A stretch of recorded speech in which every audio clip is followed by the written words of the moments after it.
In Libya, but in the Federal Capital Territory, Abuja. But like it was in the North African capital, during the country's uprising, there are different security operatives brandishing high-caliber automatic rifles. Here, in a bid to arrest the former Kogi State Governor, Yahaya Bello, at his Abuja residence.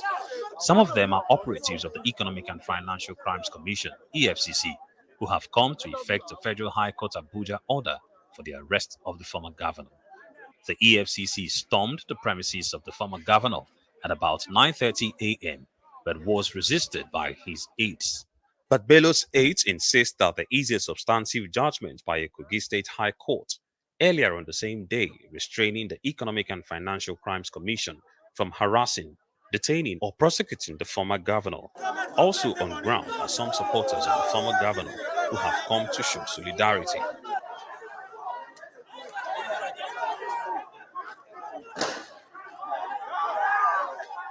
The situation becomes chaotic upon the arrival of the Kogi State Governor, Usman Ododo, whose aides demand that the EFCC gives him access to the building. The governor's presence clearly swings the tide in favor of his predecessor.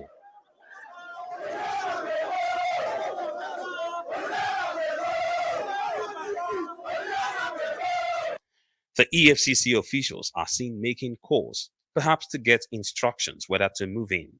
The calls lead to some reinforcements, but obviously not enough to match that of the sitting governor or Bello's aides. Hours later, at about 4:15 p.m., the Kogi State Governor is seen leaving the building. Attempts to get a clearer view to ascertain if the governor was alone in the car or is with the former governor Yahaya Bello was unsuccessful due to the tinted windows on the governor's car and the huge security presence. There is an obvious look of defeat on the faces of the EFCC officials who refuse to speak to the media on the state of affairs. Minutes later, the EFCC operatives are seen departing the vicinity, perhaps thinking the target might have found a way to exit the premises or in a bid to re-strategize due to the conflicting court orders. Some supporters of the former governor also speak with the media. I expected that the EFCC should not be too desperate. They don't have a vested interest. They are not expected to have a personal interest in a state matter, because the matter at stake here is a state matter. That's how I see it, and I think that is the right thing to do.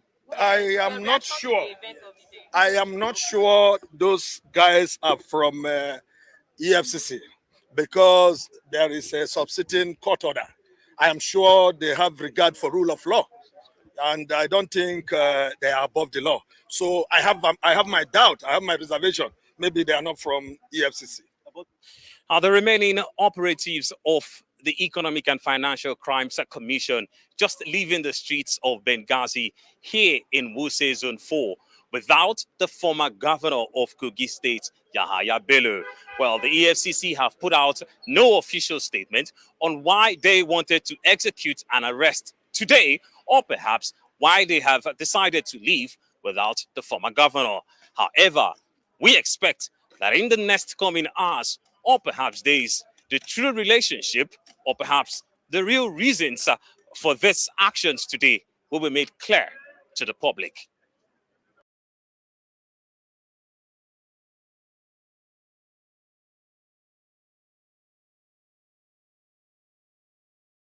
Well, all right. Good morning to you, viewers. Let's begin what's trending.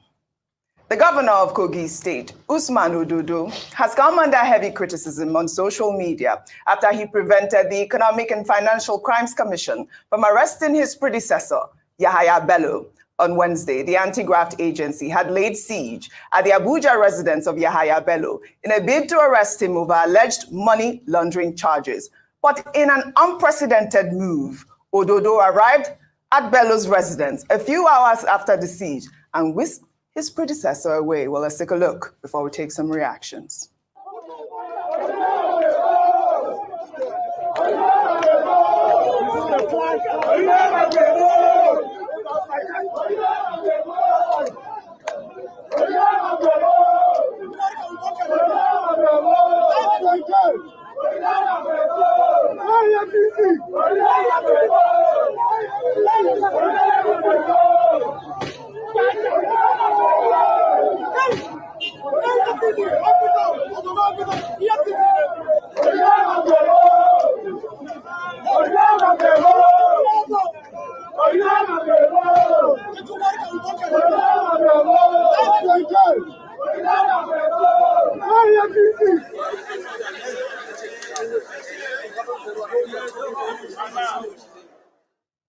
Well, social media has been awash with reactions. This seems like a movie, doesn't it? Well, the anti-graft agency, in a statement on Wednesday, condemned the actions of the Kogi State governor.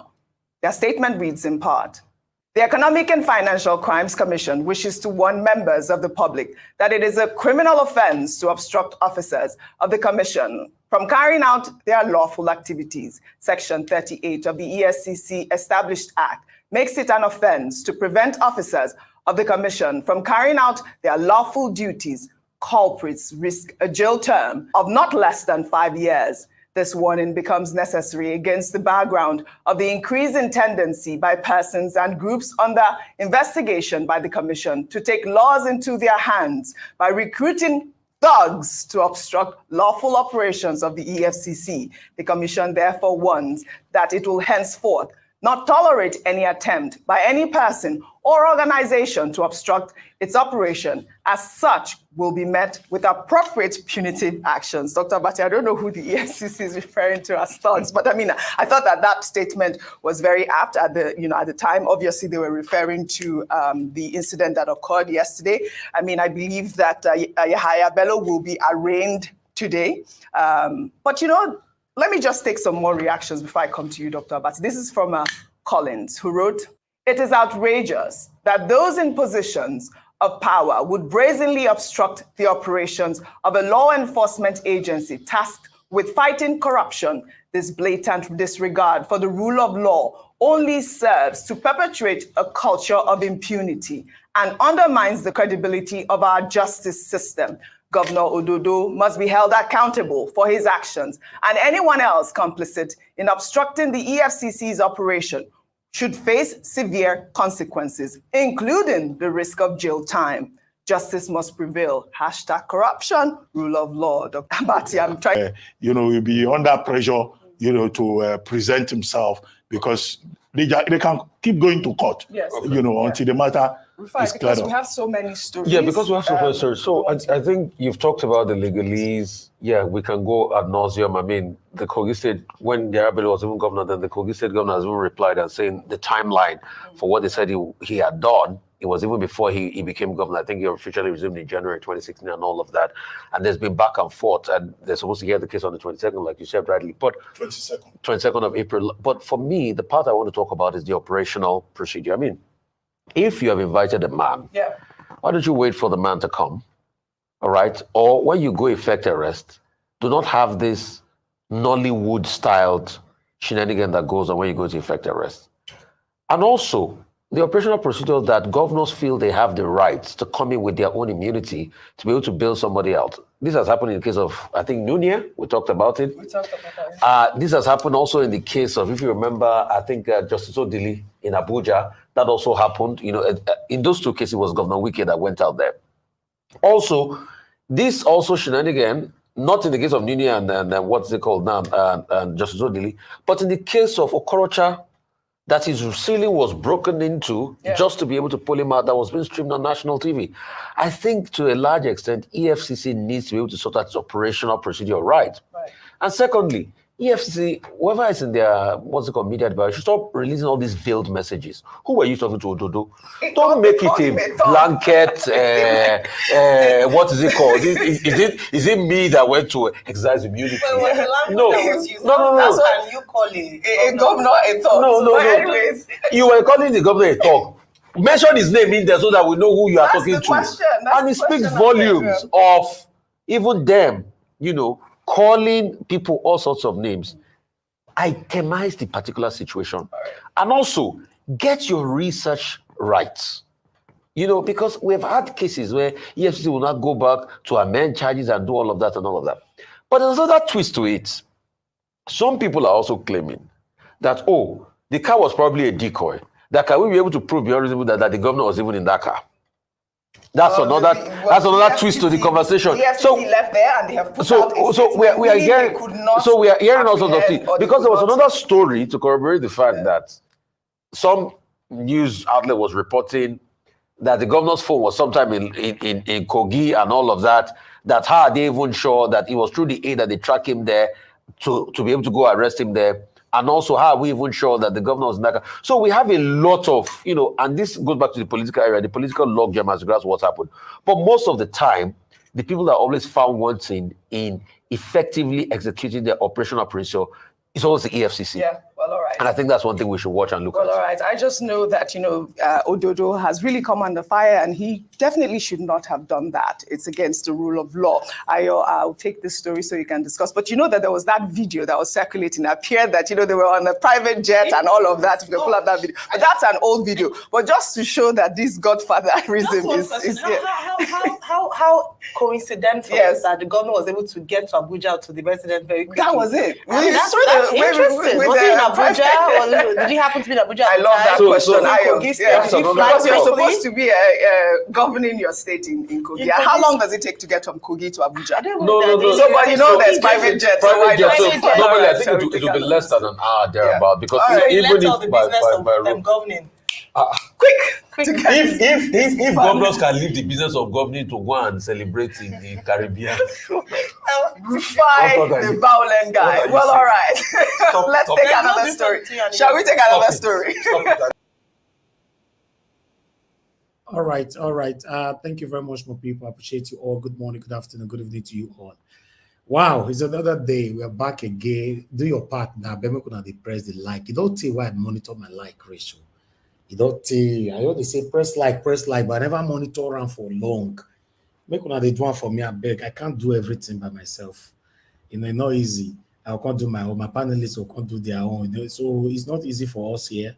So if we say make una like, I beg.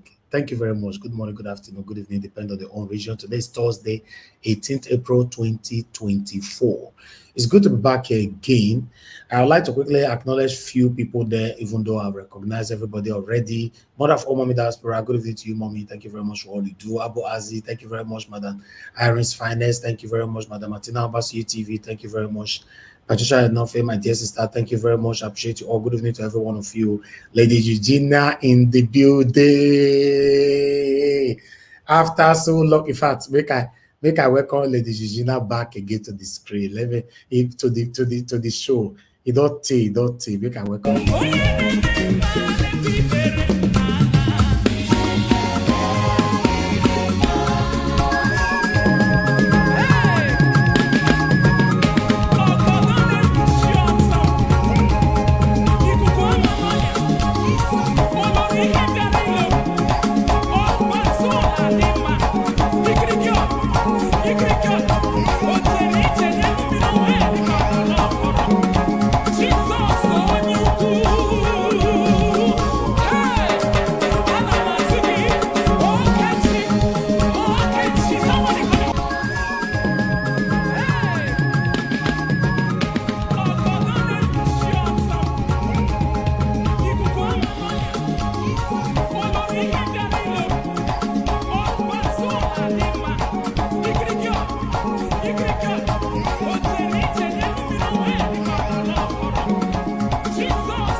All right. Thank you very much, my people. Lady Gina, it's good to have you back again. Thank God for the gift of life.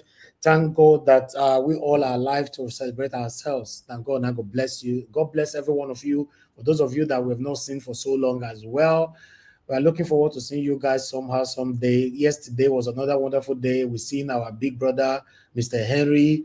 Henry O was here with us.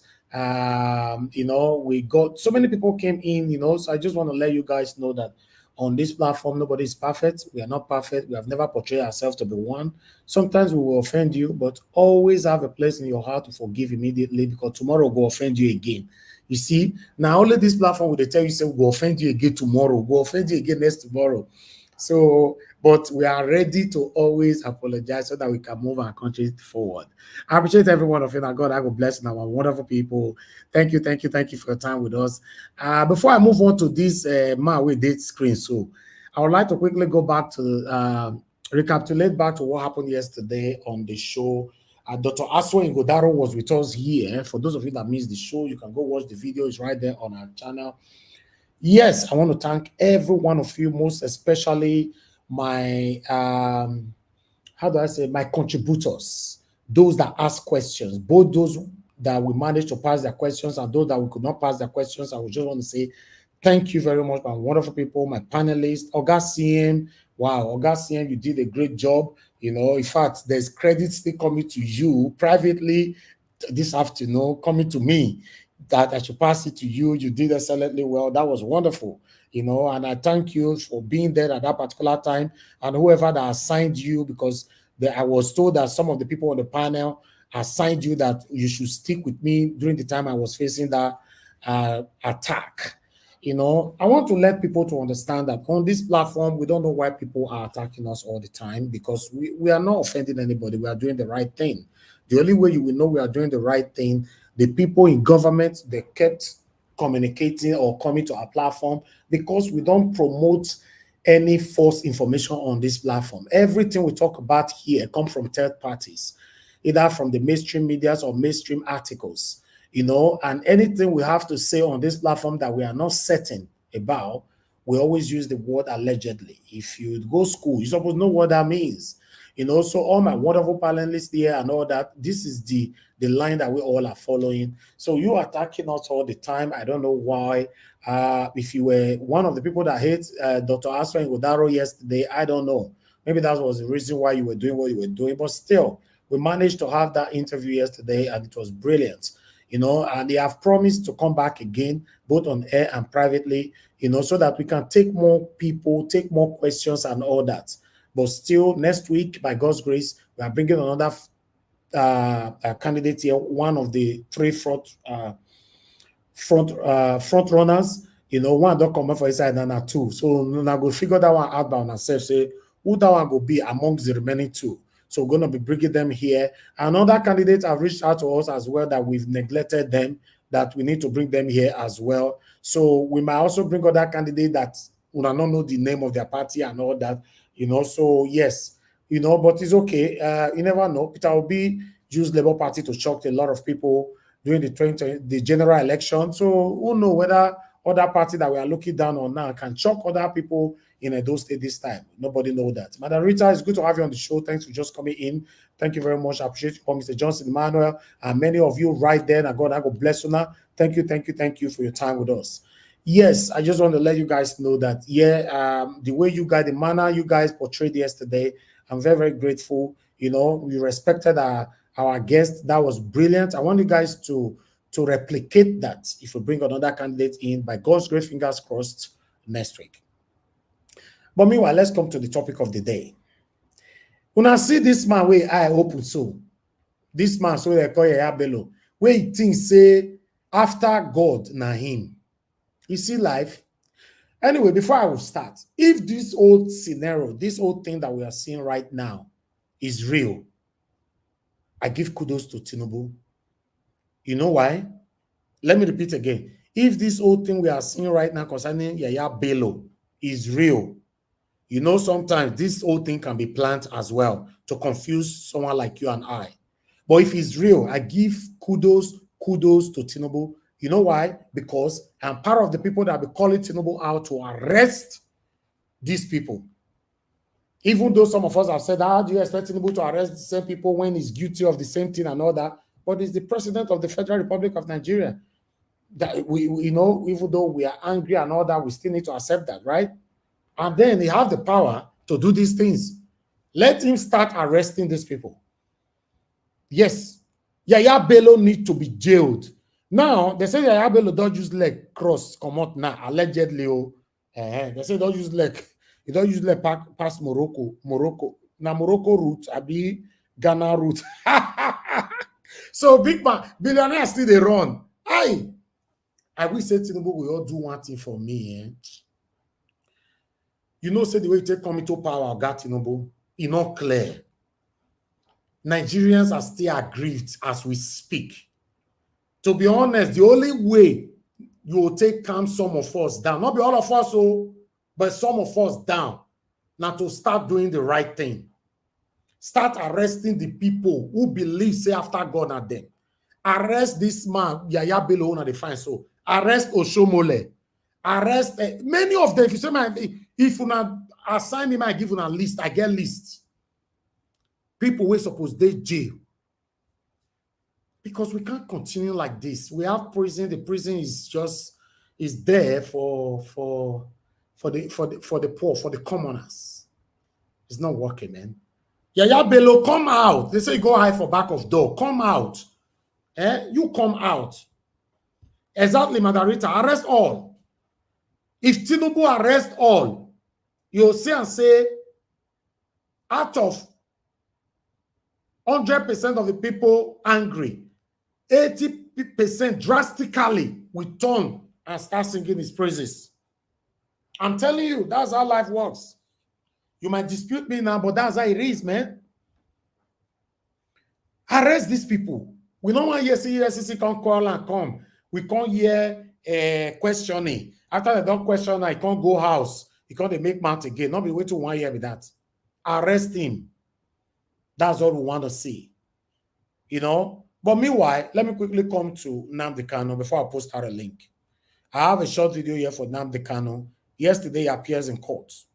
I don't know what they still do with that, our brother, till now. I don't know what is happening. But let's listen to this one quickly.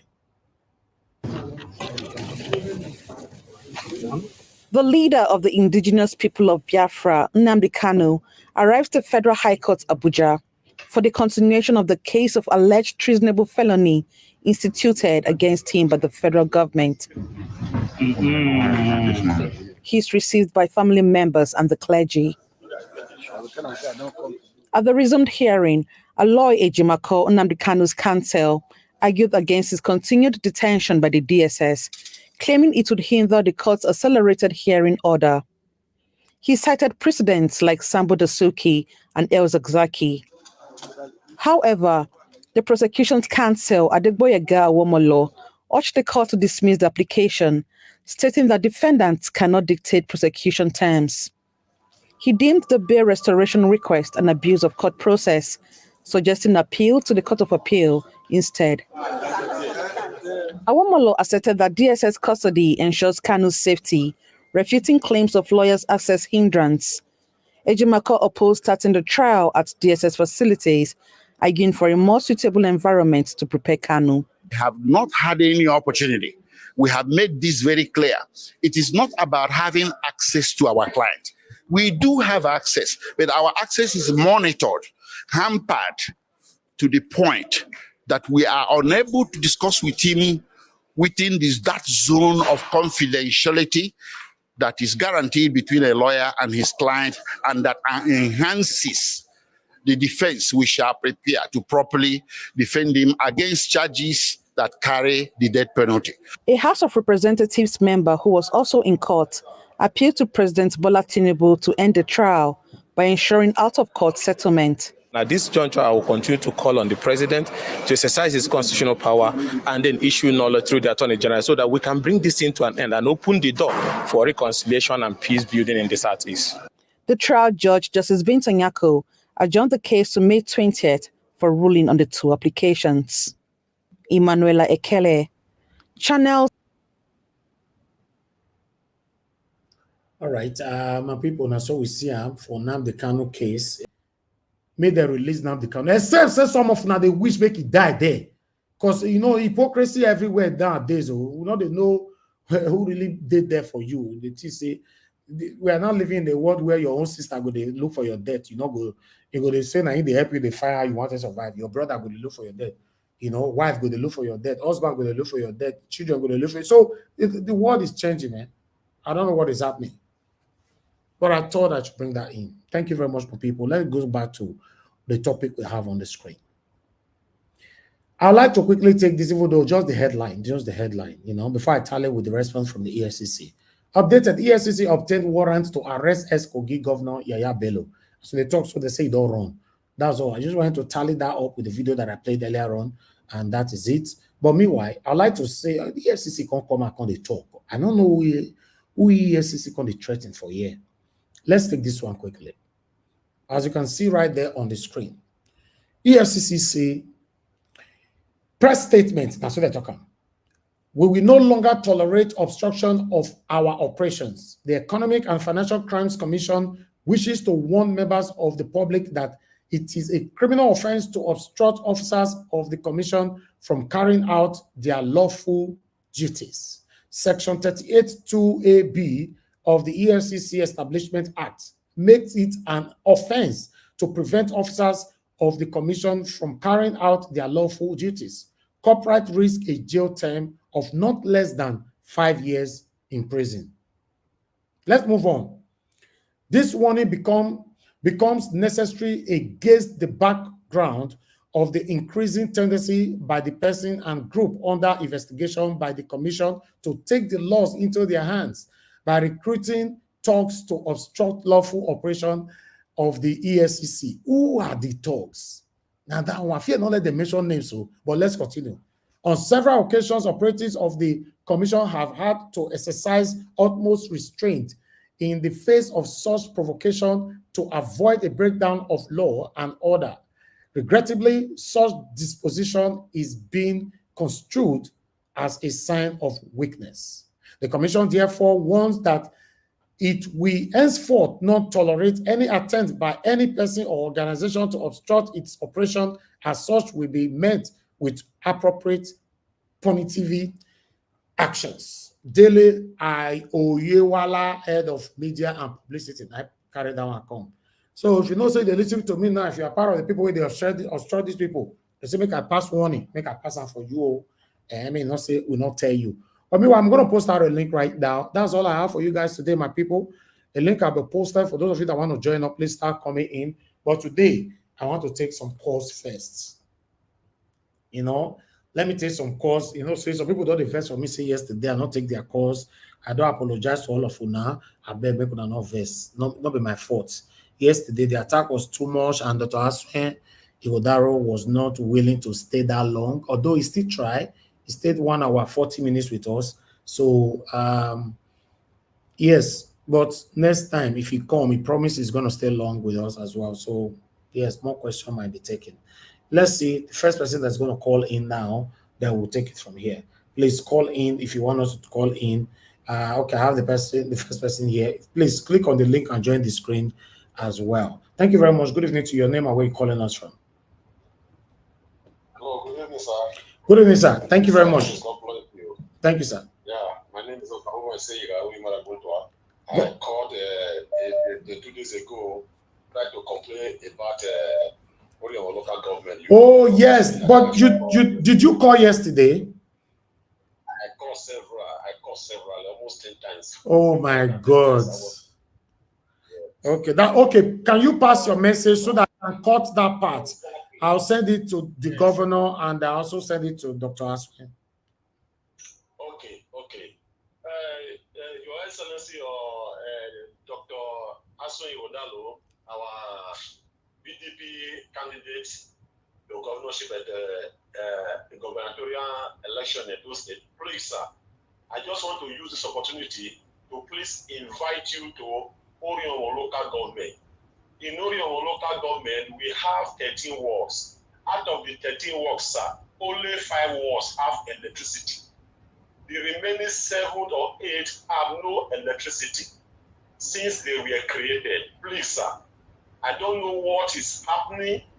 The previous government or during the time of Oyegu, 1993, thereabout, they attempt to to make the light work. But indeed, sir, we don't know what is happening. There is no light in 8 works in Oriomo. Upato, Uboko Ward, Iyoba Ward, Ubeka Ward, Ubu Ward. Please, sir, Ewesi have light because of the one indigenous company that is there.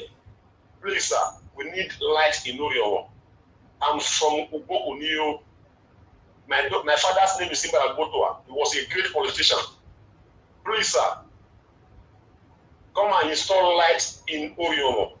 Thank you and God bless you. We look forward to your inauguration day. Thank you. Thanks, sir. Thank you, sir. Thank you very much. God bless you. Thank you. I'll make sure that I call this part because this man actually called 2 days ago.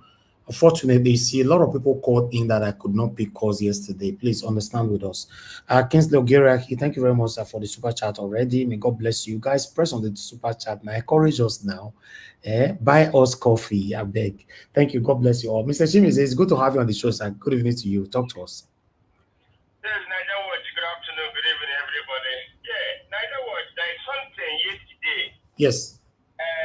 I must say something yesterday that happened yesterday. I don't like it though. Okay. Yeah. As the mother look, you know, someone after the doctor as well left.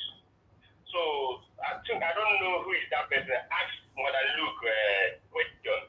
Say from 1 to 10, how do you rate as well? From 1 to 10, say 0. Man, that thing is no good. Even it's not right. He can't tell me say all the whole thing he said yesterday. He can't even find one something. Even to say, come on, man. Even if you don't want to say it, little of mind. So that person will come again, or other people. Not that the way she said yesterday, I was hurt. It's not good. It's not right. If it is me, I won't be happy. So like, you need to address that issue. Because somebody can come on this platform, someone asks, how do you rate this person? He says 0. I don't like it. It's not good. Mr. Chimeze, this thing, I don't need to address it. When somebody hates somebody, that's what you get. Madam Luke don't like us swear, and she portrayed it yesterday. So I can't force anybody to like anybody. You are also going to see some character when I will bring Olumude here. You'll still see some people that will call in that will also do 1 or 2 things like that. So for me, it's not my duty to tell people how to like person or not to like person. Thank you. If that is the case, well, for me, it sounds somehow like all politicians, there is good ones. It can be because of somebody, because of somebody say this person is going to be the same. My name is the way your name is Mr. Davis, my name is Mr. Chimeze. Chimeze and MD is not the same. Exactly. I might not do the same way. I might not go the same way the other man go. Exactly. So we have to look into that way and stop. You know, I know talk is cheap, but we need to have some respect. For me, that's how it is. Please. Then Okay. About Nigeria, that old man that said something. Nigeria is not ready. We are not ready. Nigeria just somewhere the way Nigeria was normally dressing bolom and drinking at the trade and everything. So they are not ready. We say we want a good Nigeria, but everybody is scared to die. So Okay. I don't say life is good, but Thank you. sometimes you have to take risks. Thank you, sir. Thank you, Mr. Chimeze. God bless you, sir. Thank you very much. Thank you. Let me take another call quickly. We have Madam Origin with us on the phone. Thank you, Madam Origin. Good evening to you, ma'am. Please talk to us. Hello everyone. Finally, we have Madam Origin back to the building. I tell you, it's been, oh my God, we are at war with everything, including the ones we can't say online. Anyway, I greet everyone. I greet my people. I am so excited to be back.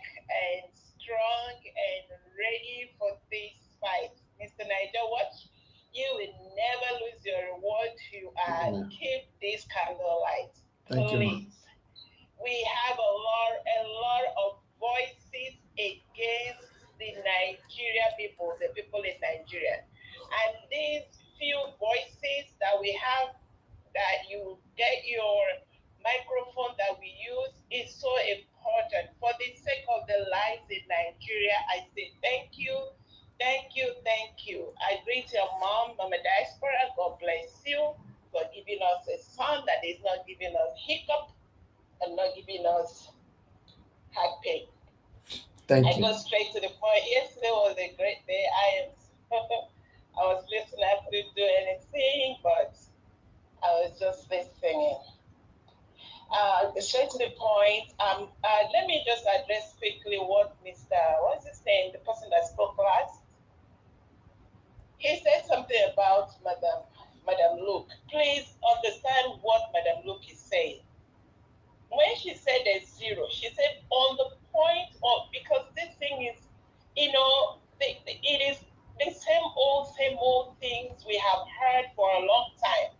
So if it is based on that, she is giving a zero, which is not like she is not saying that, oh, this man will not do anything, but based on previous politicians and what they have said, and what all the over promises, she is not going to give and the party as well, the party they are coming from. And the party antecedent. So that is where she's coming from. It's not, I don't think it's particularly on the person of Dr. Aswan, which on my part, he did a great job of marketing himself, like others said, and that is where Madam Luke was coming from. So please excuse her.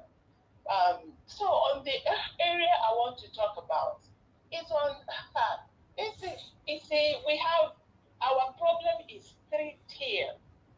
The politicians, the boogeymen that are behind them, and the people that are supposed to be with us, but I call them the enablers, the likes of those supporters.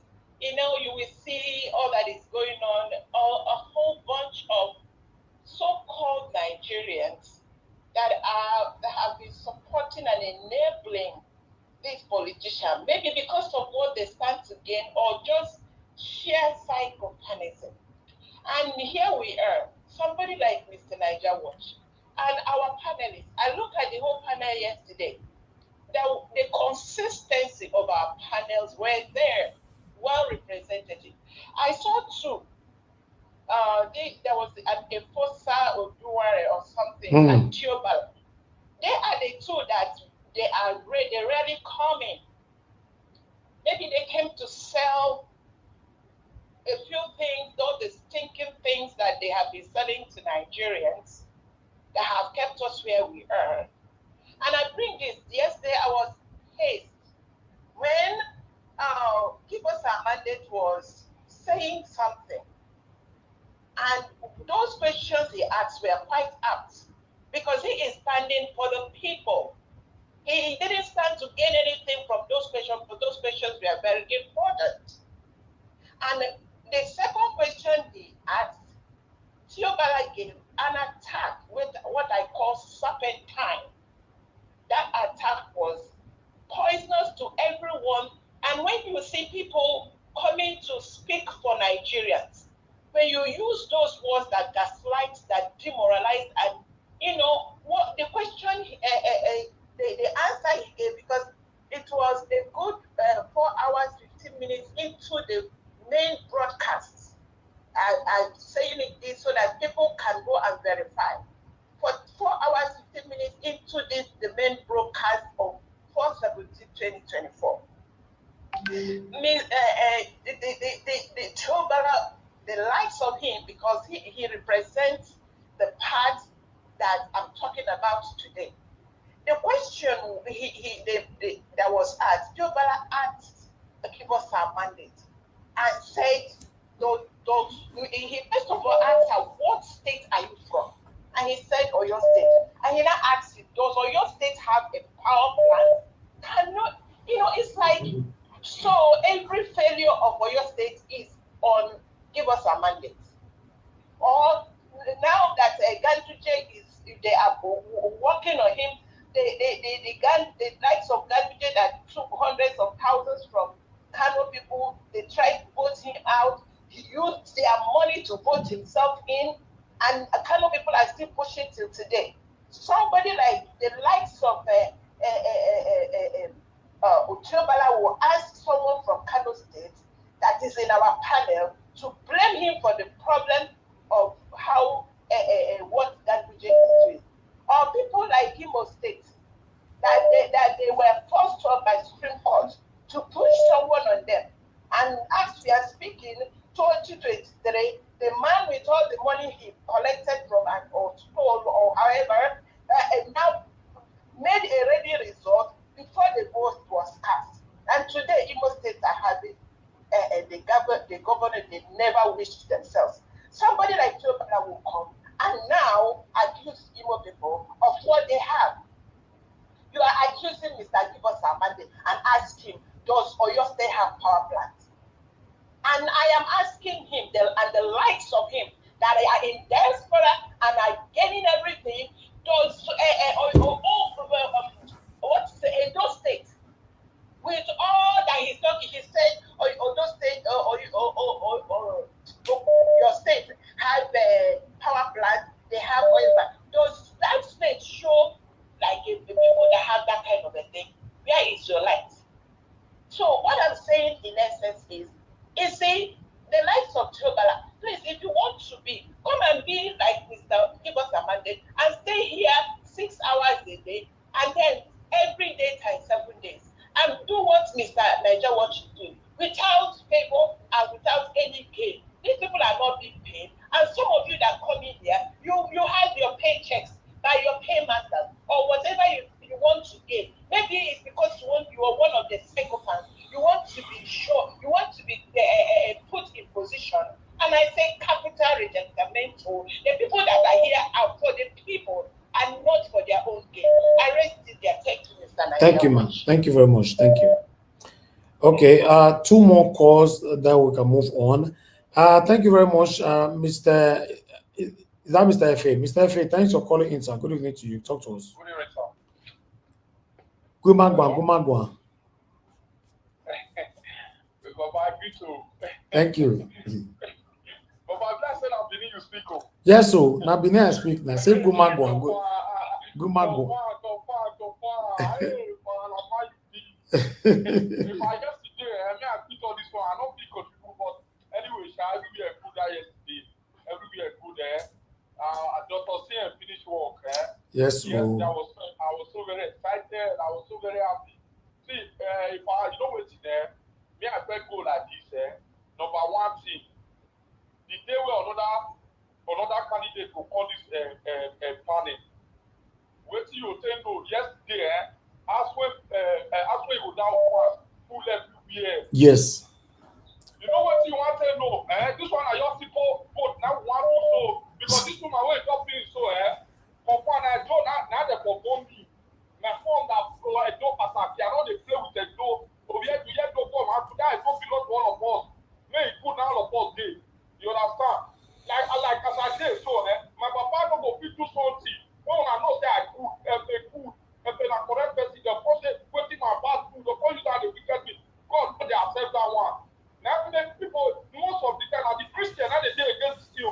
After we come, this man never start, he never although people say overtaking. Yes, overtaking don't fuck up, but this also is not a neutral person. I don't know why people they day against that.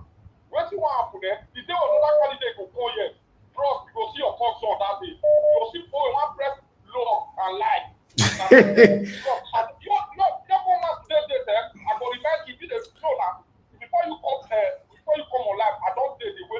What of the next candidate with the coin? If that one can't get more followers, pass as well.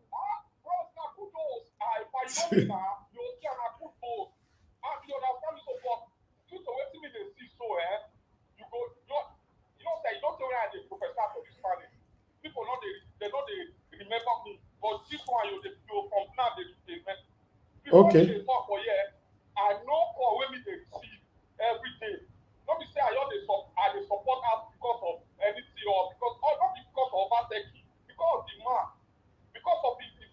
But you don't need to explain. You are entitled to choose your own candidate. You don't owe anybody explanation.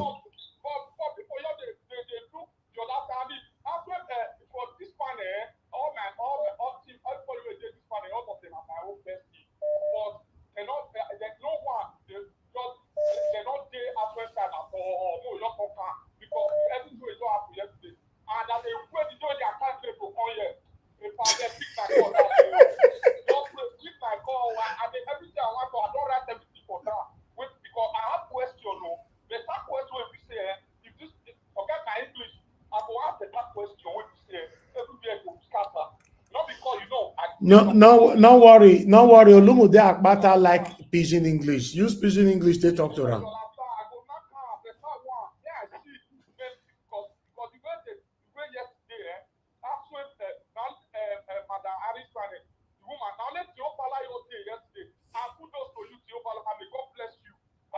They say Tiobala deal with them, not be small. I never watch them. I don't sleep that time.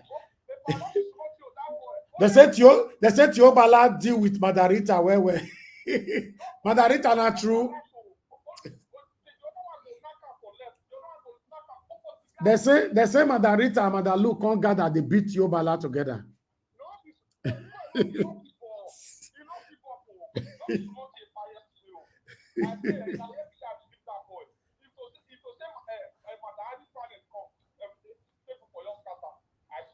Anyway, thank you. Thank you, my brother. Now God will bless you. Thank you. Yeah. Thank you. Yeah. Thank you. Let me take another call. Mr. Ben, thanks for calling in, sir. Good evening to you. Please talk to us. Why, I greet you, brother. I greet you so much. You're doing an amazing job. Thank you, my brother. The interview yesterday, if I tell you I don't enjoy that interview, I go lie. I thoroughly enjoyed that interview. I was at work when I was listening to all the questions and all that. That was an amazing interview. And to my brother, we just called now, Mr. Efe. See, if that guy, if you say that guy is living for a year, or they live in the same area, me and that guy will be best friends. I like how FT, they always did talk. They speak without fear. Now my guy, like that one. So Mr. Efe, if they hear my voice, me and you, one day we would drink beer together. If that we'll see. Understand? We go chop up together. So I want to say this to my incoming governor, Dr. Aswe Igodalo. If you're listening to me anywhere, maybe your team, they listen to me. Are they very impressed with how you they always tackle questions? They shy away from questions. They deflect.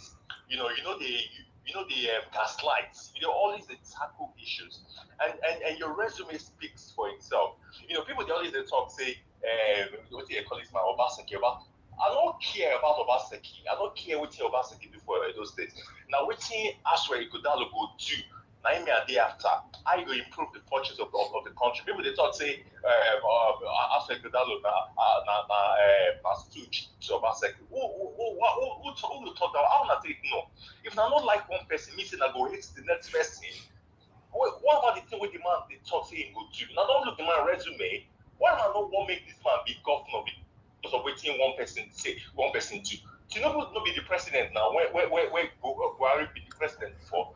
Me, that's why I go down low. Now Peter Obi staunch supporter. I not be Labour Party supporter. Anywhere where Peter Obi go tomorrow, now then I go. If you go PDP, I go PDP. If you go APC, I go. If you form your own party, I go there. I not be Labour Party member. So that's why with my full chest. With my full chest, Dr. Aswe, if you listen to me right now, I support you 100%. Me, now I remember my family come from. I pray to make you become the governor so that you can improve the fortunes of the people of my states. Because those states are my states. And I don't care where I come from. I love that state. And I want the people enjoy the dividends of democracy. So Dr. Aswe Igodalo, you have my vote 100%. God bless you, Mr. Hobbs. I greet you. Thank you, my brother. I appreciate you. Thank you. All right. Let me say this. When I say the way people are free to talk, that me I like them. Oh, hey God. So that's why they sweet if you see that for offense. The way people lambasted me throughout the 2023 presidential election, just because I push chest out to support Peter Obi. See the way fresh air they enter my body. Wow. Hey. Mr. Chris, thank you, sir, for calling in. Good evening to you. Please talk to us. Mr. Chris, oh. Hello, good evening, sir. I don't pick for the past 7 hours. You don't talk. Okay, good evening, sir. Good evening, sir. You don't pick. I didn't still talk. Thank you, sir. Good evening, everybody. Good evening, everybody on the panel, on the comment section, people all over the world listening to us. My name is Chris, and I'm calling from Dublin. Sir, I just want to make some quick correction. Yesterday, Tiobala no beat any person. You need to go listen to that. No, my brother. Epa, they say he beat Madam Luke and Madam Rita. Madam Rita, they comment section. She don't accept now. Wait, Mr. When he just opened his mouth, immediately opened his mouth, did ask. Oh, no. I'm not gonna let you talk. Wait. Why two go join her together? They beat only one person. Why Madam Luke and Madam Rita go they follow only one person they fight? Because now we okay. Now the tail end be that. That time Dr. CM don't settle the matter. Immediately he begin one talk say why they give us our mandate or your states. Me and Black Panther will not even let them land. In all land, make that statement finish. We deal with them properly. Because when they talk about development, they're not supposed to use or your state till they attack, give us our mandate. We just take give us our mandate, may not talk. We follow and now when Dr. CM can step in, can settle the matter much later before Tiobala comes to even that way they talk. So now this person to Nigeria even they save and small. Otherwise, if I don't fit talk, Rita and they put down for where it belongs. So you call the use style they support Gadabiti now, be? No, not be style. I think my full chest. Try be style. My full chest can't take because instead of him to just talk about the candidate, because my way I did tell him yesterday or you need to go listen to that part. Madam already quotes that part from the beginning as you just come out.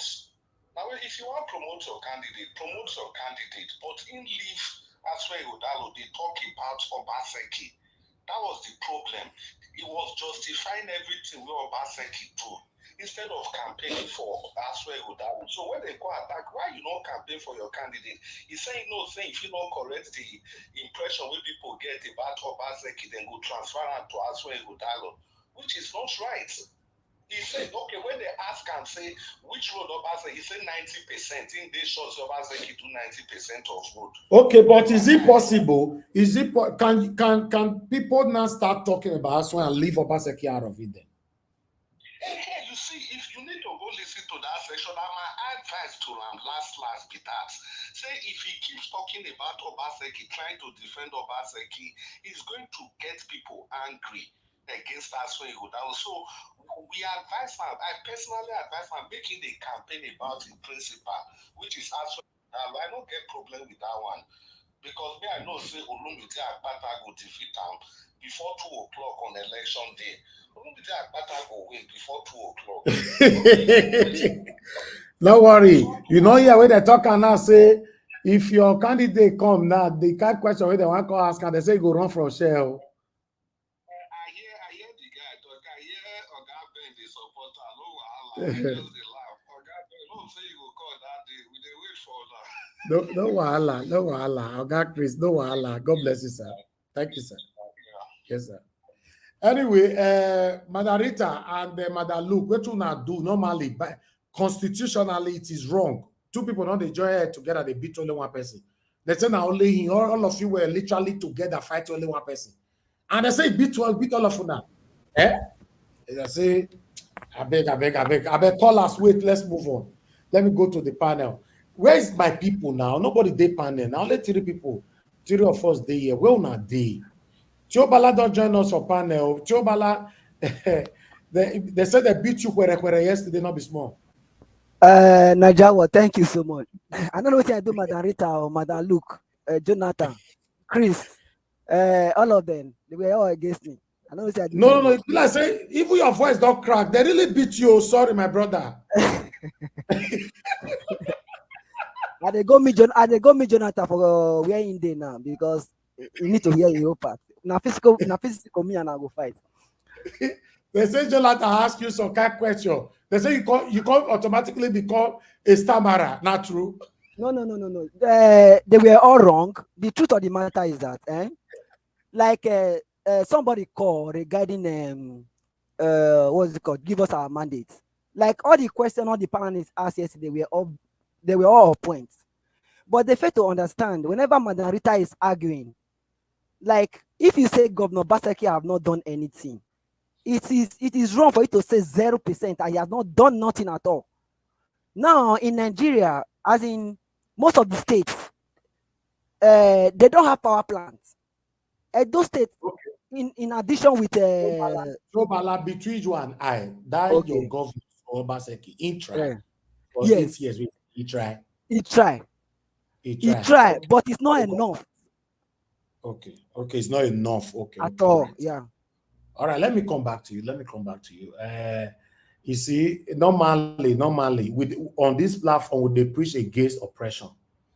You know, understand? For Madam Luke and Madam Rita to join together, they fight one person. It is unfair. Then my Oga Jonathan can't they do referee. Oga CM, they said that one can't they corner still they lambast you. They ask you some kind. And that time, all they dream.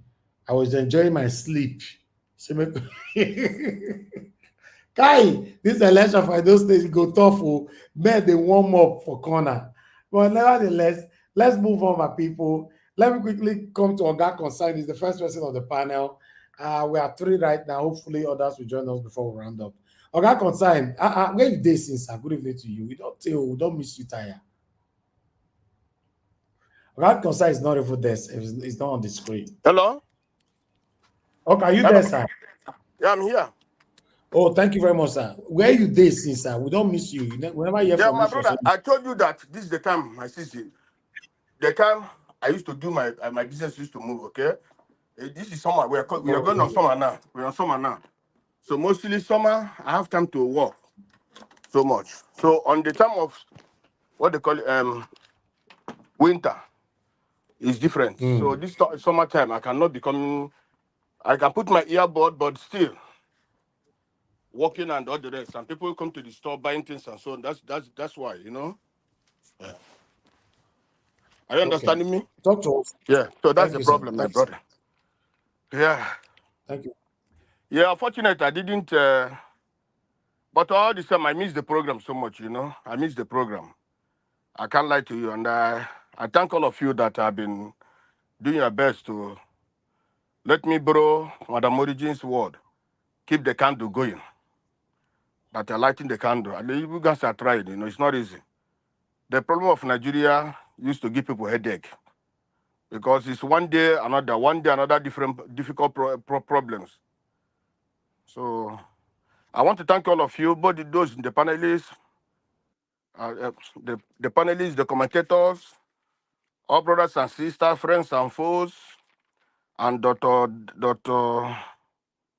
Evis, Mama Diaspora. I want to thank all of you people. May God continue to bless all of you. Are you hearing me? Hello? Hello? Yes. Hello? Very well. Carry on. Oh, okay. So we now, can hear you. Okay, fine. Let me start. I like the way you address that Mr. Chimezi's call. I don't see any reason why he should call and ask you to address such a question. It's not your decision to address it. Everybody must not like whatever everybody is saying. And even for me, honestly speaking, politics now in Nigeria, I don't even want to talk about anybody coming up talking about, or mostly those who want to aspire and those, because what they are doing is not they are destroying the police, they're destroying the people in Nigeria. Because when somebody goes there, you think the person will do the right thing. Instead, he start doing the wrong thing. You see? So it's unfortunate. People, when they come, after talking, when they go into the office, they do the right thing. We don't expect them to do at least 100% of what they promise. And so, no, at least 60, 70, or 80%. Look, people can be happy. The way they turn Nigeria now into a begging nation, you see women, children carrying rice all up and down like beggars. When did Nigeria come to this extent? It's very, very bad. So even when I see people or politicians and so on and so, I don't have confidence in them anymore. And for Edo people, honestly speaking, Edo people should borrow a leaf from what has been happening all these days. People who put their own friends there, they are not mean for that state. You see, people should liberate themselves. If I rule and I didn't rule very well, I want to put somebody there. What am I telling the people? You see, Buhari, after he put Tinubu, and where are we today? Almost all the whole state government. Look at what happened in Kogi State yesterday. Eh? All these people, look at what is happening in River State. People are going and putting their stooges there. What are they, Godfather and so on and so forth? Even this APC and the PDP, which of their governor is performing well? You continue to put the same people, the same party, and they are not doing anything. Nothing. Which state? Tell me all the whole states that these people are governing for all these years that are running very well.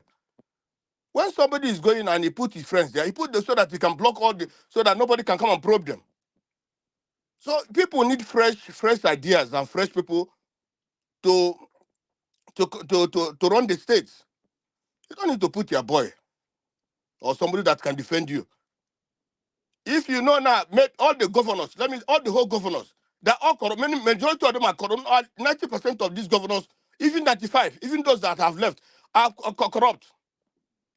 So when they are going, they want to put somebody that will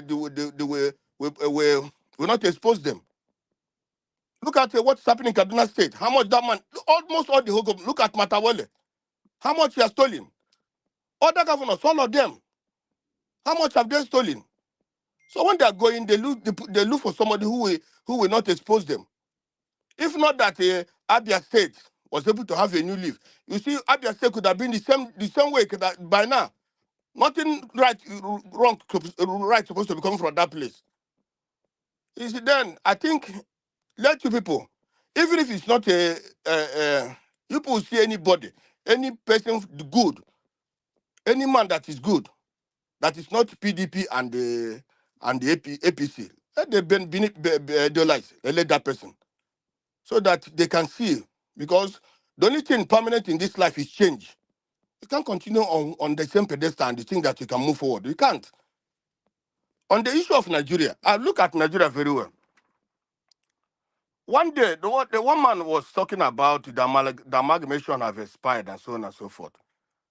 That coming together have expired.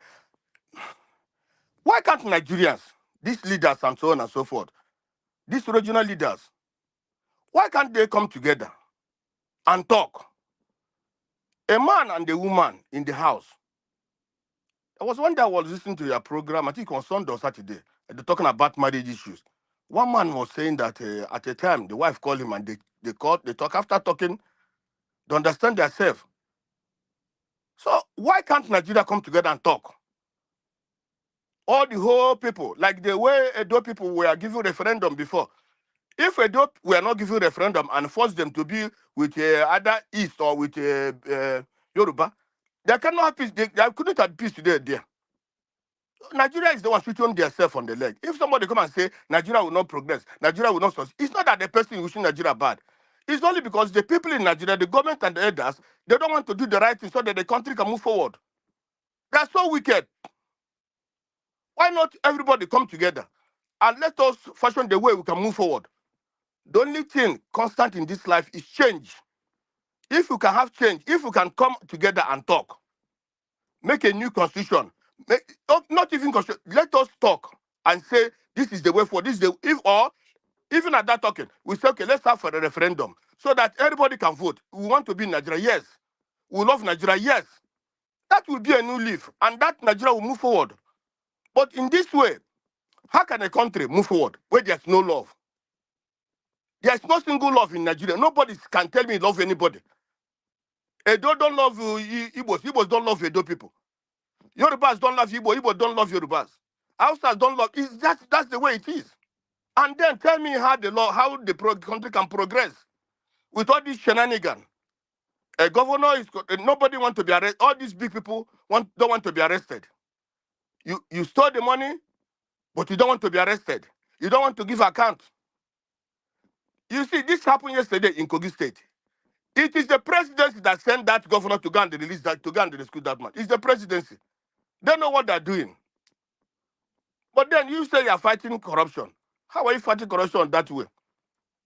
The country of impunity. Anybody does what he likes, as long as he have the power, as long as he's a governor, as long as he's a commissioner, as long as he does what he likes. So how can we move forward? Now the army is having a institution in army after buying people in Oklahoma. Now they said they are having their own panel. How can army happen in a democratic country? And the leaders are keep quiet. The other day I was watching Clark, who I respect so much, who's an elder man in Nigeria, who can talk. He's coming to talk about the people that have been kidnapped 10 years ago. Instead of talking about his region, he's talking about the people that army fired. Instead of talking about them, he's supposed to be talking about them and say, how can the army be the one to institute a panel? How? The Hausas talk about their own cases. But this our elderly father come and talk, instead of talking about his own people, he's talking about the people that have been kidnapped more than 10 years ago. He's not talking about what is happening in his own region as of now. You see, is it not disgraceful? Everywhere, people, you see, I don't know. The governors are doing whatever they like. The president is doing whatever they like. Now they want to put bridge a road going to Calabar. But many roads in Nigeria are not working. Why not fix those roads in Nigeria? Those roads. He's trying to do that with his criminal friend from Lebanon. Let me tell all of you here. The people that have destroyed Nigeria right from time, the only country, people, is Lebanese. Even when I was young, my parents used to talk about Lebanese. Everyone talk about them. They are the ones that bring pool and all the rest. People to be doing what they call it, gambling and they losing all their money. It's these Lebanese people, and they are still there today. The Lebanese have been making our country. Even when Abacha was there, it was the Lebanese that were doing everything they like. Siphoning money for Nigeria, it was the Lebanese people. You see, nothing good comes out from this Lebanon. Why can't we make good friends? Why can't Nigeria make good friends? Good friends that can help us. We make the people we accommodate in Nigeria are those that can destroy the Nigerian economy, destroy us. For long, Lebanese have not been good. And this man was also part of the people that sponsored this Tinubu. Now, they said 1 kilometer of road, other 3 billion. We on earth, and the Nigerian people are like now, now we are Mugu, we can't talk. It's like people who are under a spell, people who are either I would say useless or what, I don't know. People who are under a spell, people who are under a juju. We have become psychophants. When a governor or anybody that stole money, we are the one to defend the person. We are defend our oppressors. Which country works like that and believe that they can move forward? Believe that the things can be good for them? A man, after a month, Safoni the money of your state. You people went and son is defending them. Yesterday, I was watching this program of this guy. There are some Arawa people. We are coming to defend the Ganduje, this, that. They say we are the youth of Arawa, a peace group of Arawa. When they want to talk this thing, they are their own confident and they talk of Arewa youth. They're not talking about Nigeria. But if another person, let's say now, the data people say, data avengers also, you see them, why are you calling yourself like that? But then when they convenient for them, they call themselves Arewa youth. What brings Arewa youth? If they call Nigerian youth, constitution of Nigeria, instead they say Arewa youth. So that's where we are going. Where are we heading to Nigeria? Why can't Nigeria be good? Why can't the leaders change their mind and say, let us do the right thing? People are calling for change of constitution. Even if you change that constitution today and the leaders are not ready, nothing can work. People say if you remove INEC chairman, if you remove INEC chairman, things will be good. Even if you remove 400 INEC chairman, they will still rig the election.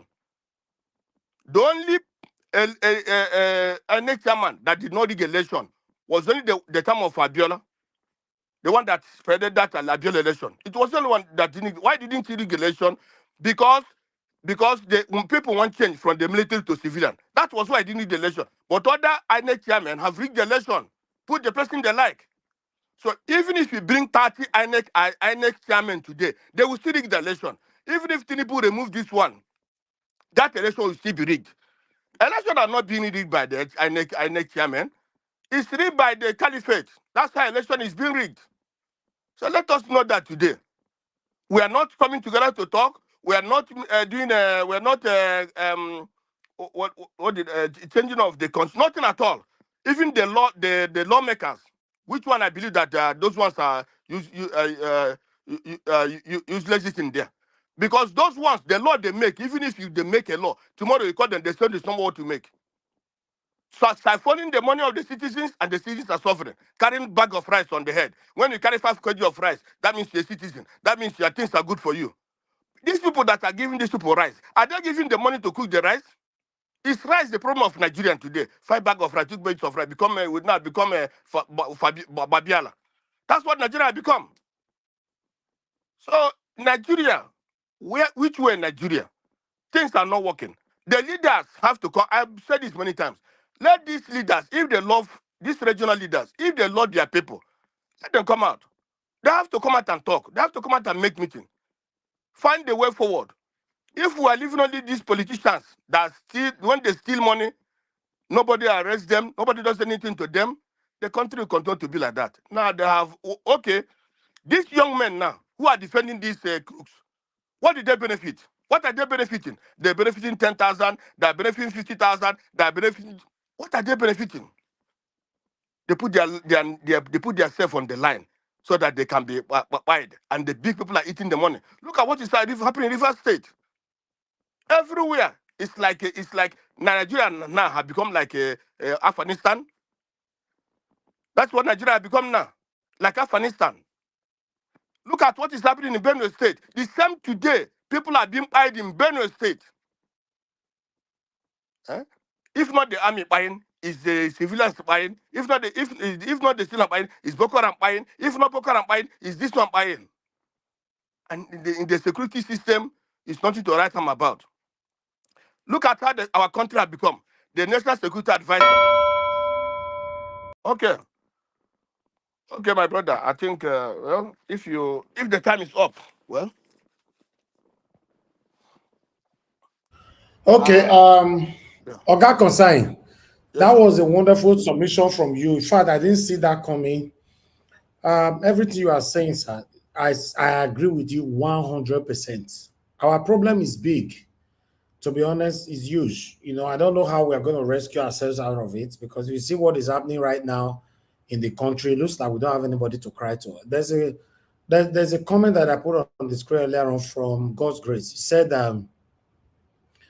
I know you want to see Nigeria work, Nigeria wash, right?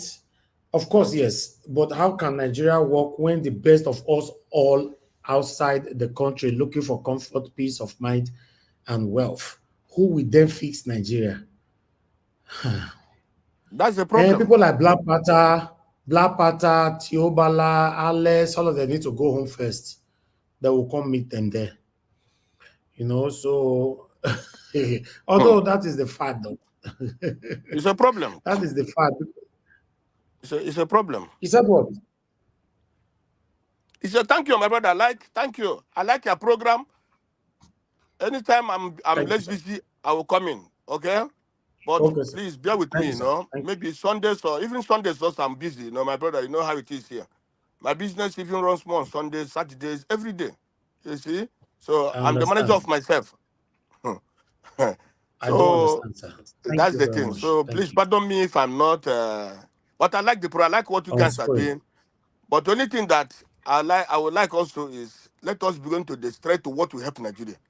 If that this government is not helping Nigeria, let us fashion another way where we can to see that if we really want Nigeria to progress. But with how things are doing now, my brother, I'm confused because it's not going in the right direction. If things are not going direction, the next thing about is to have a change. Why are you calling me?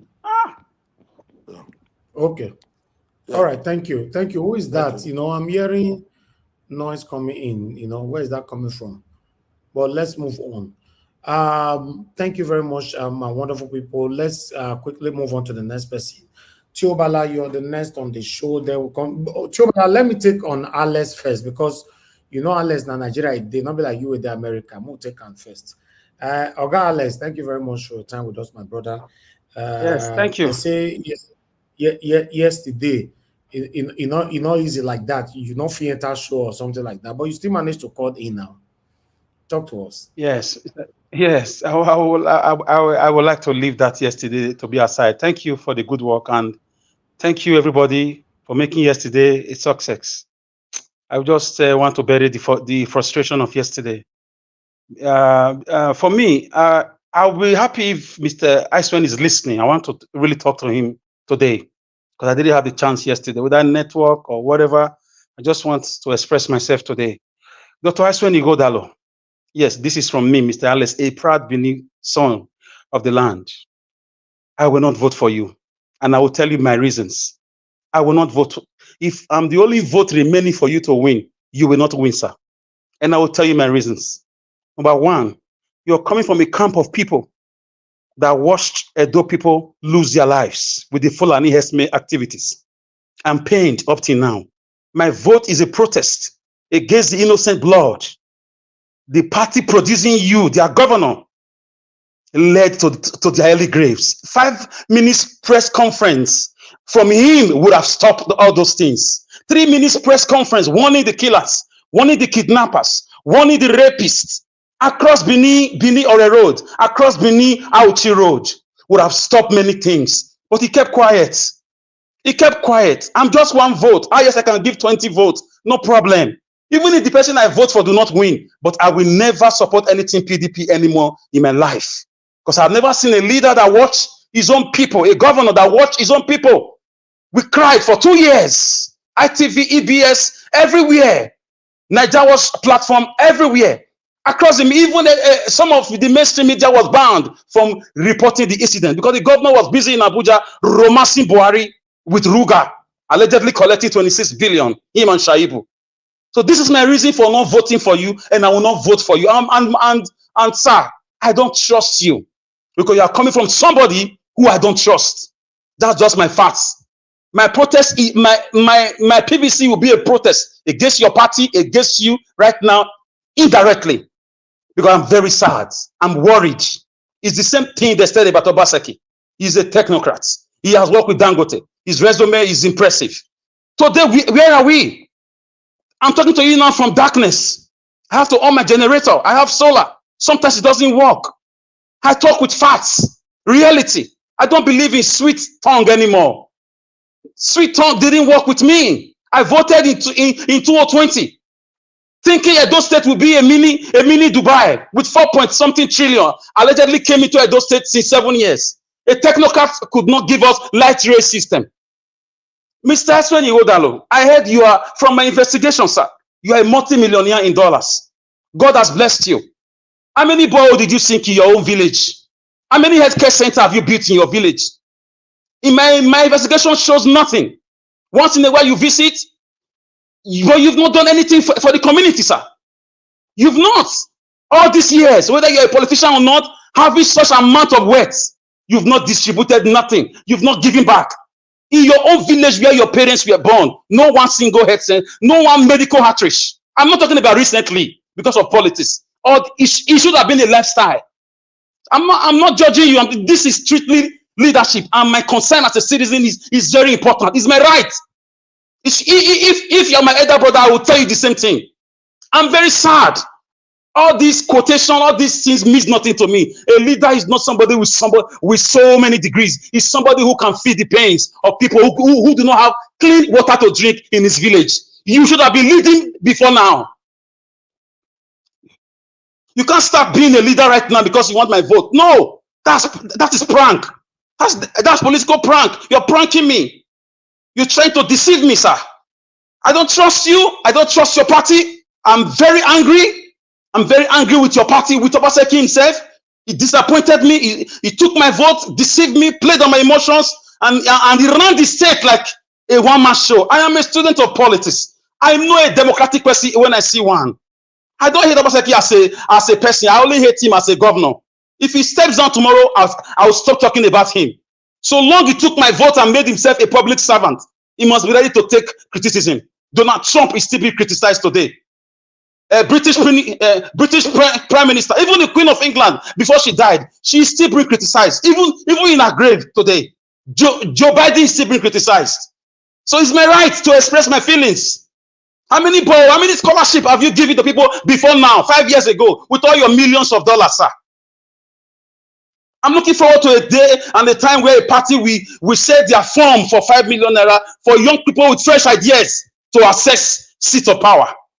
People who are really burning with passion, but they are blocked with bottlenecks. I'm very sad. Yes, this were my questions to you yesterday. These were my concerns to you yesterday. How do I believe you? Best of a feather, flock together. Let me go to Mr. Yahaya Bello. Yahaya Bello is a disgrace to young people. When he became a governor, he set a record. I think the youngest governor ever, if I'm not mistaken. He has become the youngest criminal governor ever. He should be arrested if he's found wanted. I mean, the way his wife was throwing money, displaying money when they were in government. People just think 8 years is forever. Look at Obaseki today now. He cannot campaign with his own work because they are not strong enough. If there was a light rail system with all the monies, with all the borrowed funds, if there was maybe 24 hours electricity accessible by the poor, not the one you have to enroll with 1.3 million for rich people, according to your promise. If there was a mini stadium you promised you build to engage our youth in all local government, the 18 local government, how much is a mini stadium? Small one.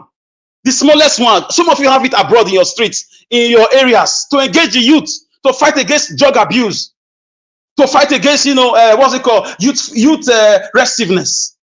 We will not be talking. If you are done well today, I will not be talking. What you did, equivalent to the money you got, sir, you failed, Mr. Governor of Edo State. Your party failed. Exactly where Labour Party won Edo State in the presidential election. You came distance third. So I know that some paid people are everywhere. Right now, there's a flood of paid people that allegedly they are working for the PDP. Listen, guys. I have nothing against them. I testify of what I saw. We were always on this platform. Nigeria Watch came out severally, sometimes 3 times a day. People came with cases. So for me, I do not.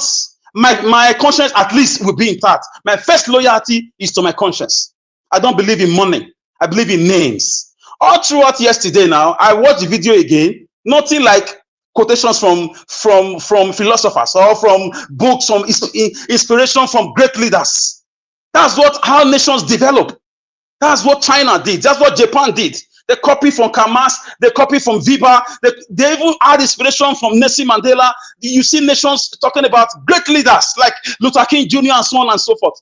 Our own is all about, I have this, I've done that, I have this, I've done that. Nothing reflecting about the care for the poor masses.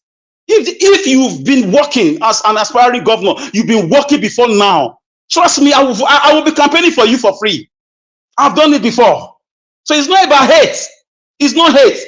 Come to Edo State and show me the development and tell me the monies that came in, $500 million Edo State debt and 500 billion naira.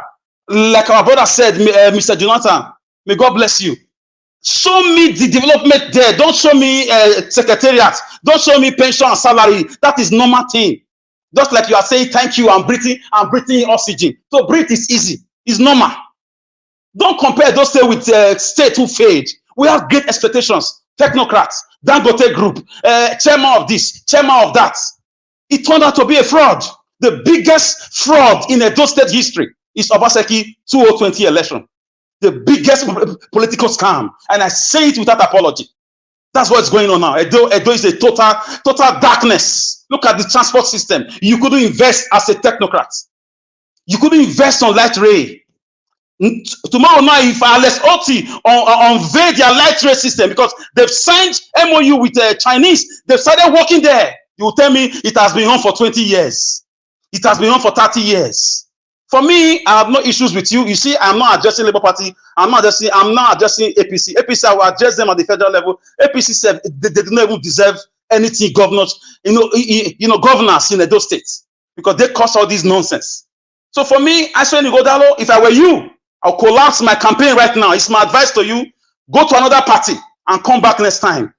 The person that is shooting you have already shot himself on the feet for the past 4 years, especially the past 3 years. It's been very bad. It's been tough. People who voted, who campaigned, some of his media giants took their children abroad, especially to UK. Those states that must move forward, they ran away because the schools were not good. A lot of media propaganda development. Media. If you doubt me, come on ground. Let's go drive around all those things. I challenge Apostle, sir. Show me all those things you are showing on here. Show me and let's compare it.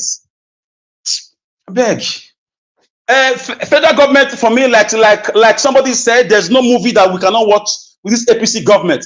I don't believe anything good can come from Tinubu. Even the naira that they are bringing down without exportation, without producing something, I still see it as a scam, because at some point it's going to shoot up again. The dance macabre, they are dancing with Yahaya Bello.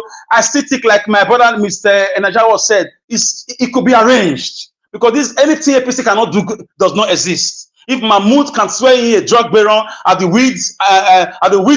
weird hours of the night, there's nothing APC can do. If FCT became a state under Tinubu government, when it was a federal capital territory, it was not a state, but right now it's a state, just to swear in a man and just to win a case, a Supreme Court judgment. Anything can happen. It could be staged. I don't trust Tinubu. I've never trusted him. I won't trust him, because this guy brought in Buhari, and Buhari, according to Amnesty International, took the lives of 1,065,000 Nigerians. With the Fulani estimate, 3 million AK-47 were in the whole Nigeria under Buhari government. Go and verify. And Tinubu did not condemn it. So Tinubu indirectly produced a man who took the lives of Nigerians. Tinubu, for me, if he was not with Buhari, Buhari should be facing justice. He should be arrested. Now his so-called immunity has died. Buhari is in Daura, moving around with cows. He should be taken into custody. Sarkozy of France was squeezed by the French police 4 years ago over the $70 million he collected from Muammar Gaddafi. And after 3 days, they let him out. Even Silvia Berlusconi was also brought by the Italian police to answer some questions. In 24 hours, he was also has to go home. So Buhari, the man from Daura, whether it's the real one or the fake one, anybody that played the Buhari role in his government, allegedly, he should be brought now by Tinubu to answer questions about the borrowing spray, the 22 trillion ways and means and ways, like Michael Zekome said it. So all the money is borrowed, the billions of dollars, where are they? So if you are chasing Yahaya Bello, you should go and chase Buhari first. Chase Aisha Buhari, chase Malami, chase Keyamu, chase all of them who serve in that government. Chase them, because they ruined this country. They destroyed it, and they took lives. As for Nnamdi Kanu, for me, I will not beg again. Whatever they want to do with him, let them do. For me, I won't beg. I'm tired. I won't beg. No. I'm telling the federal government, if you want to eat that man, eat him. I won't make a comment about that anymore. There's a way you beg. You'll not be like, okay, I begged you enough. Anything you want to do, do it. That's all I will say about that. And I will leave it here. Thank you, my brother. All right. Mr. Alex, thank you very much for your submission. I can see that you were very upset and very, very expressive as well. I don't have any problem with that. We are talking about our state right here. But one thing I would like to say is this. On this platform, I give people the right and the room to speak and express your plight, as long as you're not breaking the rules of the platform. But it's also our duty on this platform for us to accept or counter any information passed on this platform as well. Before we go there, Aswa Igodaro, I'm not here to speak for him. I'm not here to speak for any candidate. In fact, the three of them, I'm not here to speak for none of them. They'll not be Peter Obi. But still, I will not also allow anybody to say something that is not true against none of them, as long as I'm here. Before I will go there, like I said before, I understand that not just you that is angry right now, upset about how Governor Obaseki governed Edo State for the past almost 8 years. But there's a big but there. Because I was the one, I supported Obaseki as well. I used this platform to support Obaseki, and you are aware. You voted for Obaseki, you know, but I was still the one that was checkmating Obaseki amongst everybody that supported Obaseki with their platform till date. I was not only checkmating him on air. You can testify to that I was on ground checkmating all the infrastructural development in those states, the dilapidated one, the Biscuit Road, and all that. I showcased all of them on this platform. But my big but is this: a new election is about to happen. Sometimes when we spend so much time in lamenting on the past, it becomes an hindrance to our presence. I would have advised, like I've said before on this platform, to channel this voice, because you have a voice, this energy, to scrutinize one of the major three candidates and tell the world, or rather, Edolites all over the world, who is your candidate, and start promoting, using that energy to start promoting your candidate rather than using it for criticism. Because at the moment now, a lot of people, they've heard you, some of the things you said today, it's like it's becoming so repetitive because you said it before. If I were you, which I'm not telling you what to do, but if I were you, I've said it before. What do I do now? B is my candidate, C is my candidate, or A is my candidate. My people, now A, una go vote for. Now A, una go vote for. Now A, una go. Then you will start sinking in to all of them. Rather, using the energy for castigating, and yelling. I think that is not helpful to anybody, not even you, because you have a voice. Then, last one.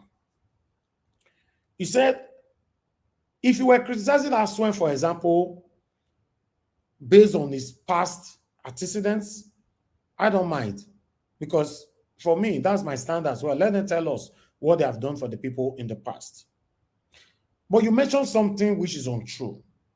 You said that's when I've not given scholarship to any student or whatever. That is untrue. While we were talking, I was doing my research. I was not aware before. I'm not speaking for Aswen, but I'm the kind of, like I said, my stand here is to make sure that every information passed on this platform is passed accurately. I was doing my research. Dr. Aswen Godaro have given scholarship several times to UNIBEN, University of Benin, and other university, but I want to focus on those states. And I have the video here, but I don't want to play it except somebody asked me to play it. As you all know, I don't. Okay, and can I prove you wrong, sir? On that, you know I kept quiet since. Can I interject and prove you wrong? Yeah. No, go ahead. You said you said in UNIBEN, right? Isn't it? Play back my video. I said in his village. Who has he helped in his village all these years? I'm not against him. I'm just asking questions. No, sir. If we want to be sincere and be true to ourselves, Aswen is coming to become a governor of Edo State, not the governor of his village. So but he should have been doing something before now, sir. Anyways, whatever you think I said wrong, I take it back. Whatever you think I said wrong, I take it back, my brother. Mr. Alex, no, you are for me, like I said before, you na person will get voice. If you want to become a governor today, Mr. Alex, I will stand for you, and anybody that will speak against you, say you're not going to repair your village first. As long as you were doing something for Edo State, I'll tell the person to shut up.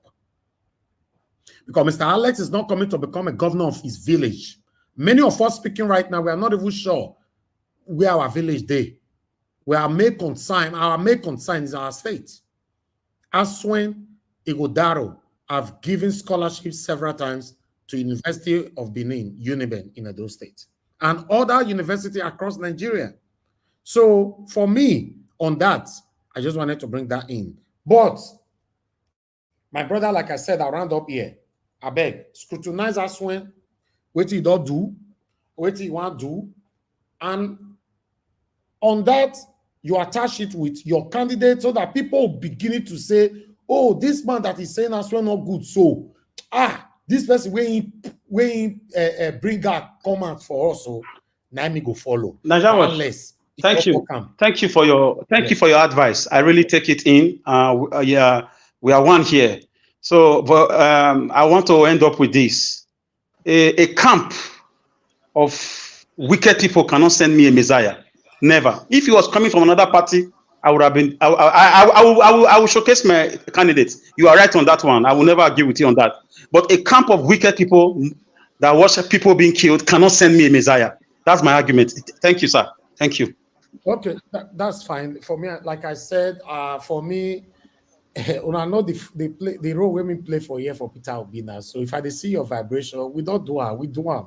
You know, yeah, before you came here, I talked one thing for this platform. I say, I'm happy I'm sitting on the fence this time.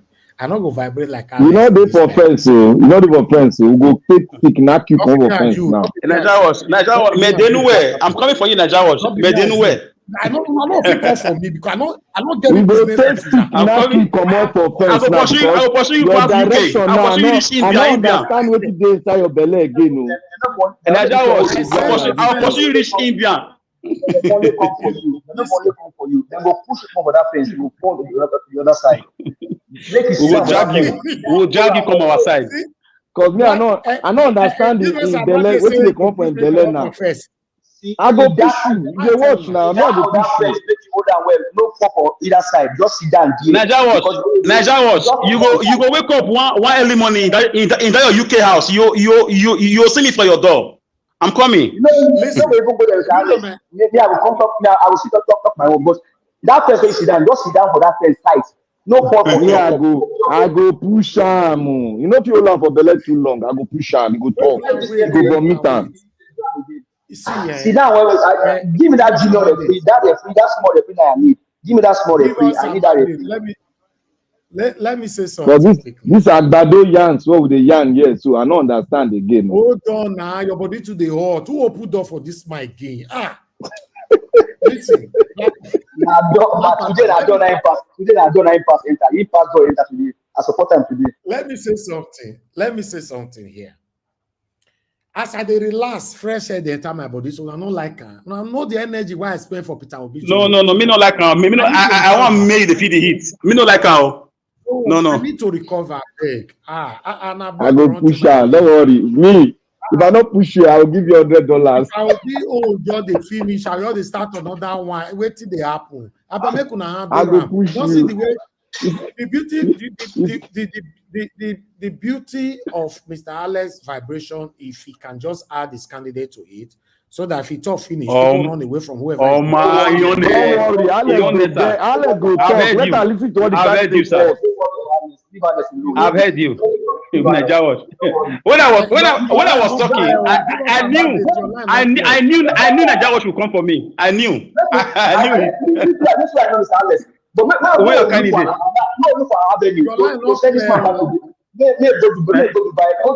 But Najawash, Mr. Elvis, let me remind you of something that you've already forgotten.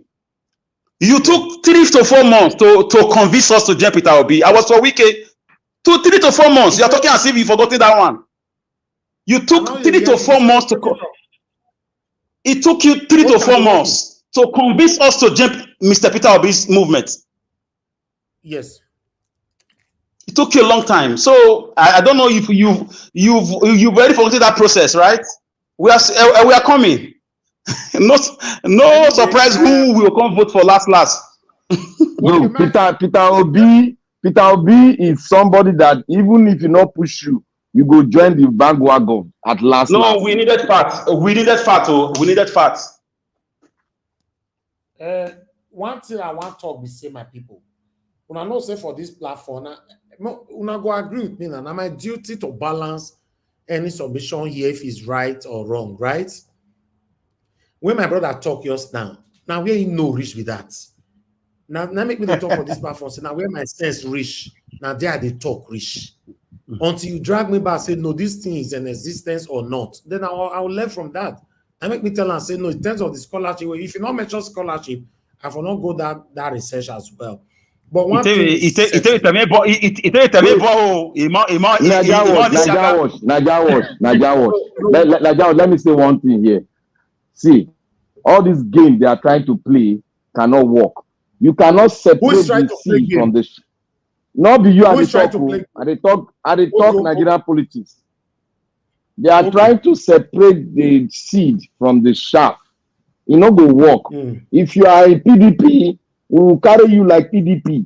If you are in APC, we go carry all the bag wagon, all the dirty thing follow you. If you are in Labour, we go carry and follow you. It is left for you to prove yourself to the Edo people. We are not going to help anybody to prove himself. You got to prove yourself that you distinct yourself. You are not going to listen to your base, rather listen to the voice of the Edo people. That is what we want to see. And your program. Lapata, let me respond to you, please. You see, I agree with you. You know why? And I'll reference to something. Let me quickly recapitulate back to Peter Obi, who moved from PDP to Labour Party. Many people were already supporting Peter Obi, even when he was in PDP, because of his character. But for me, I was not supporting him. I was waiting for him to move out. You see, even though I know that, yes, we understand this politics, some of us were born inside. Now, Aswe Iwodaro, many hatred that people are bestowing on this man today is because of Obaseki. I'm not against that. That's fine. Everybody entitled to whatever they want, who they want, and me myself, you ask me, I don't trust PDP, I don't trust APC. So that's the truth. But the person is what I'm talking about. Because I remember during the time of the 2023 presidential election, we're not saying that we're not even after party anymore. We're not after the person. I believe these are the areas that we need to put into consideration, because I believe the hatred is too much. Now, Basaki, know where you for go carry, because to be honest, I never seen this. See, the consideration, I don't talk him. Let him prove himself. Nothing, all the bag wagon, people go talk everything out. All the yama for PDP, people go attach that to himself. It's left for him to dust it out and prove himself. That is why I say his political base is one of the problems he's going to have. All right. Okay. All right. Somebody wanted to interject me there. Quickly. I mean, yesterday, okay, so I think this whole thing is just like a woman that was in a marriage before. Now that marriage, she was suffering abuse, and she now left that marriage, married another husband, and the husband said, that's suffer where you suffer for that man hand, now small one, because now we ain't take stop, maybe I will take continue. That's where I see it. It was just going to be. You are allowed to say that. Maybe it will sound. Doesn't mean you are right. Hold on, sir. Maybe it will sound. It will sound somewhere yesterday. I would have asked him, do you think Obaseki deserves a third term? Because it stands right now is a third term of Obaseki, and if you don't think so, no, you can't. Why should you be in the race? Exactly. Because it's not setting yet now. If you want to talk about third time, now say no go setting. You know go setting. Unless you say something that's very, very, very profound. In the few months, give us a mandate. Whether now Obaseki, hold on. Whether now Obaseki surrogate or no surrogate, he must prove himself by his word. We are going to judge them. Let me even say something. So I like Black Panther. God bless you for that. And that area of Black Panther, I mean stand put. See, whether you believe it or yes, rather than judging people based on friends. That's not the issue. That's judge me because of my father. Nobody can dare judge me because say my father or my mother or my sister. You can't dare. Because that one's a different case. It's a different case. It's a different case. It's a different case, sir. Entirely. It's a different case. And Imaswe has one problem. I'm saying it here. The problem he has is his political base, which is PDP. That is the basic problem. If he can be able to distinguish himself and pull himself out of that political base and do the right of the people, then we'll find him worthy. But without Black that, Panther, if you still Black stick Panther, to a let me political let me base, say this. there Let will me be say this. problem. Oh. Black Panther, if let me say this, Mr. Elvis, if you and Asue Godalo did the same room, Mok we tell ourselves the fact. Tell ourselves true. You ask Aswe Godalo, say the 8 years of Obaseki, can you give me a percentage? Ask Aswe Godalo, if you are in the same room, ask him, say, can you tell me that Obaseki has done justice to Edo State? Let him tell you in the dark room. Do you know if I continue to answer some questions, because I saw a question already on the comment section, somebody saying that Mr. Najawa, your body language is language is indicative. You see, the only person that have been to the platform obviously supposed to be like that, because the only person that have been to platform is Dr. Aswen. So I believe that your tune will change when the other candidates also come. You see, because I will always stand for what is right. You know, if Olumude come now, for example, other person will still say, oh, Najawa, your body language is indicative. It's not about that. I'm going to judge Olumide based on how he answered questions or his antecedents and all that. That's it. That's what I want people to do. Olumide was working under Obaseki for so long. He and Obaseki, they are very, very close. You see? So, if somebody really want to run as a third term, he can do it in 3 ways. If you like, first way, one play gamble. You play gamble in 3 ways. If one not for put, if all of them not for put, one go for put. Obaseki, if he wants to be smart with you guys or with us, he can do the same. And so, okay, as we come out for PDP, Olumide, may you go a Labour Party. It's possible. But one thing is this. I believe that amongst all of them right now, to be honest, none of them, not Olumide, not Aswen, not Modokpeolo, will listen to Obaseki. That is my belief. Maybe in the future, any of them will come out as the governor of Edo State. I go remind you now. What your Obaseki do, many of them they verse, but there is no way. Be like the question where give us a mandate the talk if we ask Aswen, say may give up, may rate Obaseki 1 to 10. He cannot answer that question. He's running under the same party. Person never become governor. You say me the answer question we go in that ram. Make with this here now. Naija wash. Naija wash.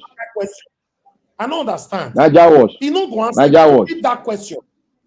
He's running under the same party. You say may they rate a former governor. How is that possible? He will not do that. Naija wash. Because he's not fighting. Hold on, sir. He's not fighting against PDP. He's fighting against Labour Party and APC. If you ask him to rate anybody from APC and Labour Party, he will do that. But asking him to rate somebody that's in the same party where he's coming out for, it's not possible. If you understand politics, it's not. He will not. He will skip it. He will say next, and nobody can judge him for that. But ask him after he don't become governor, he go answer you. It's a straight thing. Now go ahead, Black Panther. Naija, you know why I am saying that he should detach himself from this political base that is coming from. His fundamental statement he made when he was coming into this race. Your network is breaking. Are you hearing me Your now? network is breaking. Yes, you know, I think you should go and come back because that network they break since. It breaks since. You know, yeah, they break since. But I would hear you, but we are struggling. Go and just come back. Go and come back. Link there with you now. Screen never full. Let me quickly respond to you, Adesuwa Osagede. You said, Mr. Elvis, as when we listen to his godfather, did Obaseki listen to Oshomole? Oshomole is narrating Obaseki today before they can settle their authentic settlement. Say Obaseki is Ogbomayese. Not be the name we give him. We cannot always say that. Don't forget also that Obaseki just gave Oshomole an award some weeks ago. Telling No, that they just said to. Oh God. Now, you hear me?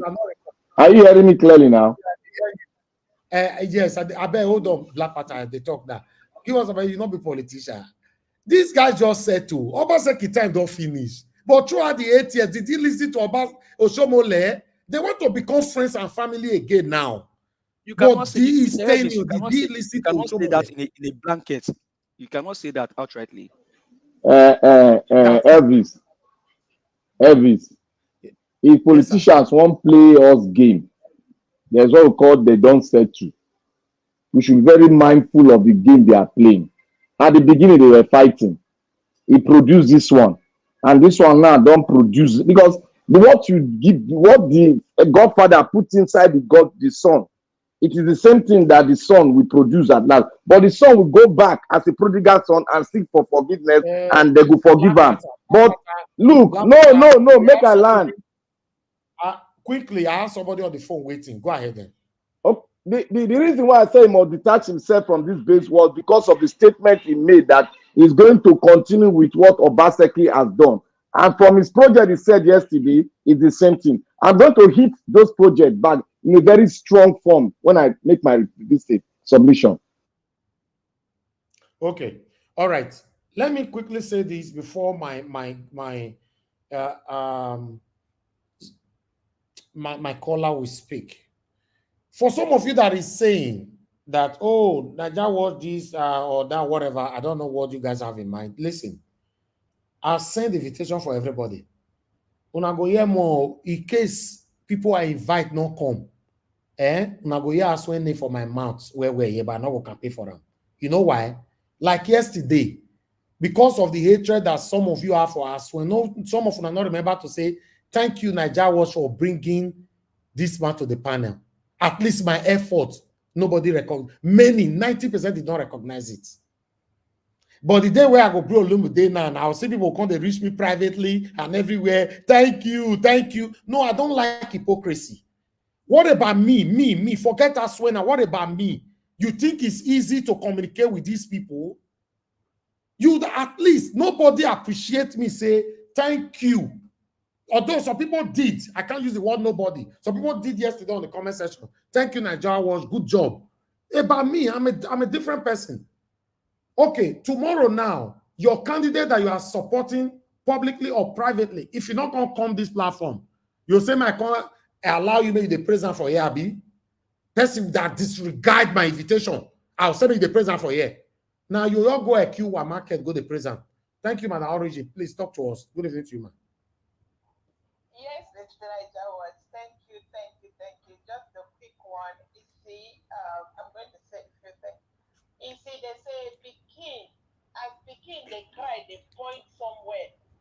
Go check if your mama know they there, if papa go there, or both of them are there. You see, I thank you so much. Why is like, oh God, I am sold out to, your platform and what you stand for. If there is anyone that appreciates you, I know everyone that comes here, why a lot of people are glued here is because, we believe in you. We believe in what you're doing, and I believe you're a very wise man. You see, one of the things you said earlier that caught my attention was when you said, when Mr. Peter Obi was in PDP, a lot of people were supporting him from there. And maybe you pray that you wish that this man will come out of the quagmire, the pots that is causing us problem, APC, PDP. And when he came out, you used your full chest, you fought to have this man in place. Unfortunately, the people, the same quagmire, the same problem we have, prevented him from being there. Why am I going this route? You see, I hope and I pray. What I was praying is, if possible, if there is any way that they can just hand this thing over to, if they cannot allow Edo people to make their choice by listening and knowing who qualifies, which, like I'm saying, you see these two pots. Now, the wahala, that's the problem we are having. The inside of these two systems, this group, they call themselves, they say they are out to take power, control politics, control our economy, control social development, and everything is geared towards next term of power. When they come into power, they don't care what happens to the Nigerian people. All they want is the money, and as we are speaking, anyone they put, that is why you see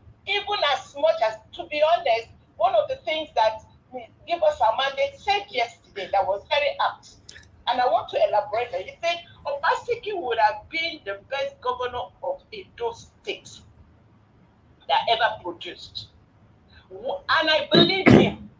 As I believe you for saying Mr. Peter Gregory, that's the same way I believe Obaseki may have been a very good but because of everything that is surrounding the quagmire, and I don't know where or which pots these people eat from, that has made it impossible for even a good person to do the right thing. Mr. Obaseki may have been this thing. So what I'm saying in essence, even as we are speaking, why everybody is talking about how Mr. Oti is doing well, he may not have been doing this good if he was in APC or PDP. So everybody is either we have an independent candidate or we have one that his party does not have a party. That's where I end it. Thank you very much. Thank you for calling back, man. I appreciate you. Thanks for appreciating me too. God bless you. Thank you. Yes, Madam Rita, you did. Immediately you came to the panel yesterday. You prayed for me and you appreciated my effort. That's all. I want my effort to be seen. Thank you for bringing Mr. Aso yesterday. Sorry. Person will carry person come, I can't forget that because of the hatred is too much. It's not nice. It's discouraging.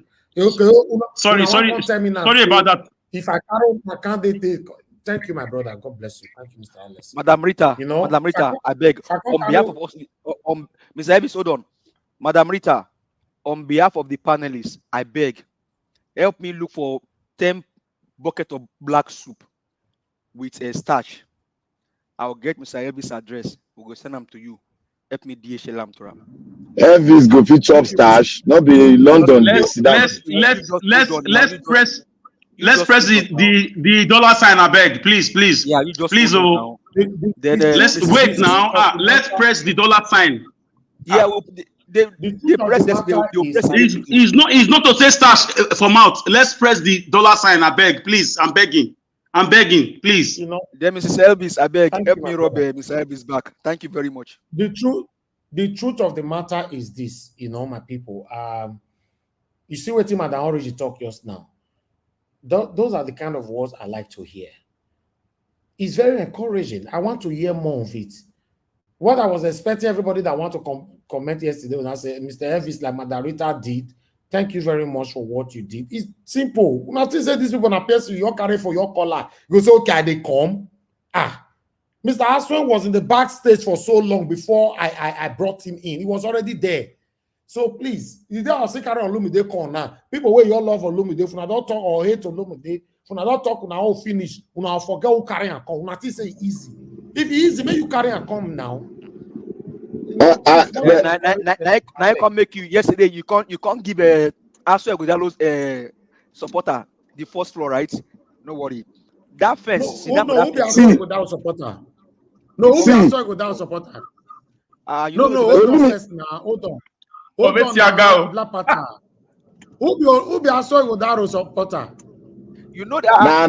Nah. The messenger they talk. The messengers there. Look for the person where now. No, Tiobala, but not be. You never still give submission now. Not be Tiobala they talk. Now those people they comment. Black Manta, you are a very tricky person. Black Manta, you are trickish, I swear. Thank you. Thank you very much. Tiobala be patient now. You never talk now. Tiobala na campaign manager on internet. So it's coming for me. It's coming. Yes, it's coming for me. This platform, we are not. Hold on, my people. This platform, we are not biased here. I just want you people to understand that.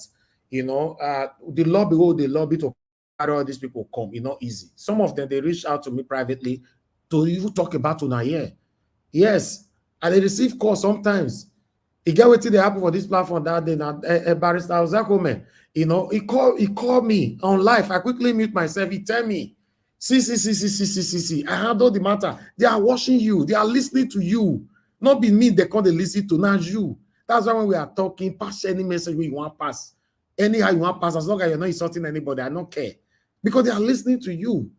If we manage to bring them come here, you say, Mr. Elvis.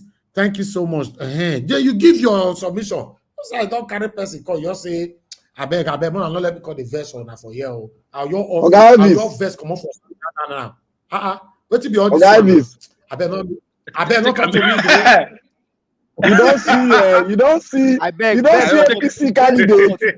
Best come on, they go bring that small referee. Naija was just hungry. Mrs. Naija was come and carry your husband and go and feed him. He's hungry. Listen, guys. Elvis, go bring our candidate to APC. APC governor of student. Go bring him. We need him. You are who? You are who candidate? Bonatana, you are who? Don't say that again. Say your own. Don't try it. Not worry. No. No. Now, No. I want follow. Interact well. So you don't want to follow his name, His name is very wonderful. Black well. Promote now. Okpewolo. That mean more promote. Okpewolo. No. Man, you bring that one at all. Without Okpewolo. Why? Listen, why no go bring him? Why no go bring him? Now big threat. It's the biggest threat in this election. It's the biggest threat. Now don't they look and be quiet. Now go see something now. Biggest threat to forget. They are depending on federal might. If you ask us where go down, say who you think say be threat to you. Now Paolo go mention his name. Leave him now. That's not now Professor Mahmoud for Abuja. Now that's what they think of. I make a threat now. Let me tell you people something quickly before, so that I'll move to Tiobala to talk to us. Let me tell you something. I don't like to say this. At the moment, our big brother, Barrister Akpata, is losing ground in terms of publicity. And PDP don't see him as a threat. APC don't see him as a threat. First way for fee help Akpata put these people under pressure. It's not communicative how it's supposed to be. You see? So Naija what we do for this platform for Peter Obi, I deserve a word. Naija was. Akpata get his strategy now. Do you know the root of that problem? For me, if you ask me, for me, that's why I said from the beginning that those state Labour Party has been sold out. Abure did this, abracadabra. Let me tell you guys something. The work where we do for Peter Obi, the credit where I get now from people, some people like Una and from God. But a day will come, I will address that. Yes. And when I'm addressing it, I will be asking somebody to present somebody that can match our efforts on this platform. I was mentioning anybody on the whole social media in the whole Nigeria. Yes. I will address it. A time will come. Till today, I love Peter Obi. He was still the best candidate. I wish they allowed him to rule. But there's a big but. Maybe the day I will address it, now everywhere will scatter. No, address Amo. Because some of you are biased. Some of you like when it's sweet, but when the truth comes out, you know I hear again. And for me, you know me now. When I know me, if my dad is a chieftain of PDP and I decided to support Peter Obi, that means you are not better than my father. Right? So you know what that means. So I want you guys to understand that your glory should be your glory. Your glory shouldn't be taken away, given to somebody else. But that day will be, I will address it. I will address it. All this tribalism, ethnicism that we are talking about, all will come in place when it comes to that time. This is one of the it's very heartbreaking. This will be a tsunami. Yeah, it's very heartbreaking what you are saying, though. You guys will see that. Oh, see wow. What you are saying. Oh, wow. Because for me, I was trained. I was trained not to speak on time. In case the day you will speak, people will say, he tried now. In fact, now Mumu, why he can't continue or he can't do this thing like that? If we react, that was how I was brought up. And not if you do me something, I'm not a quick talk. Because I want to say the day where I go talk, I'll get more than 100 evidence against you. Yes. What do we want in Nigeria? Is a better Nigeria. We shouldn't be selective when it comes to giving people credits. We shouldn't be selective when it comes to giving people honor. We shouldn't be selective when it comes to recognizing people. We shouldn't be listen. When I not push me my address on today, may just forget that area. Let's go. I beg, hold on. After the election, I beg. May I tell you now about those? I don't come out for that area. You know, I don't receive call already now. I don't come out there. But let me tell you, people, about those states. I beg my people. If Namibia Akpata, I'll talk. I'm not supposed to talk this thing. Akpata for take advantage of the footprint we left already. Is it in Nigeria or abroad? God, that make me talk and say, now we go cry later. Say, Nigeria was, if y'all do this, I'll come tell you now all my efforts. Because as we talk now, not be say I the first for Akpata, he go join us soon by God's grace. And I go still, man, reserve my word until the day we go do the screen. But if you cannot take advantage, give it to you, even when we are not charging you, then what are you looking for? What are you looking for? You think Nigeria Watch is just a pushover? No. Now only enemies go see Nigeria Watch as a pushover. The Nigeria Watch is not a pushover. My brother, I beg, comment your reserve for later, I beg. Comment time for later. Comment your reserve for later, I beg. Okay. I'll just leave it like that. Thank you. I'll leave it like that. I'll take that advice. Tiobala, please talk to us. Before that, let me quickly appreciate those of you that supported the channel. Peggy Modi, thank you very much, madam. God bless you. I appreciate you. My pocket never run dry. F. Emmanuel, thank you very much, sir, for being there. Thank you. F. Emmanuel sit down for executive share yesterday. They asked Dr. Asway without question. See, F. Emmanuel, be like saying so you they own your camera now. You hide inside darkness.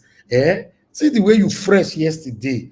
All of you now. See the one are fresh. See Black Panther. You don't say Black Panther fine like that. No, I think say now not those kind of people wait, fair they fight, do a back.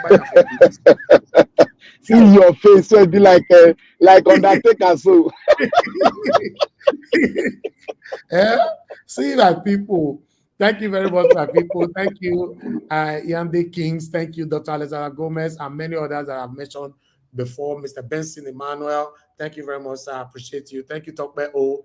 Thank you. Now God will bless all of you now. Lady Gina once more. Now God will bless you now.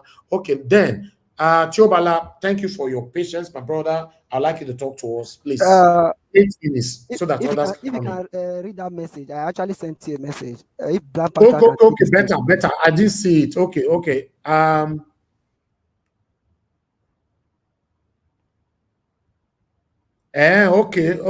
Okay, all right, and okay, that's fine. And give us a mandate. Thank you.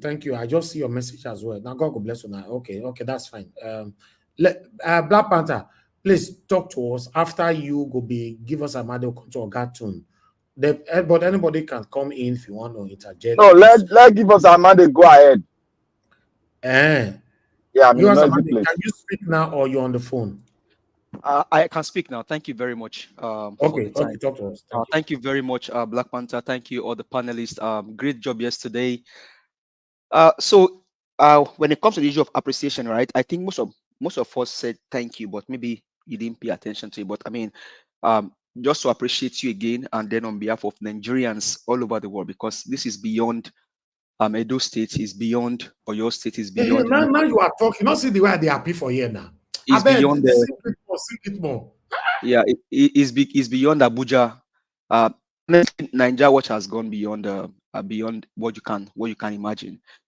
If some of us tell you what we do, why we join the panel, I mean, maybe at least you've seen some of us on camera before.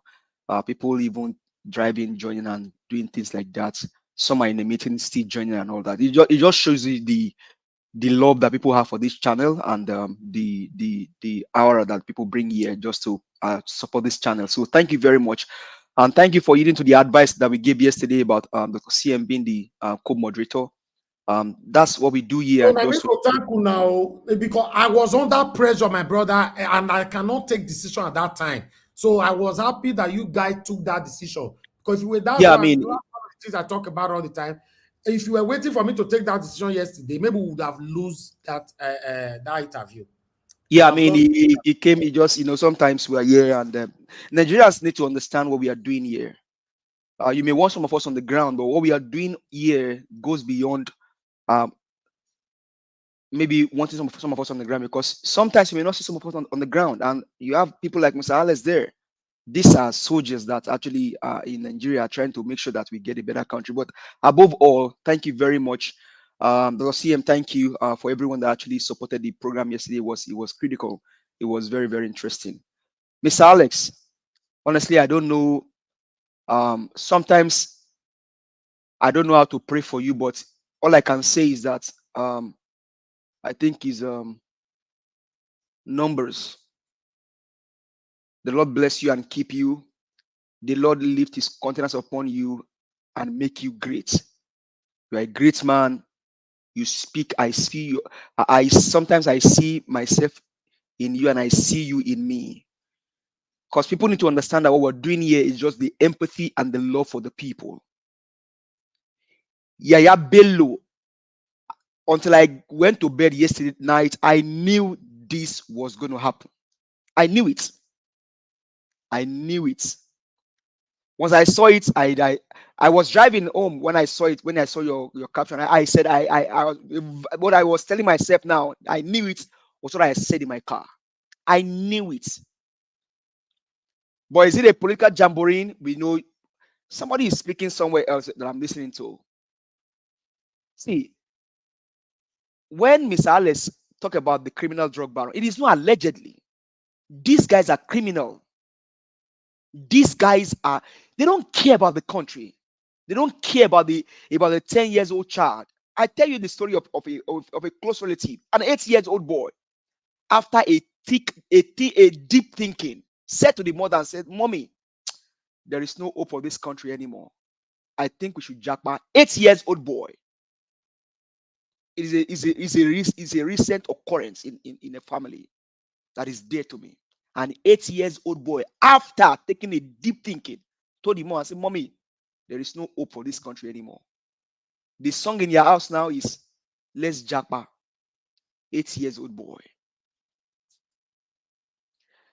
And I said here yesterday, and thank you, Madam Origi. I think I was thinking about you also yesterday. I think it's been a while I heard your voice. Obaseki would have been the best governor that Edo State ever produced. And I will give you the reason why. The mama in the market, that mama in her farm, that young man in the bus station, that boy in Uniben, that boy in the primary school, everybody came for Baseki because they saw injustice. As what God said, is a fair man yesterday. And that question that would have been thrown to him is, how fair are you? What's the level of fairness with what is happening to Shuaibu? Even though I don't support, I'm not a supporter. But what happened? The guy run the state like no man's business. He does not even have regard for the Oba of Benin. In the history of the state, even as whatever you can call Oshomole, I believe that there are some times that he will listen to the palace. Obaseki had no regard for the palace. Now you are about to leave. You are initiating projects. Are you even sure that the projects are even there? Mr. Alex told us. And the reason why I say he would have been the best governor is that everybody rallied around him. They supported him. He would have used that level, that stage they created for him to reorganize the state.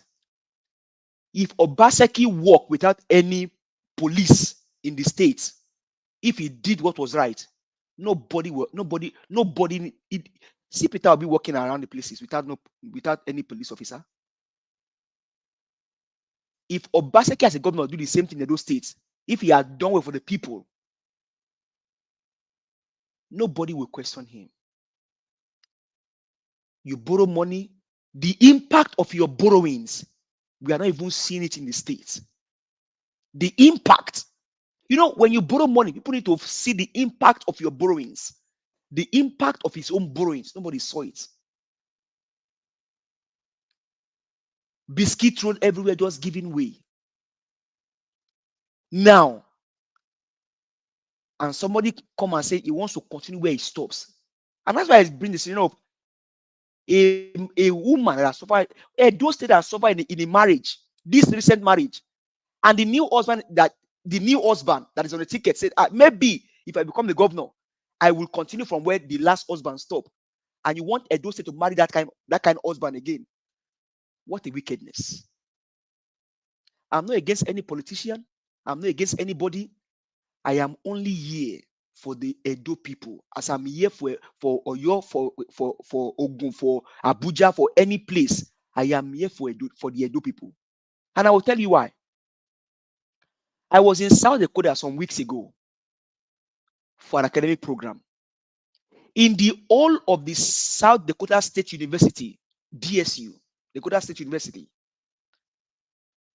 one black man drove us around. And that black man, after I spoke, knew that I'm a Nigerian. That black man, after I asked him, I spoke Yoruba. He said, no, although I understand what you said, but I'm not from Southwest. I am from Edo State. The only black man in that school. And as soon as we sat with professors talking in that school, the dean of a faculty in that school told us how James is a very loyal person and a Edoite.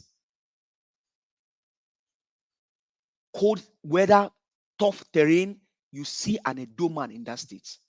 I see all this to say that Edo people are endowed, but our governors, our leaders are the wicked ones. They don't care about the people. They don't care for the welfare of the people.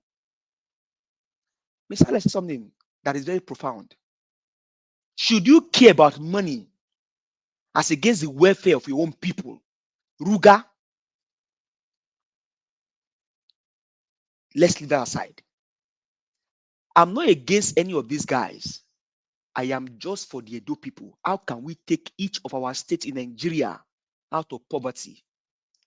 Begin to do good things for the people. The people have suffered enough. Nigerians have suffered enough from the center to the corner, everywhere. Even councillors are now too big to talk to their people. That is the level of suffering that Nigerians have seen in the hands of their leader. And so I'll leave that about Edo State aside. And people saying that the man creates wealth. They were asking somebody yesterday, how can you classify wealth creation? I think Mr. Alex laid a solid foundation. If I'm a billionaire and they are not feeling my impact in my community, then the money is useless. You don't have to campaign for election to do good for your people. You build on something. Peter Obi was not a governor when he was doing good. He goes for 80. He goes to places where they have been affected before he became a governor. In fact, it was someone that even told them in Anambra State about Peter Gregory Obi. He told him, I just want to manage my own. I just want to be myself. Where was this man? Aswe. These guys, they have wealth, they have money. Who is benefiting from it? He's a chairman of Stanbic IBTC, right? How many branches do they have in his community? How many Edolites has he employed? He was a chairman in Dangote. Is there a Dangote branch or any business in Edo State? But we'll leave that. Yahaya Bello on the run. These guys, honestly, there are some things I will not be able to say here. Maybe I was saying to you, Mr. Elvis. These guys have seen Nigerians. They've seen Nigeria to the worst. In Kogi State, only in Kogi State, they create history. office of the ex-governor in Kogi State. Office of the ex-governor.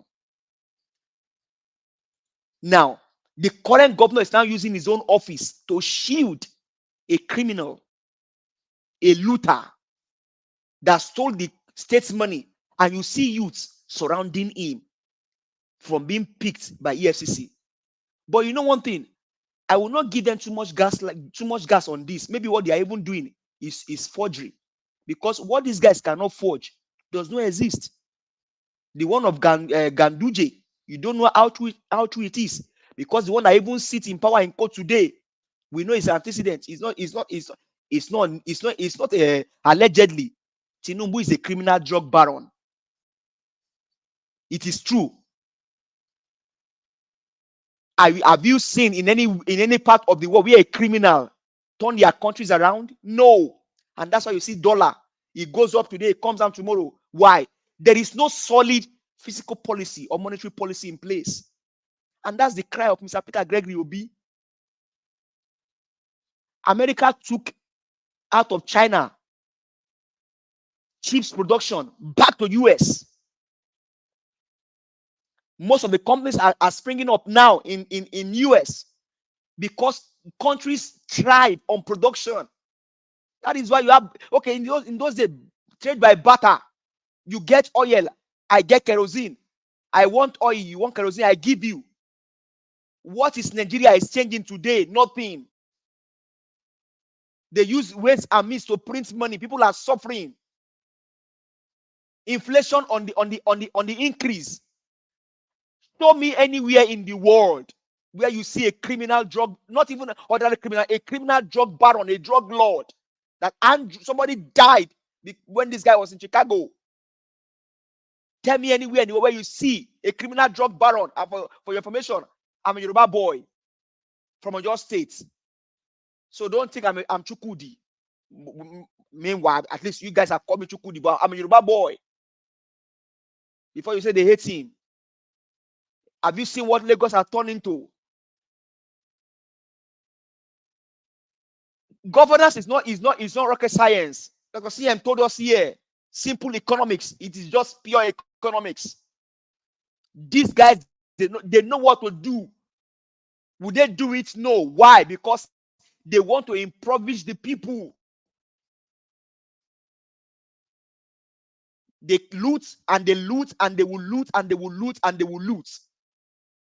Yahaya Bello on the run. This is a governor where the wife was giving out money, cash, millions of cash to soldiers on live TV.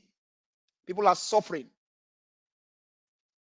Before he went on the run, why didn't they arrest him? Shebi they saying Yahaya Bello worked for this guy.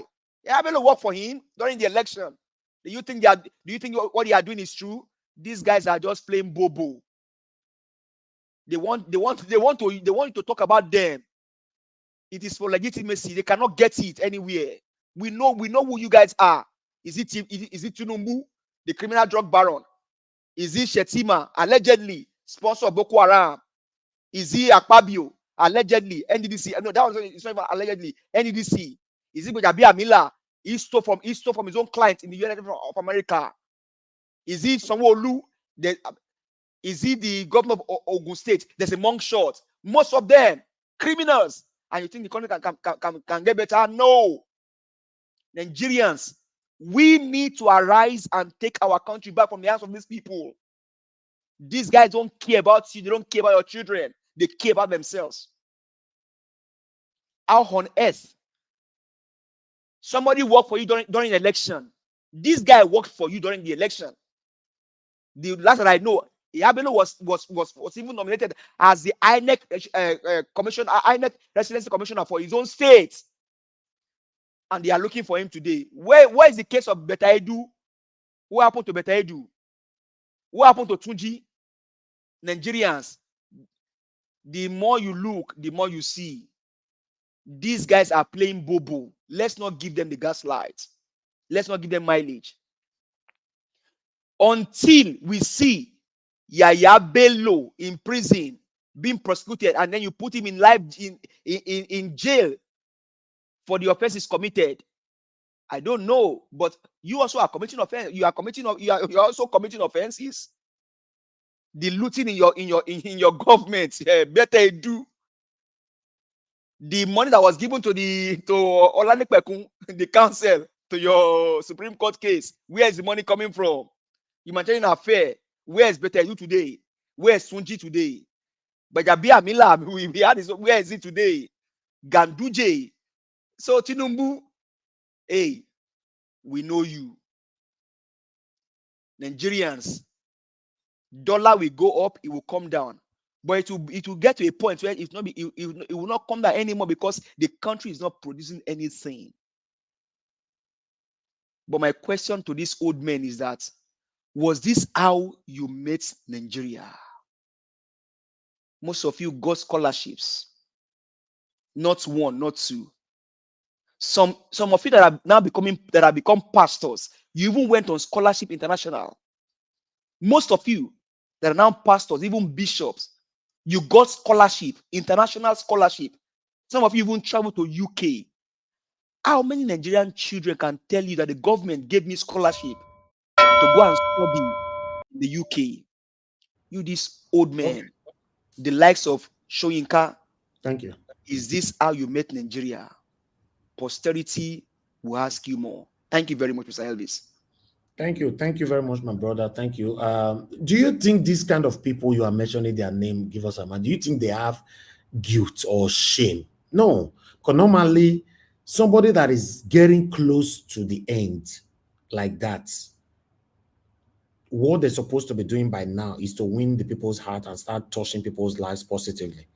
But then you begin to see them and what they are doing, they don't care, and all that. So for me, those people, they don't care about us. Let me just put that on. They don't care.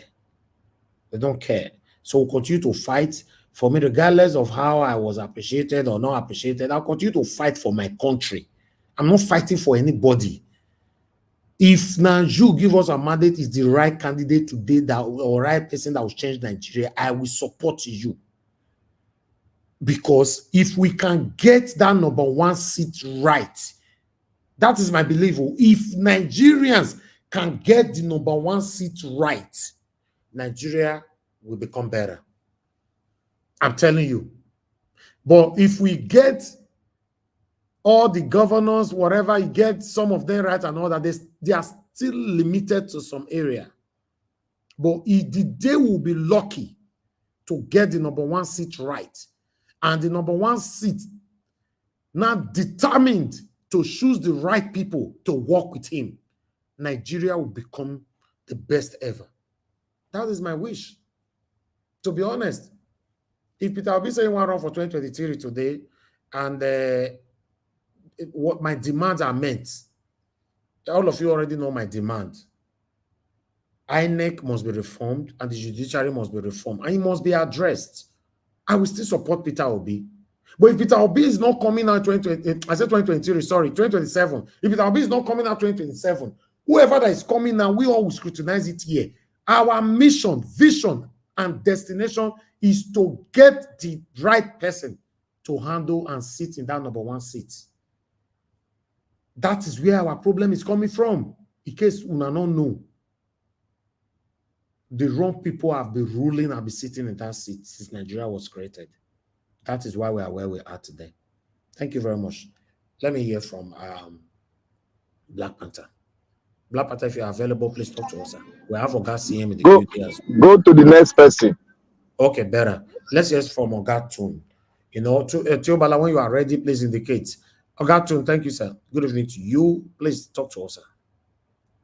Hi, good evening. I won't comment much about the candidate in Edo State. All I can say to Edo people, I remember when you're voting the destiny of your state in the next 4 years. So, regardless of the party and the personality, remember to vote the person that you think that will deliver the goods, and that's what matters. But that's Now, a solid message. That's a wonderful message. Thank you. And I'll comment about the Yahaya Bello issue. Now, I still think I'm not going to clap for Tinubu just yet until he submits himself as well to be arrested and probed. And he stole the election, he rigged the election. It's very, very clear. So whatever he's doing now, good for him, good on him. But all I'm going to say to EFCC, if you guys are listening to this program, when you're going after people, let equity reign. You cannot arrest one person and let another person go. Till today, we do not know how you came about the case with Better Edu. Better Edu was free. They said he didn't steal any money and all that. How that came about, we do not know. Now, what we have in Nigeria, as all of us know, is selective justice. Bobrisky was jailed with no option of fine, but yet the other big guy was given option of bail. So we just live in we operate a very, very two-sided justice system in Nigeria. If you know people and you're well connected and all that, they will let you go, you know. So I'm not surprised about that. So Yahaya Bello and all of them, see APC, they will destroy themselves. They are destroy themselves. They are destroy all the corrupt politicians they are going after each and every themselves. They will eventually destroy themselves. I was just reading before I was called upon that he's still in Nigeria, that they feel that he's a hold up in the government house. But so what? Even if they catch him, what are they going to do? If they arrest him, tops, maybe 48 hours, we hear that he has gone home. Nothing will happen. So it's not about going after somebody or arresting somebody. It's about, is justice meted out fairly and effectively? The Senate chairman, the Senate president rather, we all know is a criminal. He's sitting there, a felon sitting there. EFCC, he should go and answer his charges with the EFCC if they want to be fair. You can't go after some people and don't go after some people. Nnamdi Kanu, there's no shaking. Nothing is going to happen to him. They dare not do anything. All I'm just going to say is that all the people that are supporting the man in Finland, because they're not doing him, the man in Finland and his supporters are not doing Nnamdi Kanu any justice, because when the federal government wants to consider to release him, they will say, okay, how about the man in Finland and all the threats and all that? Because in their eyes, they're all IPOB.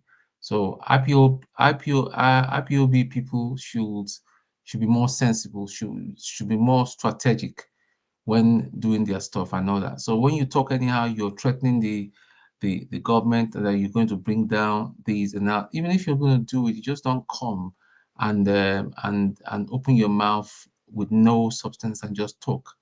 Imagine a man in Finland telling Israel that he has got 1,500 men to donate to Israel, to ask to go to Israel to help them fight Iran, and yet you cannot come down to your village to defend your village. If you really know that you are the prime minister, like you call yourself, of IPOB, come down to Nigeria now and come and face the Nigerian government, so that you stay in Finland and be giving people orders to go and commit suicide. It is just madness and crazy.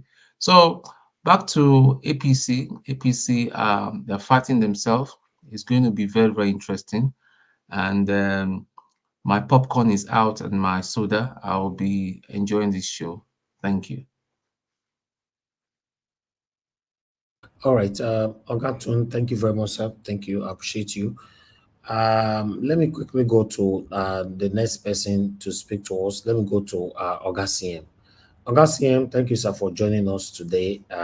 Thank you very much. Good evening to you if you are there. Are you there, sir?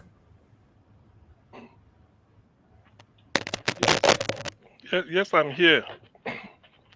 Okay, Augustine, Yeah. thank you very I much. mean, I appreciate you. I want to once again appreciate you for the good job yesterday. In fact, you actually rescued me, from the attacks yesterday. So a lot of people raised praises on you. I want to say thank you. God bless you, sir. Thanks for being there. Talk to us. yeah.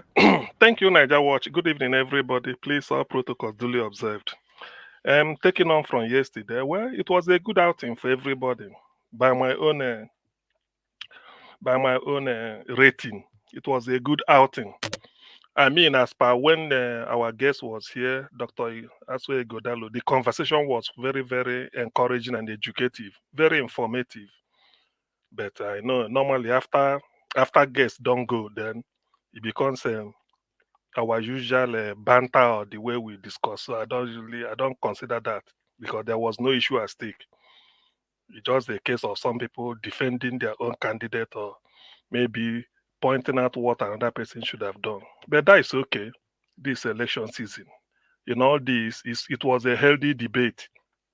I'm happy for what transpired yesterday. In fact, I wish all that time would not permit if it would have been a weekly affair.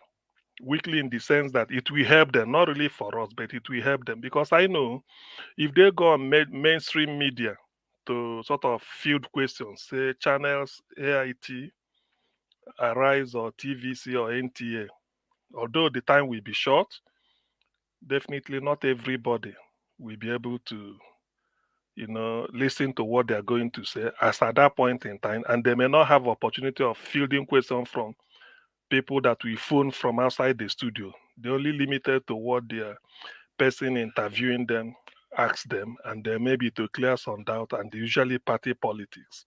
So that is the difference. Now back to what we have today. Yahaya Bello. You see, do you know? I want us to look at this thing this way. They used to say, these people ruling us, they are too old. Yahaya Bello is not too old, though. I think he should be in his 50s after 8 years of being a governor. He's already in his, I mean, maybe 40s. I don't know his age, but I know he was quite young when he became governor of Kogi State. Now look at what is happening. Kogi to me is a very poor state, very, very poor state in terms of IGR, in terms of even GDP. Because as far as I know, if you remove Lokoja, I don't think they have any other city. And when you have a one city state like this, okay, they say Okene, but to me, it's still a village. If I'm to use Anambra to compare the size of Okene, my local government headquarters, Agwata, is bigger than that. Not to talk, I mean, you can't compare the biggest city in Anambra, Onisha, with Lokoja, no matter what, you can't. So when you are a governor of a state like that, rather than help your people to develop, you are milking them. In the end, you are running away from EFCC. What is the meaning of that? Somebody said they created the office of ex-governor. Imagine the impunity. You see, these are the type of things that make people to switch off from Nigeria. Because when you look at this, you say, where do we really start? If you blame the old people for dominating power since 1999 or maybe 1960, whether military or civilian, then you now see a youth who ordinarily should have known better. Yet you are stealing money from a state, a civil service state. What are they generating? Nothing. No industry. How many industries are in Kogi State? I doubt it. What is the unemployment rate? Human capital index, human development index, HDI. Can they give me the percentage for those state? I mean, for Kogi State, and yet you have the audacity to be stealing money in billions. What are you going to do with that? You went to Abuja, hold yourself in, and then felt that nobody should touch you. Sometimes you see when you look at, and then now you look at the double standard of Nigerian system. EFCC is like they are feeling as if they are helpless. They don't know what to do. In some others, they will cordon off everywhere, shout to shout, do all this, all those drama. And shamelessly, the current governor has to drive it. What are you see? These people say sometimes they've taken this brigandage from the street into the government house. How can a governor? Eh? Why are they charging your predecessor? They are charging. I think I had 84 billion naira, unless not proven, where's allegedly anyway. Then you, the sitting governor, what are you going there to do? To protect him? To do what? So you love him more than the people of Kogi State, or you love him more? If the police is inviting you, you should have honorably go. When you go there, you prove your case. But yet you are dodging. And I see this type of, in fact, the impunity. And okay, now, like somebody observed, why are we really having this thing now? If you are calling on the presidency to intervene, that one, the star criminal itself, you see, that is the issue. That is the predicament Nigeria is faced now. Government of the criminals. These are the people in charge now at all levels. So it's a shame. But EFCC, they should do their job. In Rochas Okorocha's case, they had to climb the ceiling or the roof. But they know how they force themselves in, then break through the ceiling to the first floor, then down to the ground floor. If not for that type of drama, bad as it is, bad as it was, at least we saw Rochas Okorocha for the first time, feeling as if he's human, with his big belly on the floor, praying to God, God to save me. God to save me. So who knows the drama we would have witnessed today? Like Alex said, we are ready to watch anything APC put on show. It's a shame, really, to be honest with you. This is what makes Nigeria that when people look at it, they say, look, this country is a jungle. Our own law, we cannot obey it. I give him the benefit of the doubt that he's innocent until proven guilty. But present yourself. EFCC just calling you, come and testify, come and let us take a statement from you. Then take, I mean, or is it, I think the on court order, court is telling you to come. Is it not this court that sentences people here and there? Is it not this court that Idris Okuneye, aka Bobo is risky, or Bob Risky, they call him? Yes, he's been to court, he's been given 6 months, and then he's quietly serving his own jail time, not because he stole money, not because he's not accusing him of theft. His own case is because they said abuse. Maybe he was spraying naira or using it, just like, not showing respect to the naira. It is his own money, not that he stole government money. Now look at this one, is being accused of that's the public trust. And somebody, now the law is helpless, and they're even disturbing people. People are coming out. The governor city. This is enough to impeach the governor of Kogi State. Why did you leave here? What are you doing in Abuja? You landed there. What are you going to do? You want to go, to do what? But sorry, sir. Can I interject you, sir? To help a partner in crime. Yes, yes. So this governor, remember that when this guy was sworn in, right? You know what he did to Yahaya Bello? Yeah, he went and bowed down. I think I saw one. No, he didn't bow down. He prostrated. Okay, something like that. Yeah, he prostrated for him.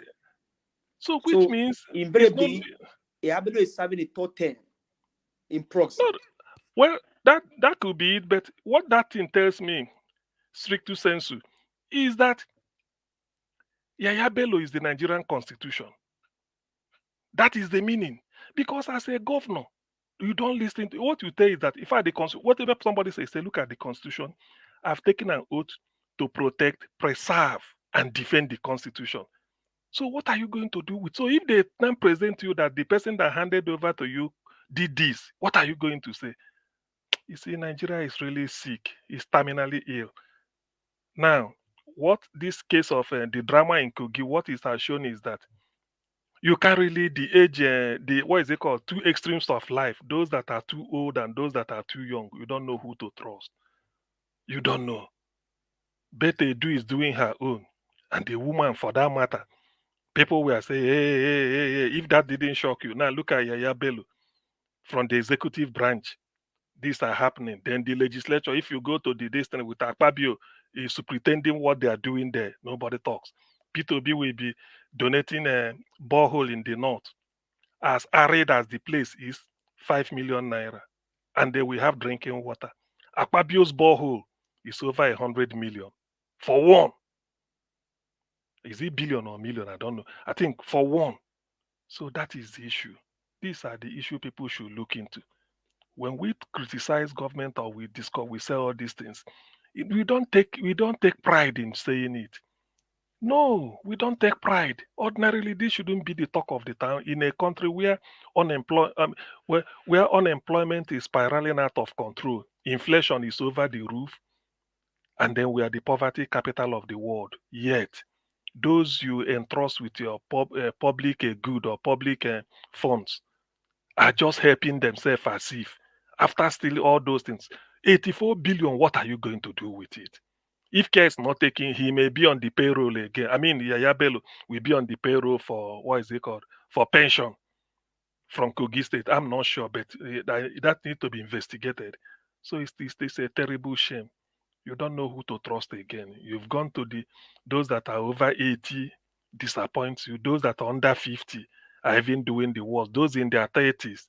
Yet, when you look at, I don't know, people say the more educated Nigerians are probably the propensity for them to steal more. You look at it, you start to wonder, what really, where really are we headed? It's a shame when I saw this, particularly the drama and the crowd, the nuisance they constituted. A governor will leave his executive office and then be going to, what are you going to do? To go and tell them not to arrest Yahaya Bello? Eh? When they write you a letter, then how then do you feel that the people do you expect to be that we sort of obey the law? Are the people breaking it? EFCC must have told you they need you in court. They will serve you. They're a lawyer. You will say, come to the court. They need you there. And you hold yourself in your house. Are you still enjoying immunity?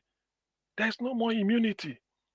You should go and face it. It doesn't mean you are guilty, but go there and defend yourself. You have all the money to buy all the signs and do the way they do. Maybe you line up 6 signs. But this drama shouldn't happen.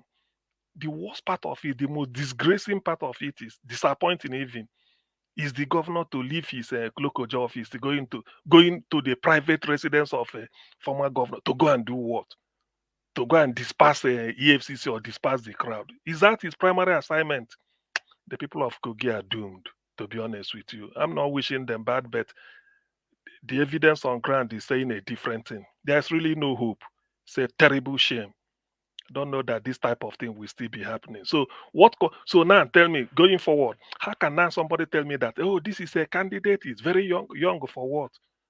Young, what do you mean by young? Being young, is it a protection or immunity against theft? Hmm? Is it immunity against theft? When the younger they are, they steal even more. What the old people will, what some people will steal at the age of 80. Some people are even taking more than it when they are under 40. Look at the Minister for Internal Affairs. He's still young. Bete do humanitarian minister, she's still young. Now what is happening? Eh? In a country in which Femi Gbajabiamila is using 3 million just to look into what give us a mandate here can do. If you tell and give us a mandate, these are the list of social deprivation register. Go and look for number of people so that we do direct cash transfer. He can do it within 1 week and tell you who is eligible. That's what Gbajabiamila is using 3 billion. Yet student loan of 5 billion cannot be executed. Nigeria, really, to be honest with you, every day when you look at all this drama, and then people will be manipulating the dollar and telling you naira is gaining value in the hands of Yahaya Bello, their likes. This maybe when they bring out the dollar they store and put into the system, they say the naira is gaining value. It's not gaining any value. You can't have wealth without enterprise. Naira cannot be appreciating without production. That is not economics. So nobody can come and fool anybody. Unless you don't tune into Niger Watch, you believe all those rubbish. So for me, let the law take its course. Let the FCC not be deterred. Nobody should bamboozle them or intimidate them not to do their job. The man should be made to face the music. Not that he's guilty, but let him be until proven guilty, but he should stand trial in court. And this nonsense must stop. You can't just waste cost time. Otherwise, they have to, what is it? I don't know what the type of offense is called. It's not contempt of court. I don't know. For those that are lawyers, they just have to do something. This nonsense must stop. As a former governor, you are accused of doing so. The fact that you are even accused is a shame. You should be the person to say, no. Bring evidence. Try it with P2B. We tell you go and verify. Since he left Anambra State, if you like, go and check his record. That is the issue we are talking. That is the trajectory Nigeria should be headed. And not all this nonsense. Every day we be talking of another criminal will just find their way into government house. Now that has shown the people of Kogi what their present governor is like. Under 1 year, look at what he's doing. So that we tell them the press should beam their searchlight on that man's activity to go and be talking this type of nonsense. You left your even phone call is not enough for you to go there as if you're a higher thug to go and despise people on the street. It's a shame. It's disappointing as a governor. In fact, if they had given him one type of street treatment, one type of Agbero treatment, what would he be talking? He's a governor. What are you going there to do? Who need you? You are going to see a former ex-governor because of EFCC is come calling at his gate. There's no hope. To be honest with you, there's no hope. So I don't know what is the other issue with that. I think there's have I missed out anything? That is the other talk about, or was it a Niger Watch? Was there? I think it's only Yahaya. Is it only Yahaya Bello we had today? Yeah, I think that's it. That's the only I think yeah. Now I present one, then Nnamdi Kanu finish. Okay, well, then Nnamdi Kanu case. Now I think I have to say it. The thing is, federal government, sometimes I think let me also refresh people's memory. It's not that people are not annoyed because there are things that anybody can beg on behalf of anybody. Individually, somebody can say release Nnamdi Kanu. But whereby the Ohaneze Ndi Igbo, the apex leadership of Igbo socio-political organization, the leadership of Igbo socio-political organization, both home and abroad, representing Ndi Igbo more than 70 million, is asking you how else? This is a collective. It shouldn't be because the court has settled it. If you flip it away and said, what if the court has sentenced Nnamdi Kanu after all this trial, we find you guilty? Will we be saying this? Even when people are found guilty, they beg. They say, please temper justice with mercy, this. But this one, they have not been found guilty. I don't know. When I look at all that, I said, I don't know. You see, but in my own case is that I always have a sense of foreboding.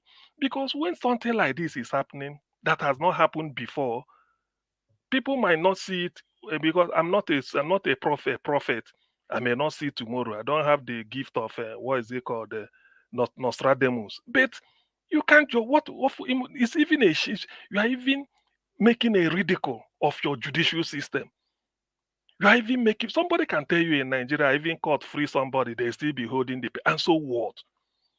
You have all the evidence to present. You have everything. You have the laws. You wrote them. You pay the judges. Yet this guy has been so for what? You are just holding just to know what will backlash will be. Well, nobody knows what is gonna happen because why I'm saying this is that I don't see any other thing. Professor Zekome said on his bended knees on a pulpit, he said, release the guy, nothing to happen. Even before they deliver judgment of discharged, when he closed submission, he said it. He addressed the media. He said on his bended knees, please. He was addressing the media. People flanked him at Abuja the court. He said, on my bended knees, let this man go. Yet federal government is holding him. When I look at all these things, I said, if the intention is to start is to recount, to continue the civil war, well, good luck to them if that is what they want. But everybody should be ready for the aftermath. Because I don't see a need. What is the point? What beg will I see him beg that is more than what Ohaneze Ndigbo has done? What? How? Who am I? I'm insignificant. But yet I have to put my voice, release him and let him go. Ohaneze Ndigbo has sent a representative. When you disregard them, you are disregarding the entire Igbo race. There's nothing I will beg. My own, yes, it will go on record. I begged, but he hasn't got any power more than what Ohaneze Ndigbo has done. The legal counsel even suggested, let us do it politically. You can't there's no law. There's no way you can jail him based on evidence, the way they practice. Tell your attorney general, knowledge prosecute you bring out, just to save the face of the government, not Nnamdi Kanu. Buhari said no. The law take its course. They came back, they are continuing the thing. Even if Nnamdi Kanu is no more, this is what it means. It means that I, CM, Nnamdi Kanu pied before me, or I'm going to pie after Nnamdi Kanu. That is the meaning. And so it is for everybody. We will all go one day. If you leave before me, I'm coming after you. If I go before you, you will be coming after me. I remember when it happened, what is it called? Abacha pied. Later, Abiola went. These are people that have influenced the political history of Nigeria one way or the other. You can't write Nigerian history without mentioning these two names at different era. Where are they today? IBB with all the gara, all those things, Maradona, this is where is he? He's still alive, but he's rarely had, even seen. So this is life is just a passing shadow. I don't know why all this something. Mandela stayed 27 years, came out, did his 4 years, today he's no more. These are the way it happens. People are going every day. So I don't see the need why you are holding somebody, tomorrow they announce, oh, the person died. You don't, it's a fool that rejoices at somebody else's death. John Donne, the Irish poet, or this thing said, I'm involved in human being because I'm involved. Every man's death diminishes me because we are going. I don't see the need why you hold somebody for what. Even look, even a court of law will convict somebody.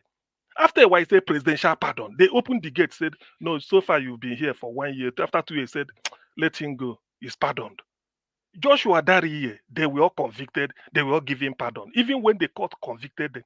This is a person a court has not convicted. No matter what you talk of the offense.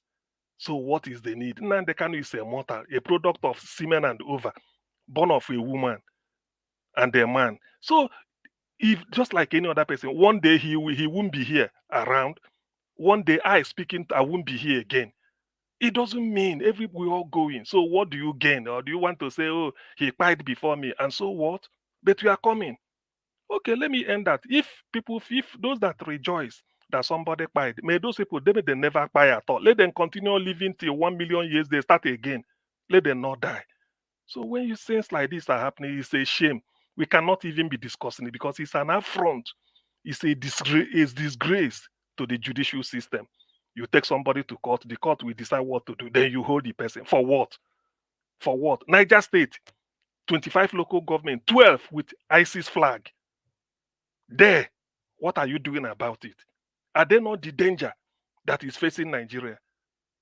Federal government published list of people like we circulated then. These are people that are funding terrorism in Nigeria. What did government do? They left them till today. So all these things, when people are doing, I just wonder. In the Western world, it's not like this. They may not be going to church, but they know that all humans are the same. They give you that regard. But in Nigeria, you want to flex muscle. If Nnamdi Kanu one day won't be around, one day his life will cease. Just like me talking, one day he say, "Oh, I don't used to be." We know. Look at all our Nollywood actors and actresses that have left. When you watch the film, you say, "Oh, this man passed through this country one time." That's the way life is. But trying to feel big man, you want to hold him. Even when they said Nnamdi Kanu has to say it, that they are holding me because I'm having congestive heart failure, in which the heartbeat is no longer regular the way it should be. One day, if he packs up or they look at it, it's like he's gonna pack up. Like he said, I'm not quoting him. I'm not making it up. They open the door. Okay, let him go. Then when he now by, they say, hey, it wasn't it. Thank God he didn't. Then the paid journalists everywhere will come out.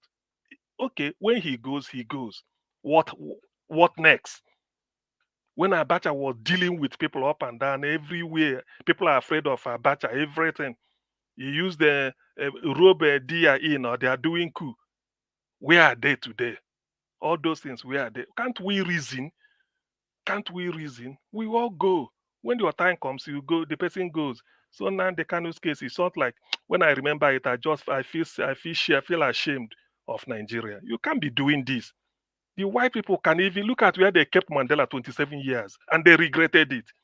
Yet the man was healthy and he came out, he still assumed his mantle of leadership. Now, in our own case, we have to show when you buy your brother, it doesn't mean you are strong. It doesn't mean okay. By the time if you are even doing this, how then do you build unity?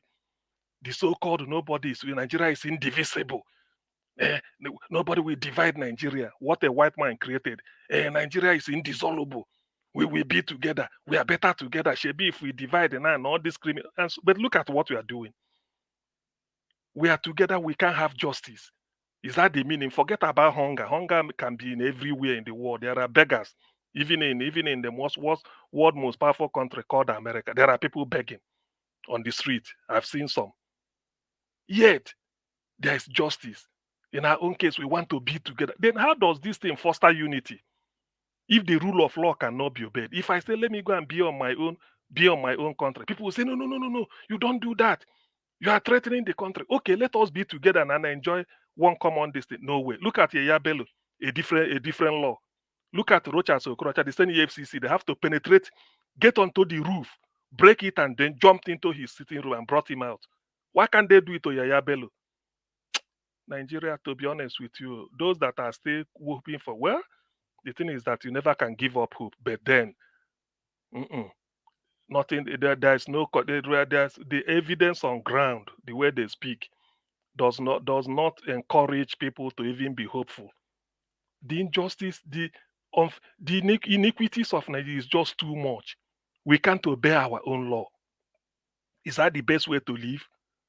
If you don't want people to let us come together and build a united country. They say, okay. If you now come, they said, okay, this law for this person, this law for. Tell me, with what is happening to Kogi, Yahaya Bello, Rochas Okorocha will be somewhere watching. Say, you see, during my own time, they broke my roof. Now, Yahaya Bello, his house, he said they left it. Why? The same EFCC. Is that the way to build a country? You treat criminals differently. If you feel they are criminals, you treat them the same way. But we won't do that, and yet tomorrow we'll be shouting, let us build a country. Those that feel that they don't need it anymore, that they want to go, you go and force them back. You must not go. You are threatening the integrity of the country. This country cannot be broken. It cannot be. Okay, it cannot be. Let us come together and then make it good. And make it good. You now start to tell me, no, this law will apply to this person. Ha. No, I don't know. You can't have it both ways on this thing. For those that are listening, I stand to be corrected, but there's no hope. To be honest with you, no justice. All right, let's also listen to Oga Jonathan. Okay.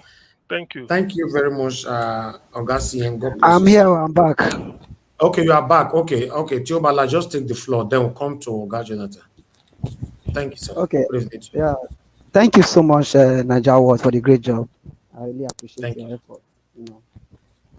With the vision, the quest of having a better Nigeria. Mr. CM, thank you. Dr. CM, everyone on the panel, thank you so much for the contribution so far. I think I would like to start with it, just like what Mr. Evis has said earlier, that the problem we have, I will quantify it, or I will say this way, that is leadership problem. And it started from the presidency down to the local government and all of that, even down to our own individual, where we are holding one or two positions. So most importantly, if we can get it right, especially at the top level, everything will start to fall in place. Because when we have a leader who have passion for his people, who have love for his people, a leader who has good legacy, a leader who has vision, I think he'll be able to know what to do at the right time and things not to do. These have been the problem. That is the more reason, and I keep telling Nigerians, the process, or as in when electing a leader, we should not focus on the political aspect of it. We should focus on how this person, what passion does this person have for his people. So these are the most important criteria. But it's so unfortunate that the system that is being built around the in Nigeria ecosystem today cannot allow that thing to happen. That every day we keep shouting, talking for them to be able to amend all this also will be able to elect good leader. That's what I said. Was it yesterday also, that the people of Nigeria need to come together. Though we have done it before, but it's at the end of the day, they will still use the same people to work against the movement. Just the same way what happened during the presidential election, even during the answers. So we must work towards getting a good leader. Otherwise, Nigeria will still remain where we are. A leader that has passion, that have that love for his people. So that is for that. Now, I don't have much to say other than what CM said regarding Yahaya Bello and in the case of Nnamdi Kanu and all of that. So I'm using this opportunity to beg the federal government or whoever that is in charge to free this man, let him go. Let him go. Let there be peaceful coexistence among us because we all need it at this moment. We need it for our own development. We need it for Nigeria to move forward. We cannot have all this hatred among ourselves. It's not going to help us. It's not going to help us going forward. So the federal government, President Tinubu, you are the one who have the responsibility to use your executive power, to use your presidential power to be able to do all these things and free this man, let him go. This take me down to Edo State. First of all, I want to say this, that I myself, a proud citizen of Edo State and other well-meaning Edo people, with support, with votes, and even criticize the government of Aswe anywhere, anytime, any day. Mr. Aswe Igodalo, you have my votes. The good people of Edo State definitely have your vote. They're going to vote for you. Why? Over time, Edo people are not sentimental. They are not tribalistic. They reason beyond just what mere sentiments. You have a good legacy, and it's going to speak for you. You have done well for yourself, both in public and private life. You are not a politician. You have not started from local government, wherever. All you have been doing is just to be an advisory to the government, helping Nigerians in different ways. I believe your good work will definitely speak for you. You are a good leader. You have done well. People want to, people are emulating your own legacy, and it's worth emulating. You are an epitome of good leadership. And I'm using this opportunity to beg you. There are so many areas the governor of the state currently have done well. There are also some areas where he did not perform well at all. I want you to use this opportunity to start thinking about the area which I think the governor have done well, for you to build more on top those areas that will help the citizen of the state and move forward. So other states can also learn from it. Yeah, some people have of the opinion that you have not done well, either that you have not given what I will put it, do anything for your people.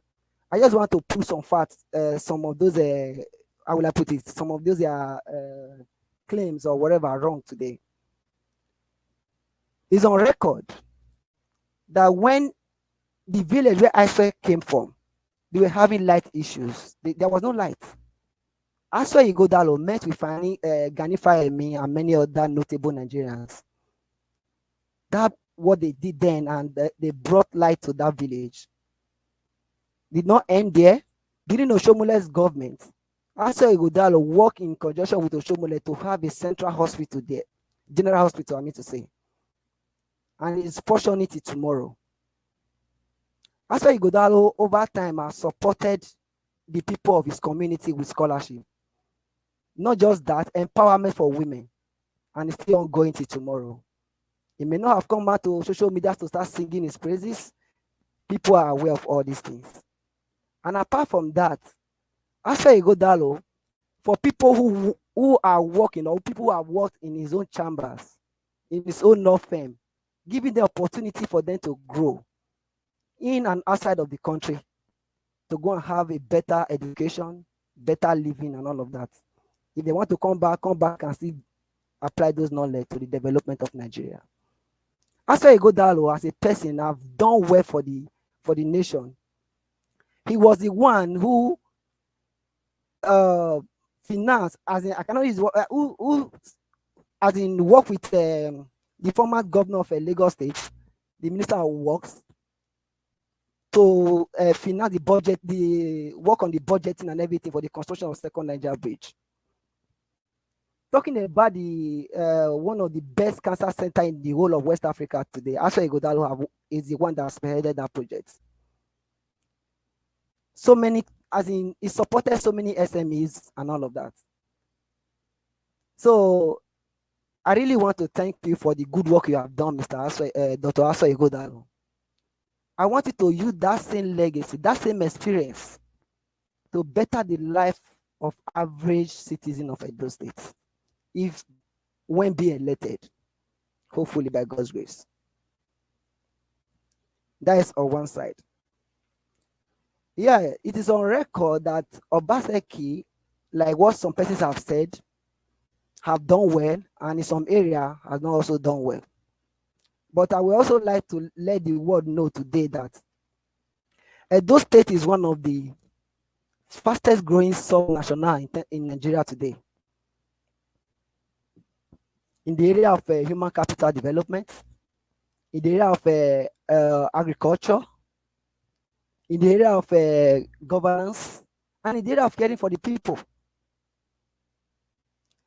When federal government, as we speak today, has not been able to even implement the 30,000 minimum wage, Obaseki thought it wise to pay Edo citizens, the workers of Edo State, 40,000 naira above that of a federal government.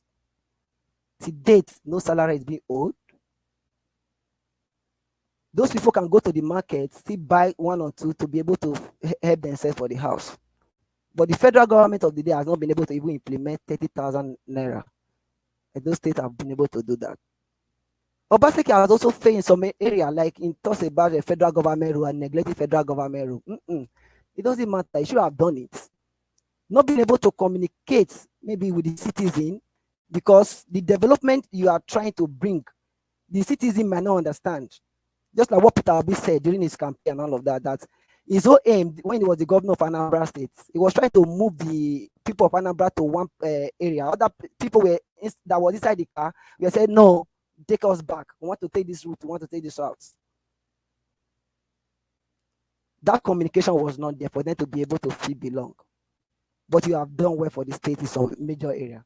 Edo State today, we have our own power plants that is helping as in servicing on the government parastatals.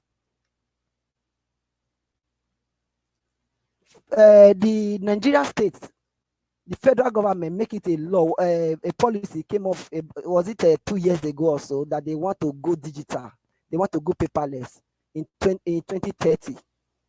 Edo State is leading that chart, even ahead of Nigeria.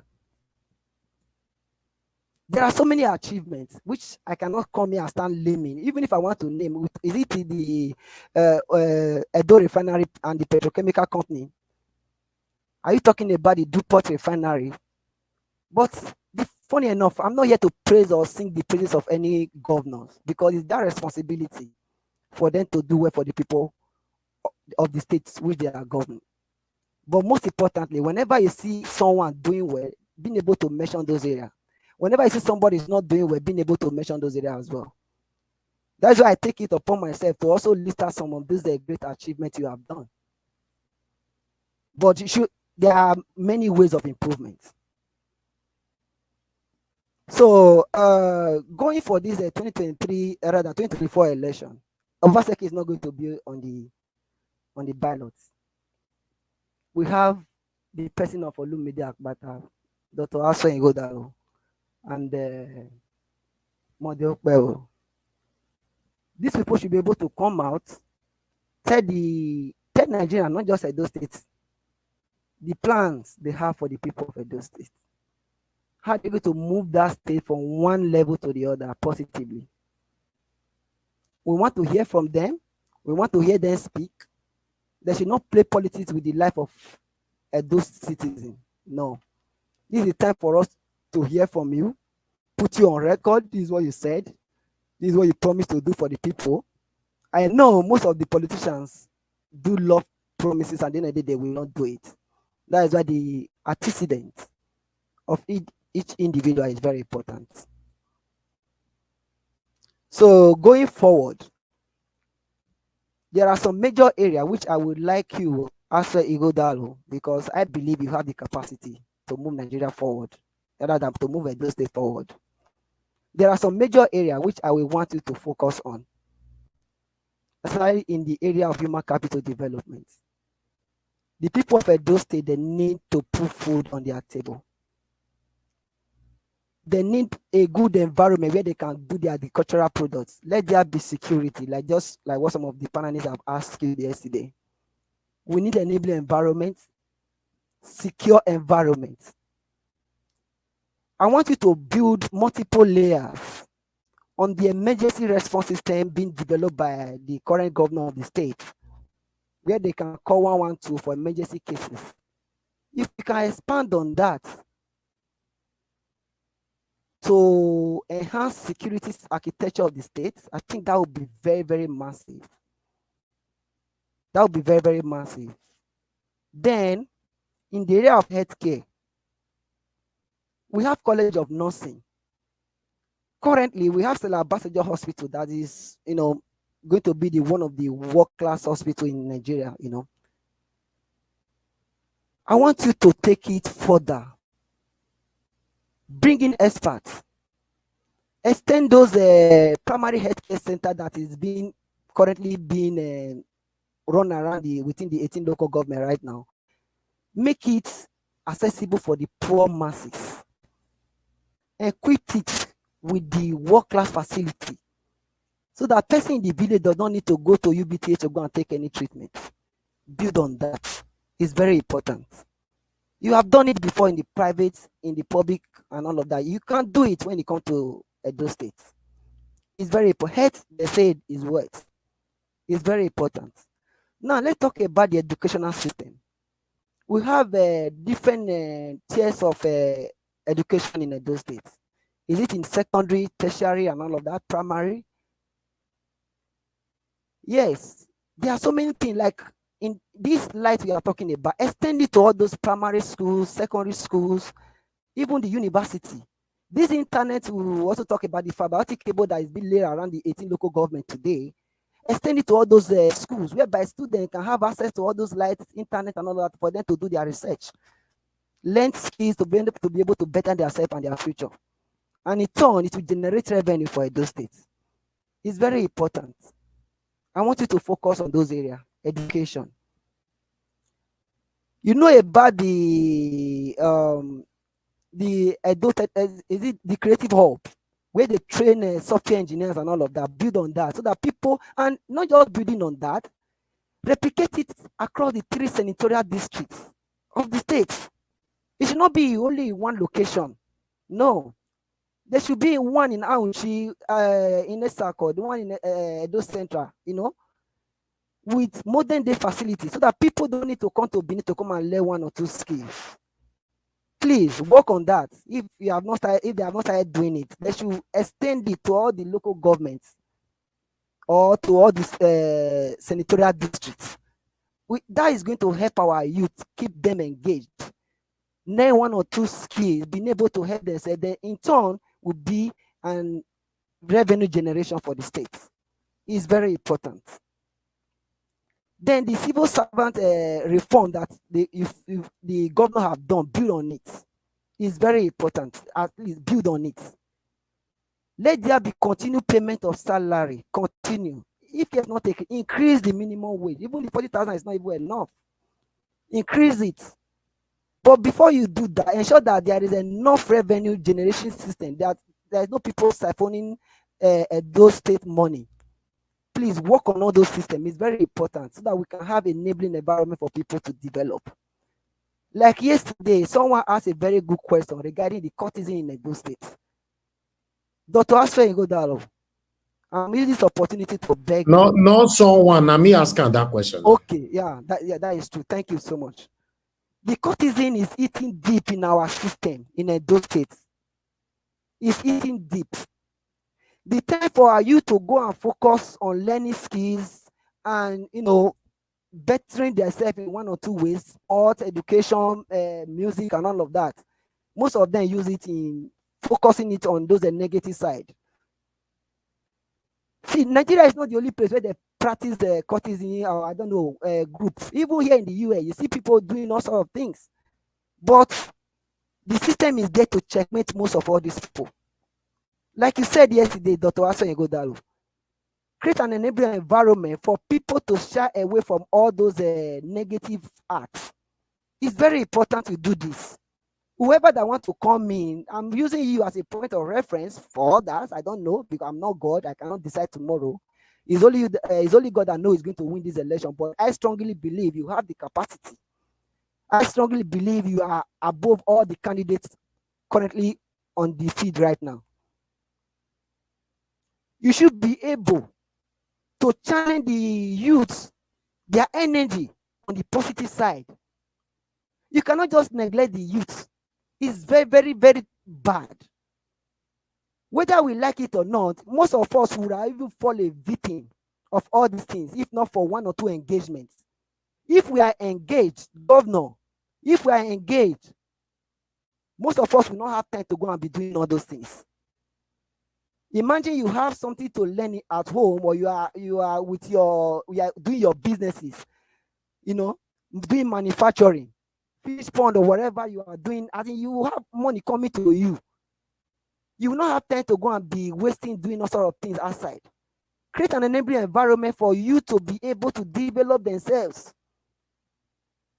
Opaseki have laid some very good foundation that you can really build upon. You can build upon all those foundations that have been laid right now. Many states in Nigeria does not have all this foundation. I'm telling you the truth. At least we have a power plant in Dosat right now. We can replicate that same power plant in Awuchi using solar. You can do the same in Edo Central. Or if you can extend the power plant to all those places without building another one, it depends on how you want to do it. But most importantly, let there be development across all the senatorial districts.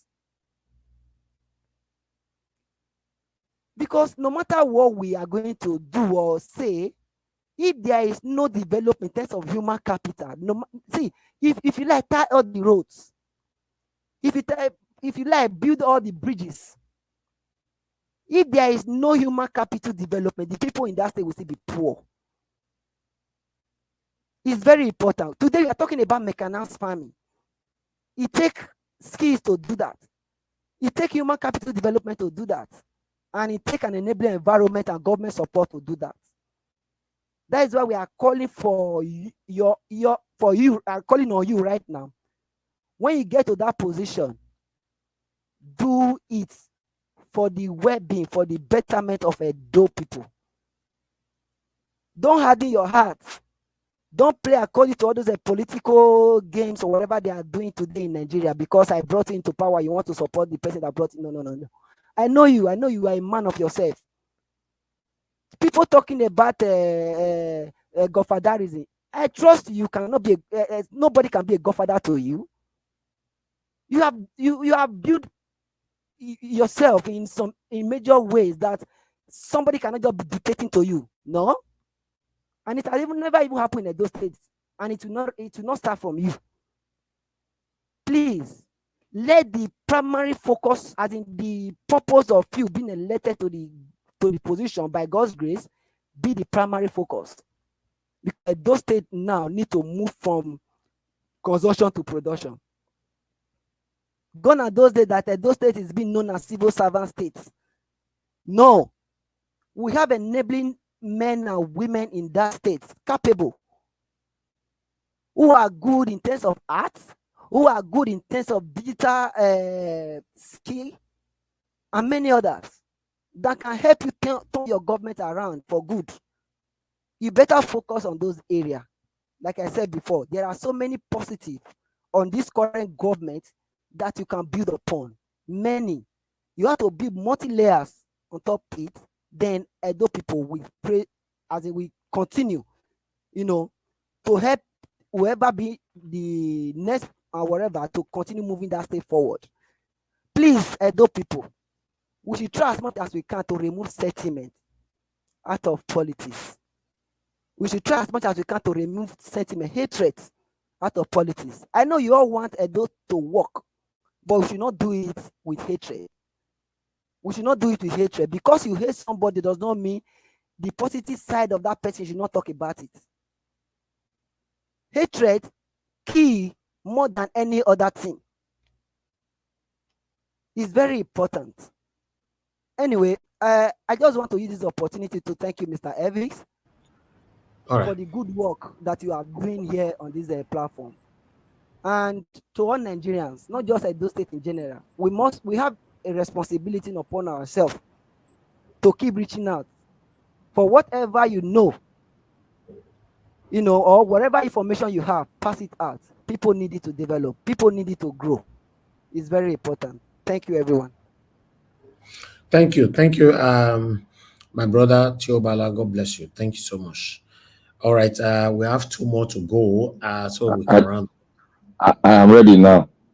You are very small. Yeah. You are what? I say I'm ready. Okay, talk to us, my brother. Thank you very much, Black Panther. Thank you. Yeah. Thank you, Niger Watch. I want to thank all our speakers. I call you a patriot. I want to say God bless everyone. Niger Watch.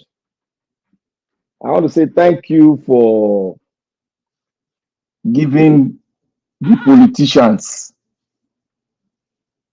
a big spectrum to come and campaign. And I thank you for even accepting people to come and play political games. How did they do them before? And I thank you for accepting everything, whether good or bad. Everybody's voice must be heard. I want to thank our mommy. Thank you for your consistency. May God continue to bless you. And I want to thank every members, the staff of Niger Watch, who are working selflessly to make sure that the channel is coming up on time. I want to thank you. May God strengthen you people and bless you in all ways. I want to start with the Edo State gubernatorial election.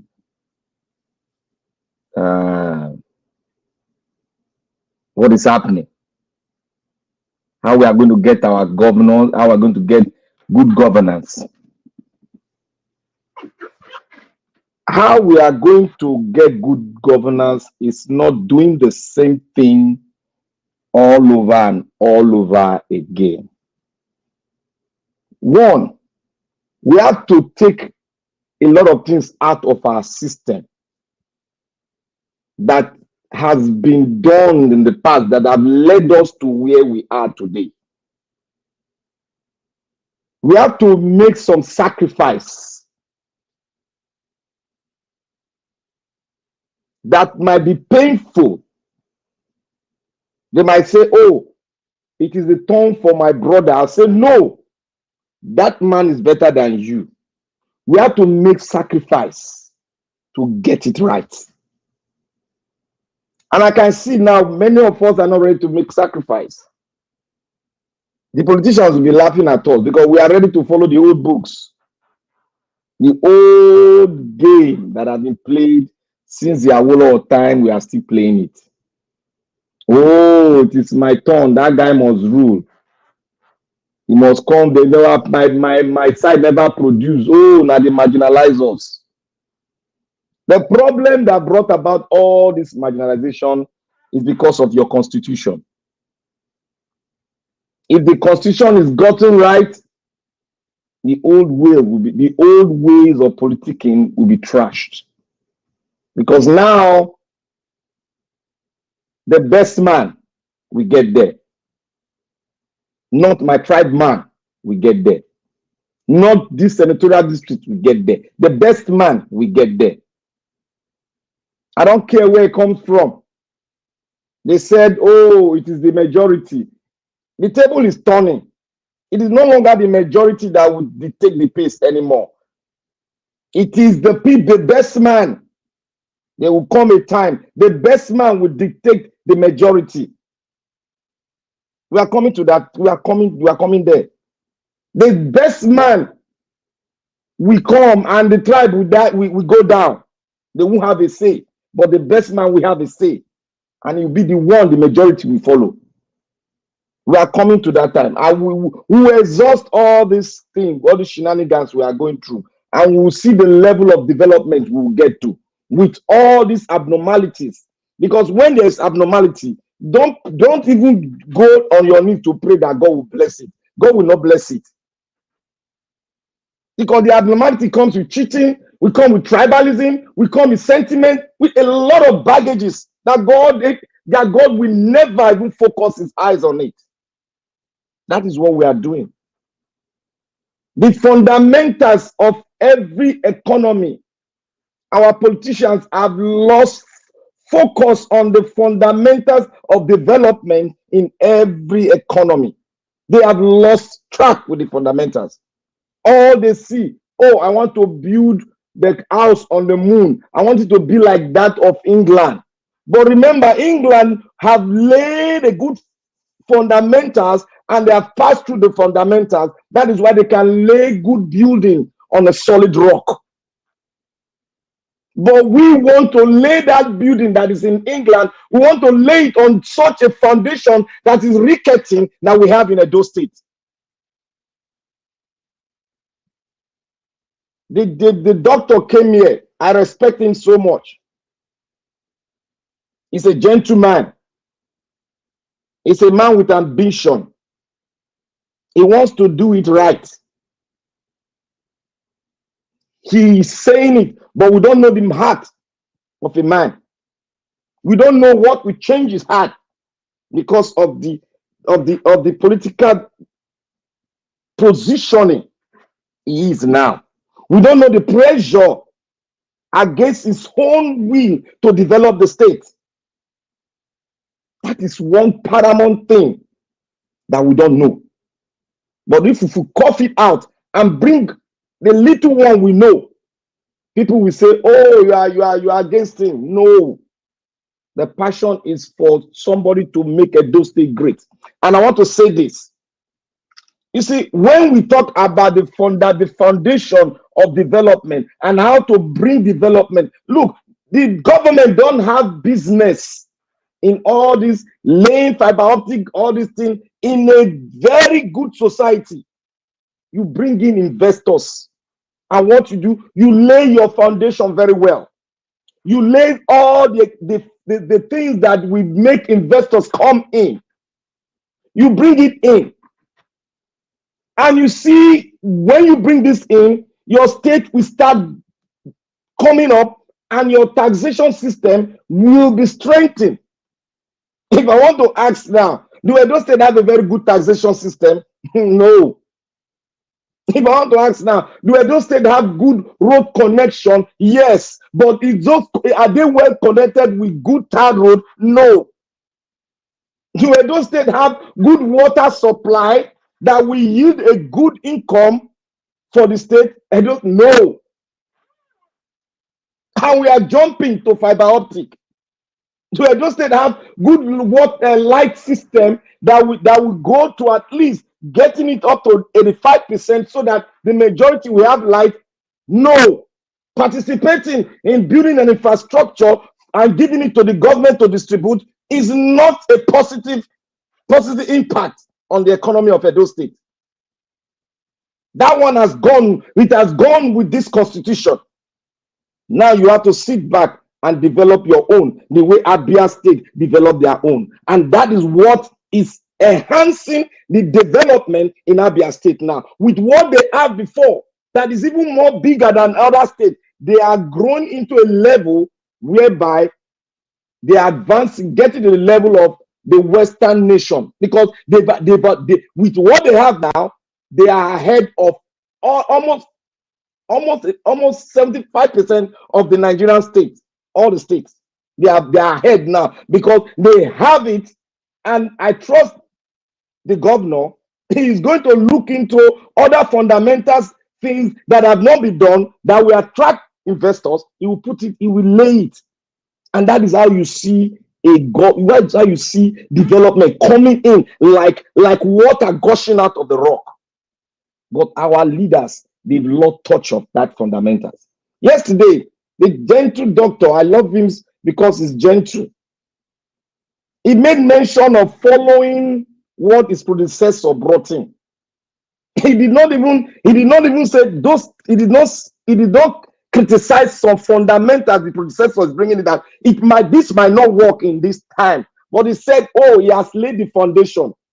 I have just made mention of the foundation that need to be laid, which he has not laid. And you want to follow and build what they call it. He made mention of free trade zone. That is a colossal big mistake if you go ahead, because that thing will be abandoned after you leave governance. If you are elected, it will be abandoned because the fundamentals that will make that place function is not there. There are things you need to put in place before you have what is called a free trade zone. There are things you need to plant. You need to till the land. You need to make the land okay for that thing, that vision to be achieved. And after you might have left it, that vision will keep on running on its own. That is what it entails when you follow the fundamentals. You put the layers on the ground and able to build on it. Okay, you want to, my colleague is saying, oh, drag internet to every school. Have you gone to look at the schools you have, the structures of the school you have? How anybody can go there and vandalize and steal those equipment? Even if you put two soldier men there, they will still go and vandalize, because what you need to use to secure that thing before you put man on ground is not there. It's not there. Your schools are in a shattered mood. We are saying we have education. That thing we have there is that education where students are being educated in an open roof. When they say do 2 million naira roof, you go and do 50,000 naira roof, because you want to make money. They want to make money in politics. We are still in the old era. We have not changed. That is why question comes, do we know really what we need? Do we really know what we need? Is it all about fighting for your tribe or fighting for your constituency to become a governor? That after 8 years, what are we going to talk about him? Look at the governor we have now. After all the building of big houses, for what benefit? When the foundation, when the road leading to the place is in tattered form, who is going to come there? If you are a billionaire and you want to invest, because the level of your reasoning now will be high. If you want to invest in Edo State, how will you start from? Are you going to provide your water? Are you going to provide your road? Are you going to provide your light? We need to be serious. We are talking about the Western nation. Do you know how they started? They started from the base. They make sure the foundation is laid for them to get what they have today. Are we building for the future, or are we running after the Western world? Instead of running our own race, we are running the race of the Western world. Go and look at developing nations. Some African, go and look at even Ethiopia there. Go and look at their system, their water system, their railway system. It's intact. They are building, they are developing at a very good pace, developing at their own way. They are not focusing to build, oh, Nigeria don't say that one of the biggest in the world. What? It is not physically seen, but we can say it. You have the best medical health center. Of what benefit when the poor man cannot even afford it? Of what benefit is it to the majority of the Edo State? Is it by putting structure, or by affecting, let the structure, what you put on ground, affect the lower man? The one that go to the farm to till the soil, to bring the food out of the land and feed us that are most of them that are bourgeois, to feed the politicians. How do you care for those ones? What you are doing, is it affecting them? Look at the generation we are bringing forth, teaching them under an environment whereby you cannot even put your animal to feed a pig to feed them. You cannot put them in that classroom. Is that the generation that we're expecting to take over from us and be a good citizen of Edo State? Is that the generation? I have said this and I'll repeat it again. The generation coming after us now, what these politicians have done, this generation will punish them and will punish their children. I bet I'm saying it now, and it's going to happen because what they have created, the monster they have created, will be their shadow that will haunt them. We need Edo State to develop at its own pace and forget the Western world. We need to create our own technology. We need to create senatorial hospitals that will function as an hospital, and the lower man there that cannot afford it, it should be subsidized for them. That is what we call developing to become a powerhouse. You cannot separate democracy from social giving social benefit or socialism. I put it like that. You cannot separate it. Even the America that is in the hierarchy of democracy, they still have a lot of social welfare package for the people, more than any country I can even see on earth. But what are we seeing in Africa? Politicians are working like scavengers, scavenging the people that bring food to their table, scavenging the farmers that till the soil to bring food to their table. We are talking about free trade zone. For who? For that man that has not gone to school? The level of education is low. You want to set that one, a wild goose chase project that will cost billions of dollars for the state to do instead of the private sector to come in. And you subsidize for the people. Africa need a lot of social welfare package for them to grow and even try to meet up with what is happening in the world now. It's not about creating every big project. You create something that will make your people rise up to a level where they can continue to catch up, and every other nation will be interested in your kind of development and your ideal you use in pursuing that development. That is what it entails, and that is how a nation should grow. That is how Edo State should grow. We are still in the quagmire of the old politicking, because I don't see any Edo State going nowhere. If we are still pursuing the old politicking, we ain't going nowhere. We are still putting the old Ayana that will never change his skin on that seat.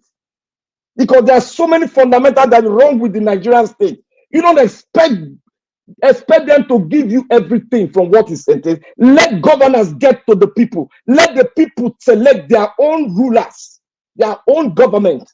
That is not entailed in Nigeria. What we are doing is give them money and vote for me. That's what we are doing. That is what we are doing. Giving us old stories. The story that we've heard. Now, go and play in 8 years backward. Play them when they wanted to come into power. It's the same story we are still hearing again. If not for Peter Obi that changed the dynamics, there is no man that believes in truth that you will rally around him and force him to vote for Peter Obi. If he's a man in rights, and you know that Peter Obi is a man that has come to make a difference, because he's not speaking the old rhetoric, but he's bringing out a new thing that Nigerians have never seen before. That is why we pursue him. That is why we are following him, because he has come with a new thing to change the dynamics in Nigeria. And that will bring about economic wealth to the people, because the people is what is important in a state. The people. It's all about the people. Because without the people, there's no government. So when we are focused on big projects, We are not focused on developing the people. Then, welcome 1963. Welcome 1974. Because we are still on that railway. As it is, the history, the pinnacle of history. Edo State is the pinnacle of history in the entire Africa. But none of the governors have been able to develop that sector. Israel, 75% of the economic prowess is gotten from tourism, and our people are dead. Edo State is dead. We are sitting down. We cannot even farm. We are pursuing free trade zone. We are pursuing one thing that you don't even have the human capital to hold that thing and make it work. Thank you, Mr. Nadal. I will conclude in the next session that I will speak. Thank you, my brother. Thank you. Thank you, Black Panther. God bless you for your submission. Okay, the last person on the panel before we have our final submission is Mr. Jonathan. Mr. Jonathan, it's good to have you on the show, sir. Good evening to you. Please talk to us. Mr. Elvis, how are you? I'm fine, sir. Thank you very much. Yeah, thank you very much. Greetings. Greetings to all the panelists and all those that are listening on the comment section. I greet everyone. You're welcome. Mr. Elvis, I called you tired. You did not call me back. I was thinking that, expecting that you would call me. Though I was engaged. When? I was thinking that today. So I said, well, if I have time, I will. Actually, today I didn't want to come to the panel, but. So sorry, sir. So sorry. I believe I missed it. If time permit me, I will show up today. But anyways, here we are. Thanks to God. I really didn't want to say much because what I wanted to say was just on the phone, maybe for a minute or two. But when I came in and first of all, Mr. Black Panther, thank you very much for your submission. God okay. You were calling to make a submission on the broadcast. Yes. Oh, okay. I missed it. Yeah, I'm calling. But yeah. But anyways, I didn't want to say more. But when I heard, when I was listening to the panelists before Mr. Black Panther, I said, I didn't want to go into this today. But, it's not the best to leave things undone. It's always good to clarify and make things clear. So I am forced, actually, to probably, spend the entire time that, you will be allocating to me today because, see, with respect to Edo State, before I come there, let me just say this one thing about Yahaya Bello. As I always say, Nigeria is not a normal country and they can continue to pretend as if it is normal. EFCC can continue to play their games as if they are serious. If they are serious, they will go after the former aviation minister, Serika. They will go after Farouk, the former poverty alleviation minister. They will go after her. They will go after even the main man. They will go after the former minister of the Attorney General. They will go after them. They know all these people if they are really serious. And for me, I have no reason whatsoever to believe them. Why should I? I will be a fool playing to the gallery. I will be a complete fool as a Nigerian, believing whatever they are doing. So all these things about Yahaya Bello, for me, it's just a soap opera. We've seen the movie before. We're just going to see it again playing out. So it's just they're just pretending. When they are ready, when they are really ready, they know what to do. If it is a country with rule of law, where the rule of law and equality before the law prevails, see, nothing will stop them yesterday from getting Yahaya. Nothing will stop them. So all those are just games. They're just playing games, and it's an indication. It's a clear proof that this is a country that is operating under the rule of power. As I frame it, is a rule of power and not the rule of law.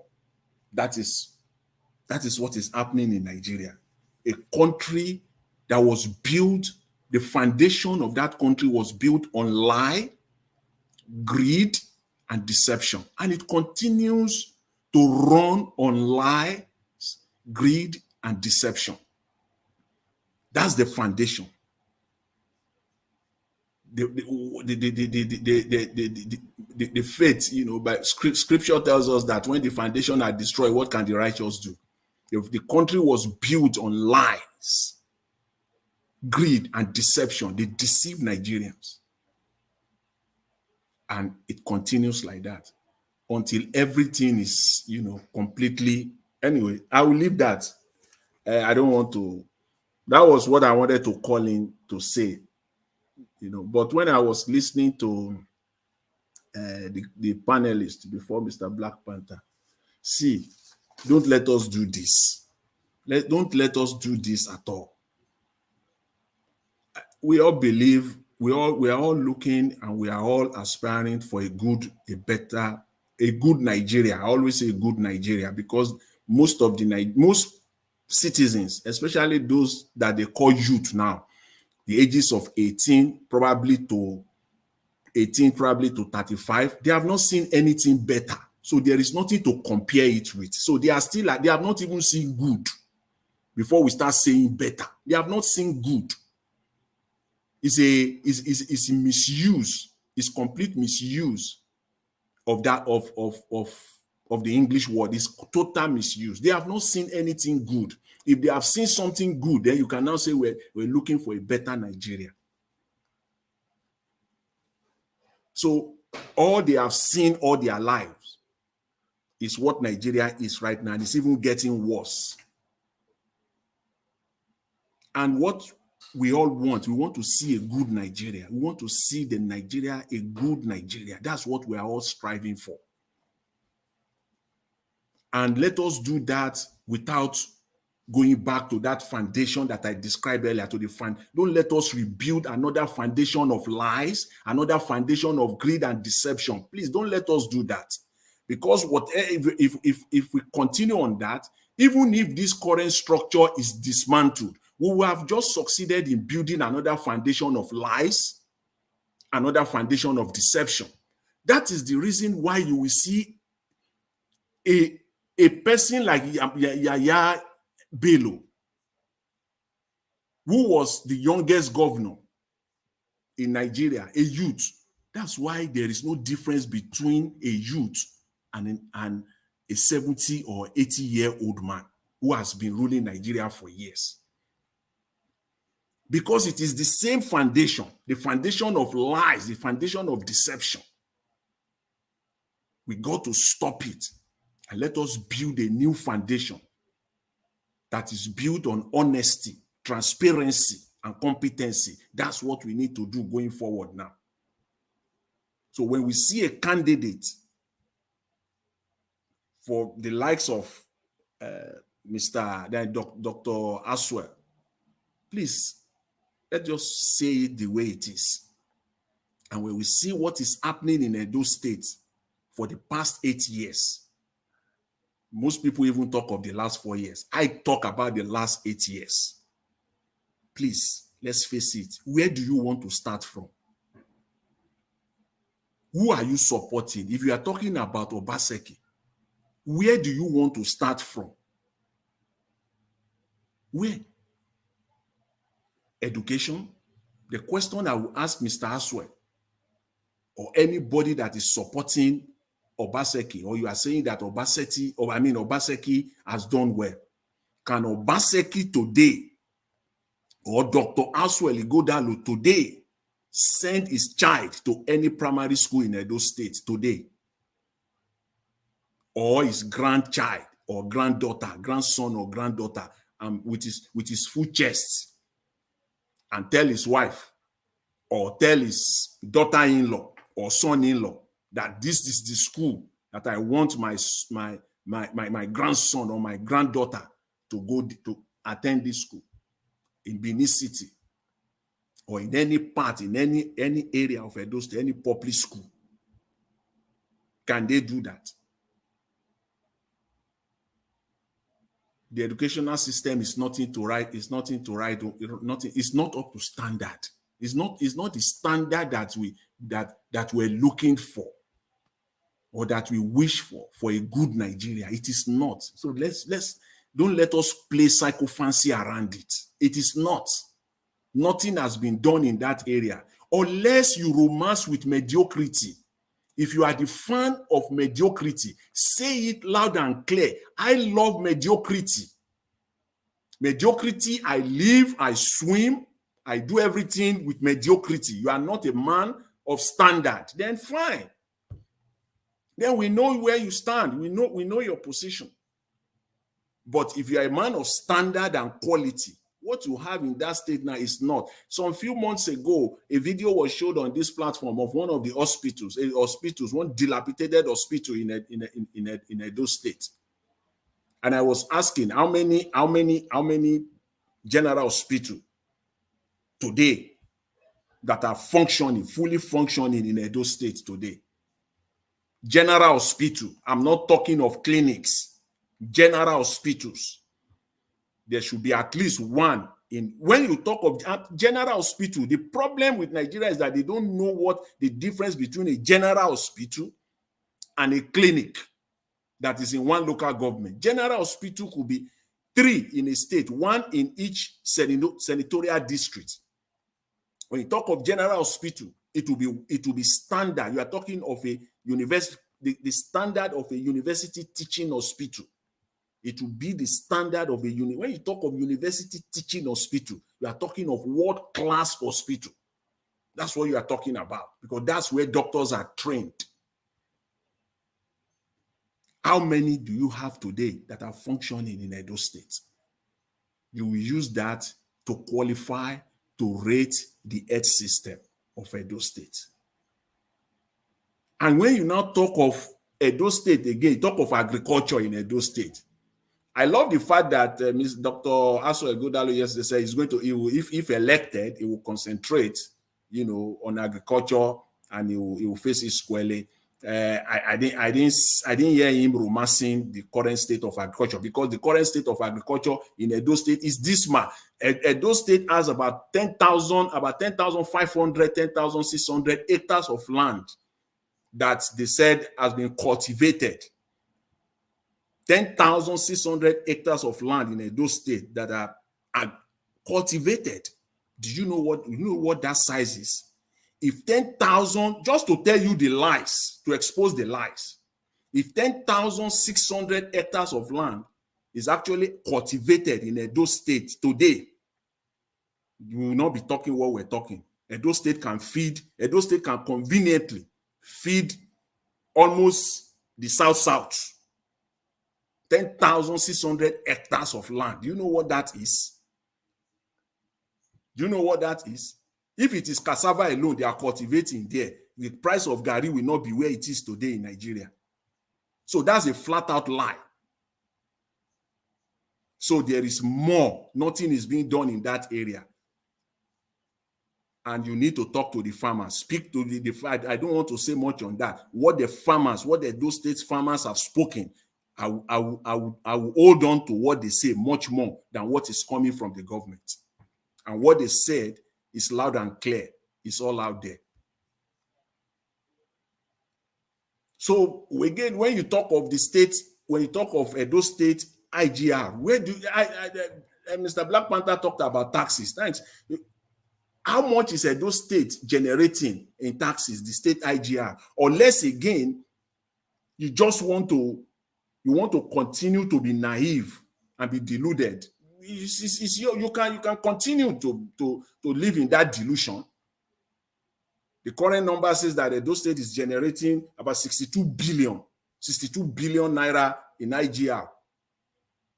If Edo State is generating 62 billion in IGR, what are we talking about? Edo State will be where it is today, 62 billion.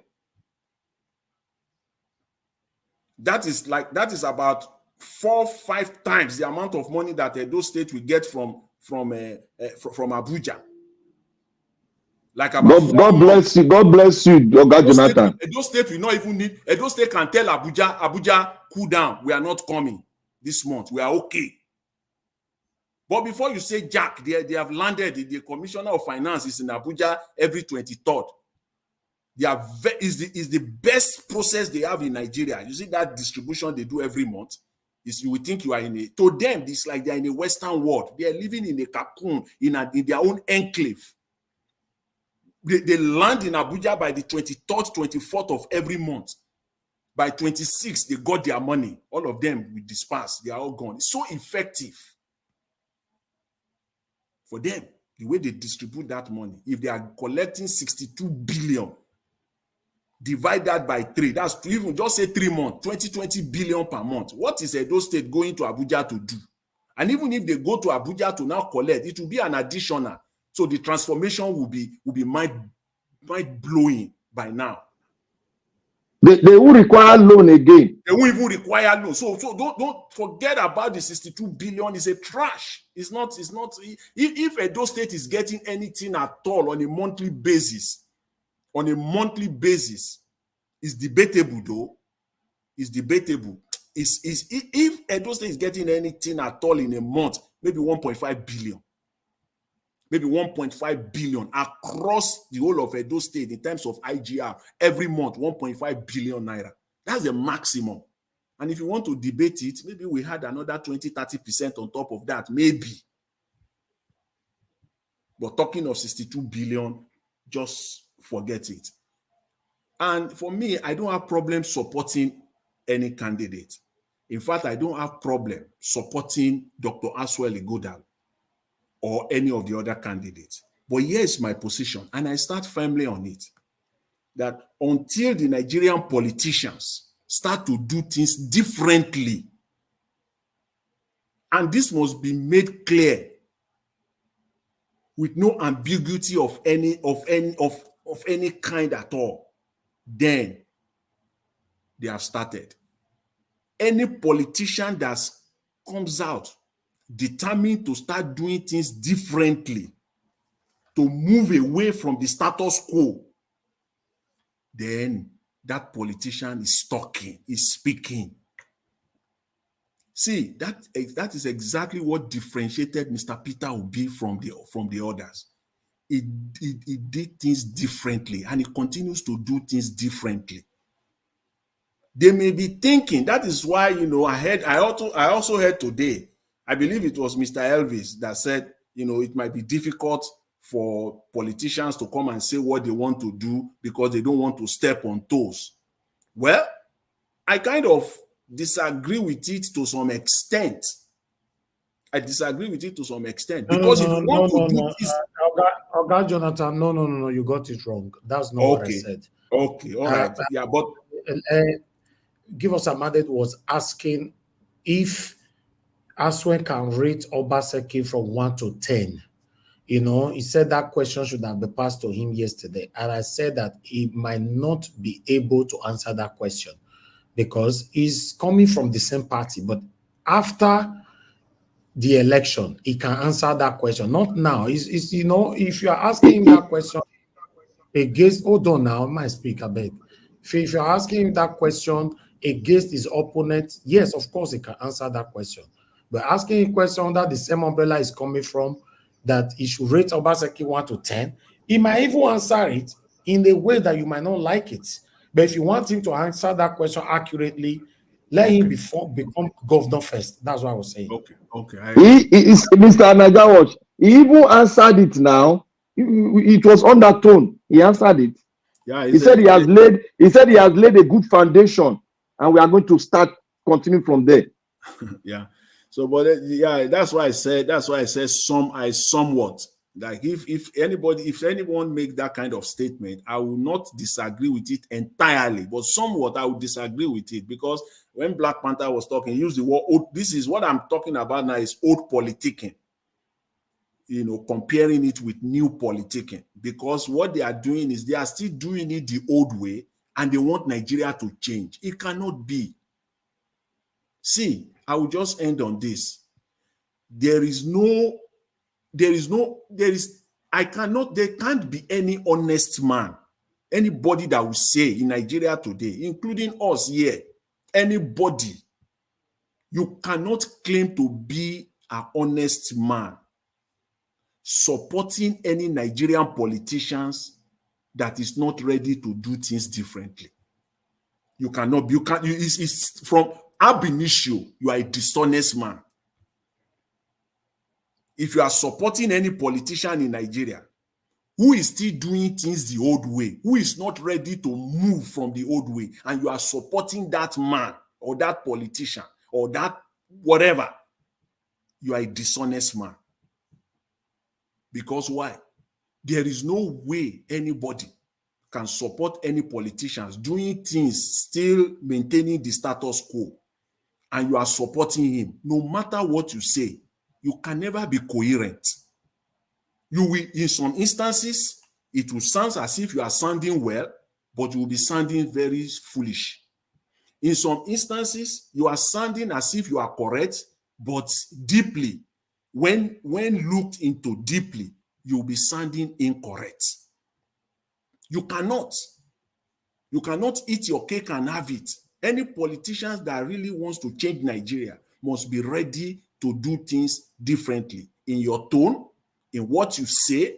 You must be ready to make the commitment to the people of the state. You must be ready. You have to, there must be one thing, at least one, that will say, okay, I can see this man is doing this, he's bold enough, and he doesn't give a damn, because what matters to him is the state, the people of the state. And this is what you have to be bold to be a man. You must be bold. You must do things differently. You cannot stand on the status quo and claiming to do things differently. You must do it differently during your campaign, before you are elected. Don't promise that I will do it differently when I get in. Let us know now that we will do it differently, because that is the status quo. I will do it when I get there. We all know the game. When you get there, you aren't going to do anything. Mr. Elvis, I will leave it at that for now. Thank you very much. Really appreciate it. Exactly. When they get there, they won't do anything. That's just the fact. I agree with you on that. You know, in fact, when you are looking for them, you will not see them anymore. If you are calling them for interview, they won't listen to you anymore. If you are sending them a message, they will respond. Trust me, these people matter. Don't tire person, man. Our body don't flog us too much. Pain don't be everywhere. I'm telling you, this is what they do now. At this moment now, all of them are available. Once whoever that wins, if you are looking for them anymore, it will become a problem. You know, they'll not be forming your guy. I'm too busy. I'm a governor. I'm this. That's what Obaseki did now. You know, please I don't take call this time, gingerbread man. You they call this time at 10 o'clock. They take call rich. I just want to tell you, say God will bless you. I so much like your panelists. You understand?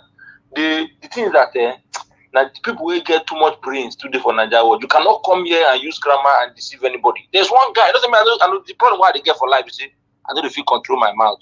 You get one guy will be psychophone with when he come here, you don't deal with the praise about this aswan. You don't come now, don't praise aswan, praise him, papa, praise him, mama, everything because of he gets something to gain. But Mr. Jonathan and Mr. Black Panther has come to set the table straight. You understand? Because psychophancy is the problem of Nigeria. And there's a psychophone on this panel today. If not, they come before they go. I just want to talk that one. Thank you, panelists. Thank you, Mr. Jonathan. Thank you for Black Panther for hitting the nail as it is. Call a spade a spade. No come and deceive anybody. The state must get it right. Thank you very much. Hey, voila. All right, let's have final submission, but people. I appreciate you all. We need to round up now. Thank you. So only two minutes for final submission. We need to round up. So let me come to Black Panther. Black Panther, give us your final submission, sir. Thank you. Oh, Nigeria, thank you for putting me ahead. And I want to say here that we cannot use the old wine glass to take the new wine that the new generation wants. It is virtually impossible. Because the generation coming after us, they might not tolerate the way we are tolerating. That one is the gospel truth. And I want to speak on this the saga that is happening with the godfather of Kogi State, Yahaya Bello. Yahaya Bello was an ordinary man when the former governor, the first governor of Kogi State. He was just an ordinary person lawyer carrying book and file. When the guy, before the guy left to meet his ancestors, he picked Yahaya Bello. And Yahaya Bello made a commitment that is ready to come in to change the old status quo. But when he got there, the old status quo grabbed him and it became the old status quo because he doesn't have the balls and the guts to face it. Nigeria always say this, and that is a satanic word that belongs to the pit of hell. If you cannot beat them, you join them. That is satanism at its highest cost. And if we continue with this rhetoric, there's no two way. All these things they are doing now is just the playbook of the Agbado boys to get the trust of the people. Yahaya Bello was one of his trust men when he was coming to power. And he has used the chairman of APC, which they suspended, and they blow the whistle. Yet, the man is enjoying his Fura Denunu in his house. Yahaya Bello now is in lockup in government house. They will do Yahaya Bello nothing. As long as they did not do anything to the former Imo State governor, they will do Yahaya Bello nothing. Because Yahaya Bello belongs to the Arewa Cabal, the driver of the evil seat in the Nigerian state. That is where he belongs to. They want to use him to play the books so that they can generate some gullible Nigerians that will start clapping. Yes, he's doing something. He's using the old book that they've used for well over 60 years, of 60 years plus of Nigeria existence. That is what they still use. Thank you. And we are saying, let me conclude, we are saying for Nigeria to get it right, we need to have a new constitution or go to GEJ Constitutional Conference, white book, and dust it out and bring it for us to vote, have a referendum on it. Without that, Nigeria will still wallow in tears and in penury. Thank you, Nigeria Watch. Thank you, my brother. Thank you. Thank you. Tioba, if you're there, please give us your final submission. 2 minutes. Thank you. Yeah, thank you so much. Hope you can hear me. Okay. Yes. Okay. Thank you. I have said what I want to say. Rather, everything I've said, I'm not taking anything back. If you don't like my submission, my dear, is up to you. I don't care about your own opinion. You can say anything you want to say. I don't care. All I'm hoping for is for the betterment of Edo and the people that lives in the states. Like I've said before, there are good foundations that the governor have laid. There are also some bad things that he has done that we need to discard. On the good side, we should build multiple layers that can enhance development and for the well-being of the people living in the states. I will keep repeating it anywhere I go. Whether if you believe Olumide Akpata is the right person to do it, come here, talk about Olumide Akpata. Stop calling people names, psychophan, no psychophan, this and that. It doesn't take anything from anybody. You are only wasting your saliva. Come and talk about your candidate. This is what your candidate can do. This is what candidate cannot do.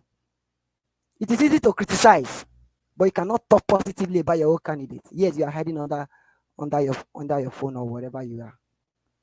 Most importantly, it's all about Edo, and it's all about the Nigeria at large. The benefit of having a good governance, not just for the few, is for everybody, so that we can have an enabling environment for everyone of us, even wherever you live. You can set up a business back home and do sort of things. People can benefit from it. Why? Because there's an enabling environment. There are security situations across the country, not only in those states. But does that mean that those states should fold their hands in order, those state government should fold their hands because it's not only in Edo State? No, they should do more. Whether you like it or not, among all these 3 candidates we have today, one of them will be your governor. If you like, keep blaming. If you like, keep blaming heaven and earth. If you like, shouts up and down. This and this, this and they do this, this and they do this. It will be a sign of hatred from your mouth, from your heart, that you cannot even see one positive to talk about somebody. All you just keep saying is negative, negative, negative. Anyway, I'm not even here to respond to anybody because I don't even have your time. To the great people of Edo State, it's so unfortunate that most persons don't really understand what is called development. I'll just leave it at that. Hopefully, going forward, there's a good foundation that will be laid. Hopefully, whoever that is going to take over, which I believe Dr. Aswen is the capable man to take the seat, please build on it. Continuity is key in terms of governance. In any position you find yourself, always lead well. Thank you. All right. Ogatio Bala, thank you very much for joining us today. I appreciate you. Mr. Jonathan, the last person, please give us your final submission. Let's round up 2 minutes, sir. Thank you very much, Mr. Elvis. Let me just quickly say this. It is very, very important. Again, anybody again can say whatever he wants to say. Yes, that's correct. But when it comes to Nigeria, we all have equal rights. Nobody has more rights than the other. Even though what they are doing, even though the country right now is a country of inequality, but our right is our right. There is nothing about talking negative. That is part of the problem that we have. That is why you will see a PhD holder, somebody with a PhD, will be supporting someone like Mr. Tinubu based on what he said during the campaign. Can you connect it together? That someone that is well read, you went to school, you do all sorts of, you got, I mean, with the kind of exposure, and then the person you can be supporting will be a drug baron. The person you can be supporting will be a drug trafficker, will be a certificate forger. And when you talk, they will say you can say all negative you want to say. That is our problem. There is no time to deal with that today. No time. But Mr. Elvis, I want to talk about, the inequality. Yeah, about some few days ago, you presented this video on Nigeria, the Yoruba nation, how they went to the state assembly in Oyo State and all the rest of it. And I saw some video. I know that you must have seen it in the last few days. I saw how the Nigerian police was rounding up this group, the way they are rounding them up. Actually, I saw some video yesterday. I was surprised. I was so surprised. It's part of the inequality we're talking about in Nigeria. It's part of the major problem that we have in Nigeria. And before you say Jack, some people will still come out and say, you can say all the negative you want to talk. The problem of Nigeria is that our insecurity is what do you call it? We need just to get more people. We just need to recruit more people. You can say all you want to say, all negative. When we see the Nigerian police, the way and manner at the Nigerian police, not the Nigerian army, Nigerian police, the way they are rounding up this group, then somebody will tell me that Nigerian police is overwhelmed. You can continue to live in your naivety and your delusional mind. That is your problem. The insecurity problem in Nigeria is man-made, and it could be tackled now, right away, within the next 36, 48 hours. There will be nothing like insecurity in Nigeria again. The way they are FBI style, the way they are rounding them up. How many Fulani men have they rounded up like that? How many people have they rounded up in Plateau and in Plateau and in Benue? How many? all we kept seeing is abductees being released without the kidnappers, with kidnappers nowhere to be found. That is the problem that we have in Nigeria, the inequality. And the major part of this problem is that there is continued incentive for people in the insecurity, they continue to gain and benefit from the insecurity. They have that huge incentive to continue to perpetrate the insecurity in Nigeria. That is why Nnamdi Kanu can still be there, because some people are benefiting from his incarceration. The incentive there is huge and is significant. Make no mistake about it. Until the government comes out, we have the real government that will come out and deal with it heads on. Then what is called insecurity in Nigeria will be a thing of the past. Other than that, that country have not started. Mr. Elvis, I will leave it at that for today. I really appreciate the opportunity. Thanks to everyone. Elvis. All right. Yes, sir. I want to ask you a question, because quickly, the thing is boggling my mind. Yes, I know you want to round up in just a few seconds. That studio that the state governor put for that place, where call a world-class studio for human capital development. You know, please set up that studio. Tell me now, is that studio a world-class studio? I have seen it. I have vetted it. They send me video of everything there. That thing they build up, they say put up for this our great musician. They call it. They give him a name. That thing they put. Yes. That thing they put there. Is it a world-class studio? I don't know what they call studio where this guy for Lagos get. Have you gone to see this Two Baba studio in Lagos?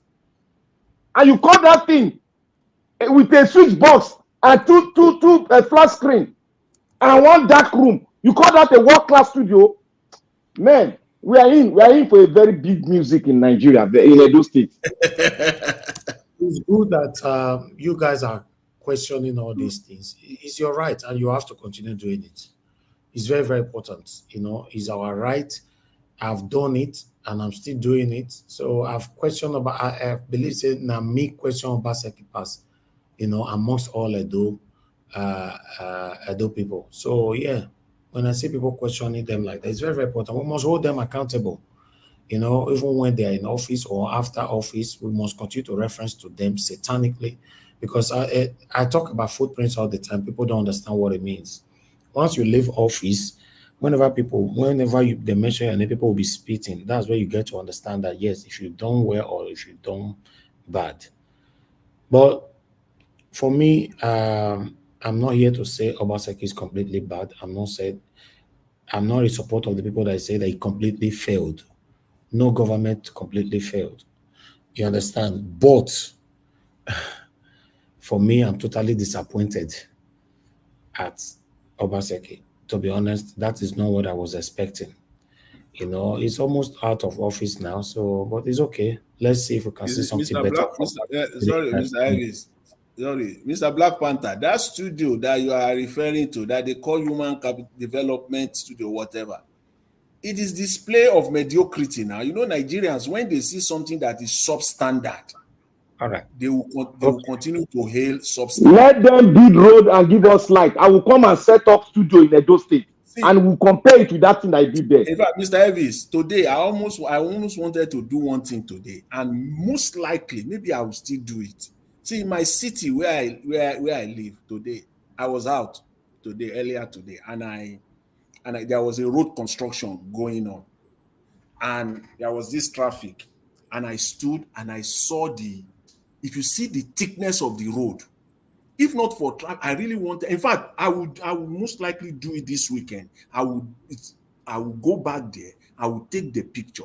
If you see the thickness of the road, they cut it. They already, like when they slice this half of the road, they slice it. They are doing some work there. I now see the thickness of the asphalt. Okay. The cement. Oh my God! I've never seen that before. I think Nigerians. I would like us to see it. Yes, I would like to see it. You can do a short record on that, to educate people here. Then you will now know that what they are doing in Nigeria is not Biscuit Road. Biscuit Road is even better. What they are doing in Nigeria is disgraceful. I'm telling you, it's disgraceful. Oh, goodness. Sometimes you just want to move on to see somebody better can come in. That's all. But it seems like almost all of them are doing the same thing. They're doing the same thing. It's crazy. It's the same playbook now. It's the same playbook. The same playbook. I just hope whoever that will become the next governor of Edo State amongst these three, should disgrace the previous government that have been in Edo State, not just Obaseki or anything. The previous government, in the likes of Obaseki, Oshomole, Lucky Benedio, and all of them, should disgrace all of them. Unfortunately, they cannot do those kind of comparisons. That's the problem. Anyway, we are rounding up now. Thank you very much, my people. We've been here for so long. Thank you. Good morning, good afternoon, good evening to every one of you right there. I want to appreciate Mother for all Mommy Diaspora. Thank you very much, Mommy, for all you do. Thank you very much, Madam Rita. I can see right there, Abu Azi, Madam Iris Finance, Madam Martina Abasui TV. Thank you very much. God bless you all, my people. Destiny Variable, Ray Abua. Thank you. God bless you all. Thank you. More people right there. I got Chris. I can see right there. Thank you. Now, God will bless you now for all you guys are doing. Those of you that supported the channel today, starting with Kingsley Ogeraki, thank you very much. Dr. Alexander Gomez, thank you, sir. Talkback Benson Emmanuel, thank you. Yande Kings, thank you. Frank Emmanuel, Peggy Modi, thank you, my wonderful people. I appreciate every one of you, and it was good to hear from you today. Once again, Madam Lady Gina, God bless you. Those people that joined the panel today, Teobala, thanks for joining us. Mr. Alex, Mr. Black Panther, Mr. Jonathan, give us a mandate, and God bless all of you. We've come to the end of the show. Tomorrow, join us again. Let's continue from where we stop, and let's continue to speak truth to power. That's what we are doing here. We are not here to rob anything or to eat in the dining table with anybody. So we say it how it is. I might be your friend today. Tomorrow, you might not like me again. Because when my submission was favoring you, maybe now you like me. When it changed, I'm saying the truth the other way around, then you automatically start hating us. We've seen people like you guys before, so we are not surprised. But one thing you guys must understand is that on this platform, we stand for the truth and we say it how it is. So it might go against you or it might be in your own favor. That's it. If you don't want it to go against you, stand for what is right. Then people will sing your praises. Thank you very much, my people. Now, we'll draw the curtain. I'll see you guys again tomorrow, 6 p.m. Guys, like our video before you go. Help us to share our video. Subscribe to our channels. Lead us to 100K. We are almost there. And God bless you. Good night and bye for now. No more bad government in Nigeria. Nigeria what? The only media that have been consistent speaking against the bad government and for the purpose for reformers. Nigeria what, yo?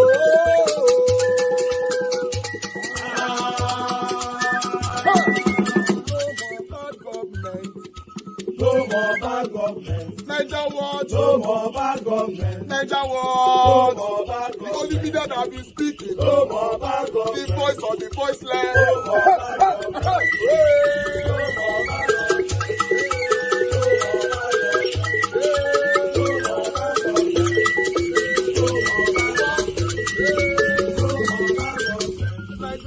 No more bad government. For the poor, no more bad government. Niger war, no more bad government. Niger watch media, no more bad government. No more bad government. No more bad government. In Nigeria, no more bad government. No more bad government. No more bad government. The only media, no bad government. The number one media in Nigeria, no more bad government. That have been speaking against government. No more bad government. Niger war, no more bad government.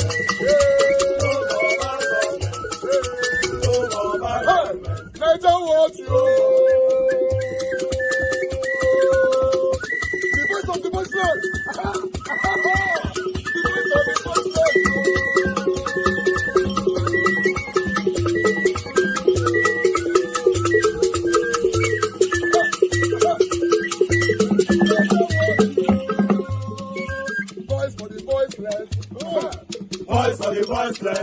Naija Watch Media. Voice for the voiceless. Naija Watch Media. Voice for the voiceless. The only media that have been speaking against bad government.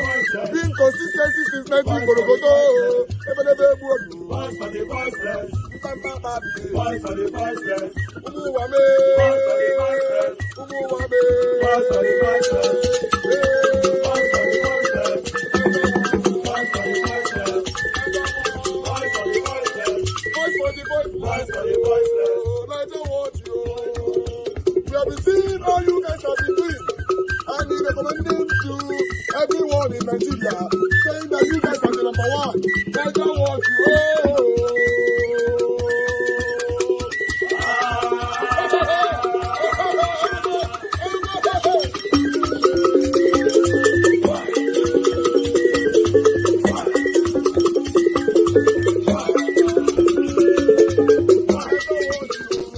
Come on, Naija Watch family and friends. Let's do this together. Anything you put your hands is blessed as you press thumbs up. Anything you put your hands is blessed as you do thumbs up. Favor will locate you. Praises will locate you. Anything you put your hands is blessed, is blessed, is blessed. Anything you put your hands is blessed as you do thumbs up. Favor will locate you. Praises will locate you. Anything you put your hands is blessed, is blessed, is blessed.